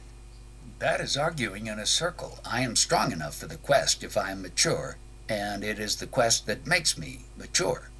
The mind does not have this sort of difficulty. It wants a fixed theory to satisfy itself with. Really, however, no theory is necessary for the man who seriously strives to approach God or his true self. Everyone is the self, and indeed is infinite. Yet each person mistakes his body for his self. In order to know anything, illumination is necessary. This can only be of the nature of light. However, it lights up both physical light and physical darkness. That is to say that it lies beyond apparent light and darkness. It is itself neither, but it is said to be light because it illumines both. It is infinite, and it is consciousness. Consciousness is the self of which everyone is aware. No one is ever away from the self, and therefore everyone is in fact self-realized. Only, and this is the great mystery, people do not know this and want to realize the self. Realization consists only in getting rid of the false idea that one is not realized. It is not anything new to be acquired. It must already exist or would not be eternal, and only what is eternal is worth striving for. Once the false notion, I am the body or I am not realized, has been removed, supreme consciousness or the self alone remains, and in people's present state of knowledge, they call this realization. But the truth is that realization is eternal and already exists here and now. Consciousness is pure knowledge. The mind arises out of it and is made up of thoughts. The essence of the mind is only awareness or consciousness.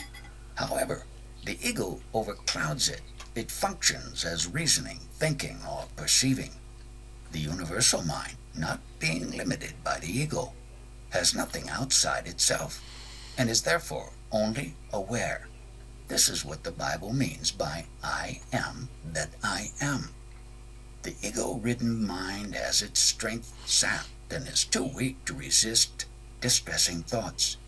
The egoless mind is happy, and we see in deep, dreamless sleep. Clearly, therefore, happiness and distress are only modes of the mind. When I seek the I see nothing. You say that because you are accustomed to identify yourself with the body and sight with the eyes. But what is there to be seen, and by whom, and how? There is only one consciousness, and this, when it identifies itself with the body, projects itself through the eyes and sees the surrounding objects. The individual is limited to the waking state. He expects to see something different and accepts the authority of his senses. He will not admit that he who sees, the objects seen, and the act of seeing are all manifestations of the same consciousness, the I. Meditation helps to overcome the illusion that the self is something to see. Actually, there is nothing to see. How do you recognize yourself now? Do you have to hold a mirror up in front of yourself to recognize yourself? The awareness itself is the I. Realize it, and that is the truth. When I inquire into the origin of thoughts, there is the perception of the I, but it does not satisfy me. Quite right, because this perception of I is associated with the form, perhaps with the physical body. Nothing should be associated with the pure self. The self is the pure reality in whose light the body, the ego, and all else shine. When all thoughts are stilled, pure consciousness remains over. How did the ego arise? There is no ego. If there were, you would have to admit of two selves in you. Therefore, there is no ignorance. If you inquire into the self, ignorance, which is already non-existent, will be found not to exist, and you will say that it is fled. Absence of thought does not mean a blank. There must be someone to be aware of that blank. Knowledge and ignorance pertain only to the mind and are in duality, but the self is beyond them both. It is pure light. There is no need for one self to see another. There are no two selves. What is not the self is mere non-self and cannot see the self. The self has no sight or hearing. It lies beyond them. All alone is pure consciousness. I don't know whether the self is different from the ego. In what state were you in deep sleep? I don't know. Who doesn't know? The waking self? But you don't deny that you existed while in deep sleep. I was and am, but I don't know who was in deep sleep. Exactly. The waking man says that he did not know anything in the state of deep sleep. Now he sees objects, and knows that he exists, but in deep sleep there were no objects and no spectator. And yet the same person who is speaking now existed in deep sleep also. What is the difference between the two states? There are objects and the play of senses now, while in deep sleep there were none. A new entity, the ego, has arisen. It acts through the senses, sees objects, confuses itself with the body, and claims to be the self. In reality, what was in deep sleep continues to be now also. The self is changeless. It is the ego which has come between. That which rises and sets is the ego. That which remains changeless is the self. Waking, dream, and sleep are mere phases of the mind, not of the self. The self is the witness of these three states. Your true nature exists in sleep. But we are advised not to fall asleep during meditation. It is stupor which you must guard against. That sleep which alternates with waking is not the true sleep. That waking which alternates with sleep is not the true waking. Are you awake now? No. What you have to do is to wake up to your true state. You should neither fall into false sleep, nor remain falsely awake. Though present, even in sleep, the self is not then perceived. It cannot be known in sleep straight away. It must first be realized in the waking state, for it is our true nature underlying all the three states. Effort must be made in the waking state and the self realized here and now. It will then be understood to be the continuous self, uninterrupted by the alteration of waking, dream, and deep sleep. Do a person's actions in this life affect him in future births? Are you born now? Why do you think of future births? The truth is that there is neither birth nor death. Let him who is born think of death and palliatives for it. Is the Hindu doctrine of reincarnation right? No definite answer is possible. Even the present incarnation is denied. For instance, in the Bhagavad Gita, isn't our personality beginningless? Find out first whether it exists at all. And after you have solved that problem, ask the question. Namawar says, in ignorance I took the ego to be the self, but with right knowledge the ego is not, and only you remain as the self. Both the non-dualist and the dualist agree on the necessity for self-realization. Attain that first and then raise other questions. Non-dualism or dualism cannot be decided on theoretical grounds alone. If the self is realized, the question will not arise. Whatever is born must die. Whatever is acquired must be lost. But were you born? You are eternally existent.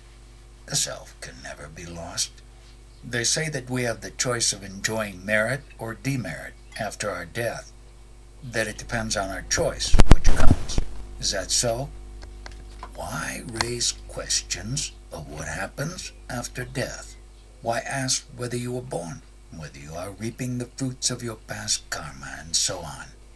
You will not raise such questions in a little while when you fall asleep. Why? Are you a different person now from the one you are when you are asleep? No, you are not. Find out why such questions do not occur to you when you are asleep. In the Bhagavad Gita, Sri Krishna first says to Arjuna in chapter 2 that no one was born, and then in chapter 4 there have been numerous incarnations, both of you and me. I know them, but you do not. Which of these two statements is true? The teaching varies according to the understanding of the listener. When Arjuna said that he would not fight against his relatives and elders in order to kill them and gain the kingdom, Sri Krishna said, not that these you or I were not before, are not now, nor will be hereafter. None was born, none has died, nor will it be so hereafter. He further developed this theme, saying that he had given instructions to the sun, and through him to Ikshvaku, and Arjuna queried how that could be, since he had been born only a few years back, while they lived ages ago. Then Sri Krishna saw his point of view and said, "Yes, there have been many incarnations of me and you. I know them all. You do not."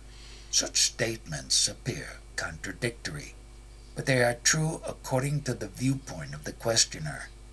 Christ also said, "Before Abraham was I am." Just as in dreams you wake up after several new experiences, so after death another body is found. Just as rivers lose their individuality when they discharge their waters into the ocean, and yet the waters evaporate and return as rain on the hills and back again through the rivers to the ocean, so also individuals lose their individuality when they go to sleep or return again according to their previous innate tendencies. Similarly, in death also, being is not lost. How can that be? See how a tree grows again when its branches are cut off. So long as the life source is not destroyed, it will grow. Similarly, latent potentialities withdrawn into the heart at death, but do not perish. That is how beings are reborn. In truth, there is neither seed nor tree. There is only being. How long is the interval between death and rebirth? It may be long or short, but a realized man undergoes no such changes. He merges into the infinite being, as is said in the Brihad Aranyaka Upanishad. Some say that those who after death take the path of light are not reborn, whereas those who take the path of darkness are born after they have reaped their karma, self-made destiny, in their subtle bodies. If a man's merits and demerits are equal, he is reborn immediately on earth. If the merits outweigh the demerits, his subtle body goes first to heaven, while if the demerits outweigh the merits, it goes first to hell. But in either case, he is later reborn on earth. All this is described in the scriptures, but in fact there is neither birth nor death. One simply remains what one really is. That is the only truth. God, in His mercy, withholds this knowledge from people. If they knew that they had been virtuous, they would grow proud, and in the other case they would be despondent. Both are bad. It is enough to know the self. A competent person who has already, perhaps in a previous incarnation, qualified himself, realizes the truth, and abides in peace as soon as he hears it told to him just once, whereas one who is not so qualified has to pass through the various stages before attaining samadhi, direct, pure consciousness of being. That is to say that a lifetime may be regarded as a day's journey upon the pilgrimage to self-realization. How far from the goal one starts depends on the effort, or lack of effort, made on the previous days. How far forward one advances depends on the effort of today.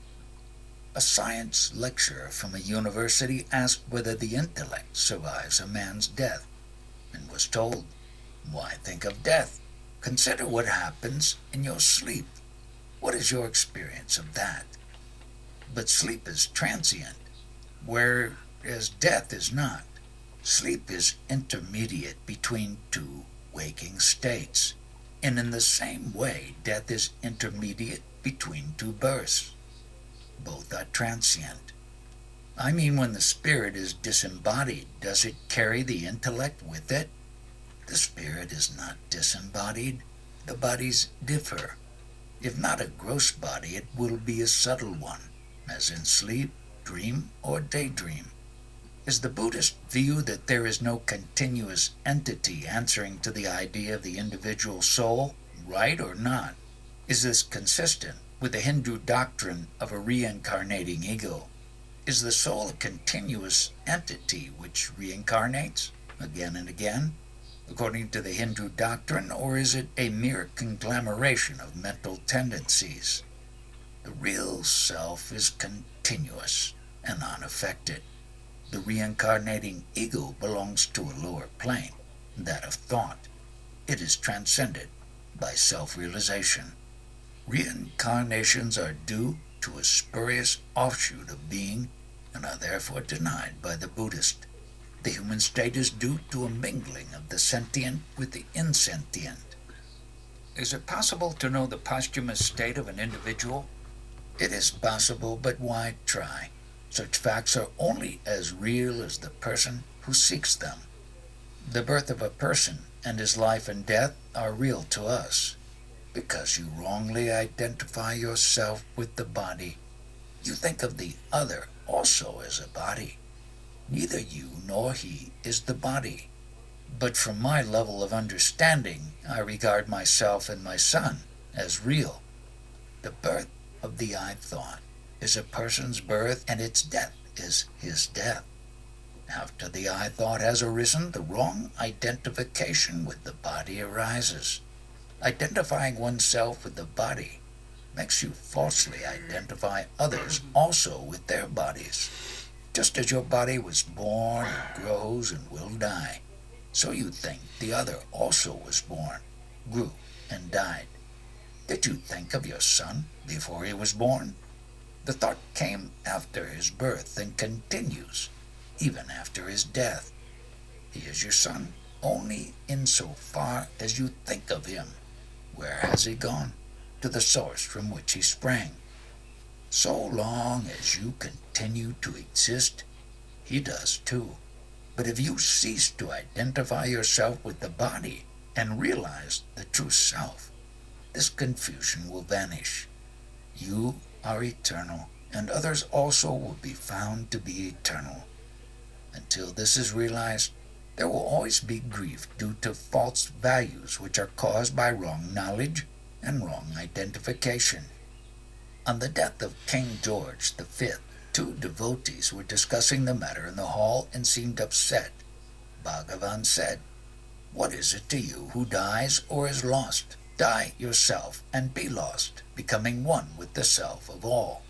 Even if I cannot realize in my lifetime, let me have a glimpse of reality at least at the moment of death, so that it may stand in me in good stead in the future." It is said in the Bhagavad Gita, chapter 8, that whatever is a person's last thought at death determines his next birth. But it is necessary to experience reality now, in this life, in order to experience it at death. Consider whether this present moment is any different from the last one at death, and try to be in the desired state. Why do you say that the heart is on the right when biologists have found it to be on the left? What authority have you? No one denies that the physical organ is on the left, but the heart of which I speak is on the right. That is my experience, and I require no authority for it. Still, you can find confirmation of it in a Malayali book on Ayurveda, in the Siddha Upanishad. Why do we have a place such as the heart to concentrate on for meditation? Because you seek true consciousness. Where can you find it? Can you attain it outside yourself? You have to find it internally. Therefore, you are directed inward. The heart is the seat of consciousness, or consciousness itself. I ask you to observe where the eye arises in your body. But it is not really quite correct to say that the eye arises from and merges in the chest at the right side. The heart is another name for reality, and this is neither inside nor outside the body. There can be no in or out for it, since it alone is. I do not mean by heart any physiological organ or plexus of nerves or anything like that.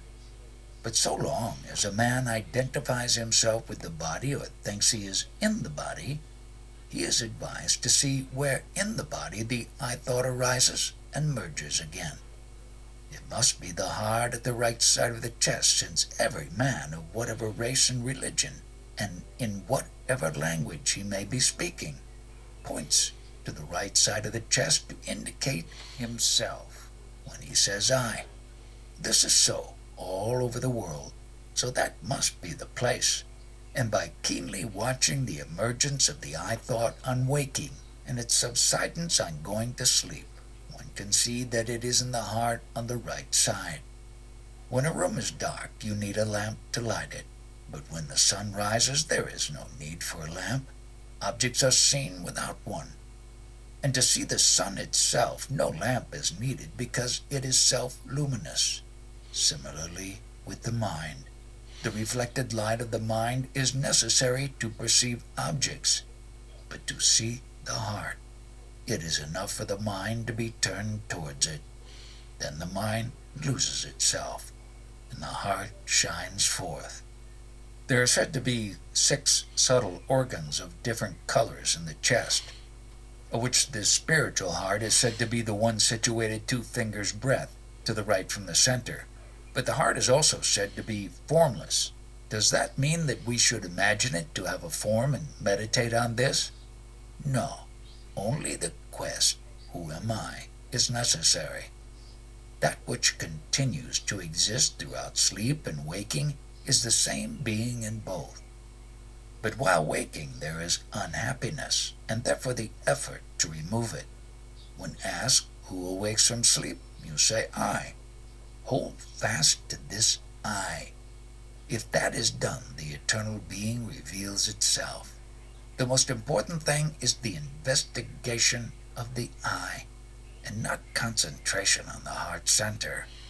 There is no such thing as the inner and the outer. Both words mean the same or nothing at all. Nevertheless, there is also the practice of concentration on the heart center, which is a form of spiritual exercise. Only he who concentrates on the heart can remain aware when the mind ceases to be active and remains still, with no thoughts, whereas those who concentrate on any other center cannot retain awareness without thought, but only infer that the mind was still after it has become active again. Thoughts suddenly cease, and I rises up equally and suddenly, and continues. It's only a feeling, not a thought. Can it be right? Yes, it is right. Thoughts have to cease and reason to disappear, for the I to rise up and be felt. Feeling is the main thing, not reason. Moreover, it is not in the head, but at the right side of the chest. That is where it should be, because the heart is there. When I look outwards, it disappears. What should I do? Hold fast to it. The bliss of self is always yours, and you will find it if you seek it earnestly. The cause of your misery is not in your outer life. It is in you, as your ego. You impose limitations on yourself and then make a vain struggle to transcend them. All unhappiness is due to the ego. With it comes all your trouble. What does it avail you to attribute the cause of misery to the happenings of life, when that cause is really within you? What can happiness get you from these things extraneous to yourself? When you get it, how long will it last? If you would deny the ego and scorch it by ignoring it, you would be free. If you accept it, it will impose limitations on you and throw you into a vain struggle to transcend them. That was how the thief sought to ruin King Janaka. To be the self that you really are is the only means to realize the bliss that is ever yours. A very devoted and simple devotee had lost his only son, a child of 3. The next day he arrived at the ashram with his family. Training of mind helps one to bear sorrows and bereavements with courage.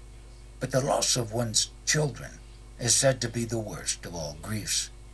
Grief only exists as long as one considers oneself to have a definite form.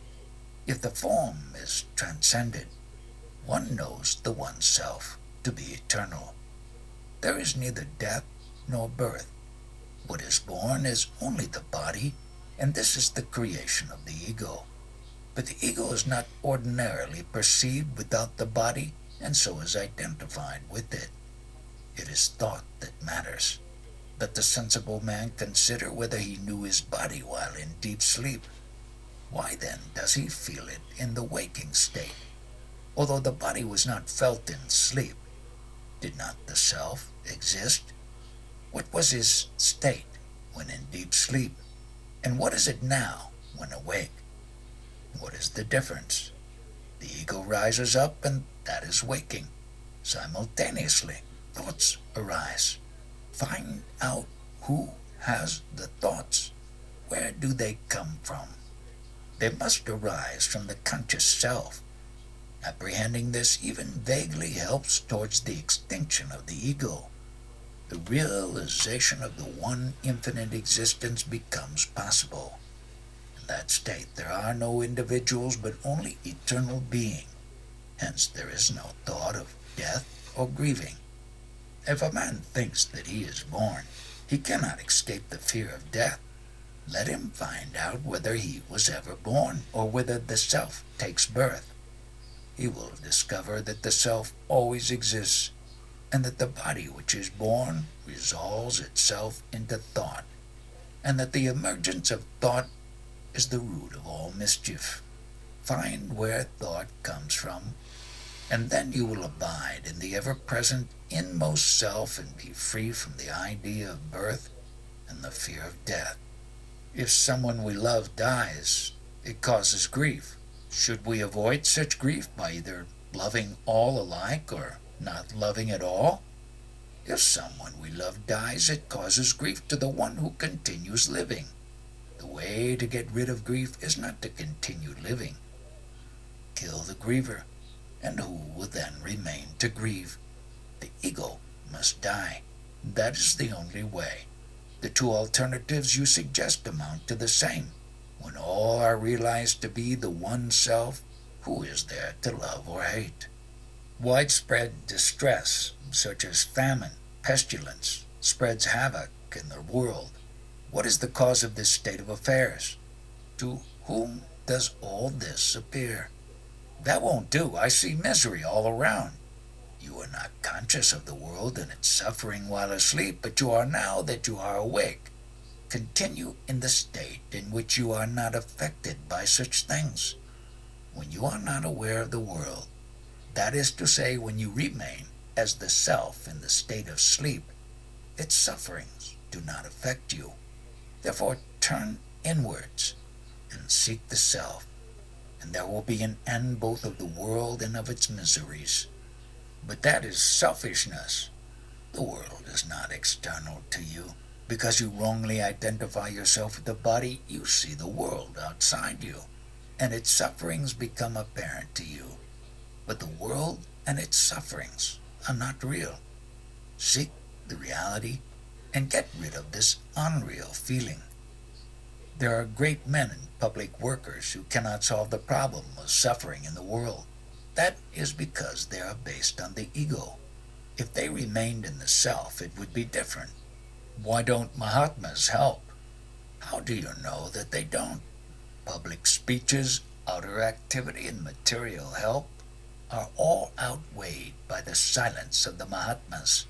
They accomplish more than others. What can we do to ameliorate the condition of the world? If you remain free from pain, there will be no pain anywhere. The trouble now is due to your seeing the world outside yourself and thinking there is pain in it. But both the world and the pain are within you. If you turn inwards, there will be no pain. God is perfect. Why did he create the world imperfect?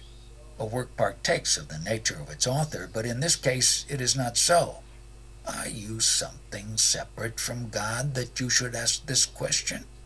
So long as you consider yourself the body, you see the world as external to you. It is to you that the imperfection appears.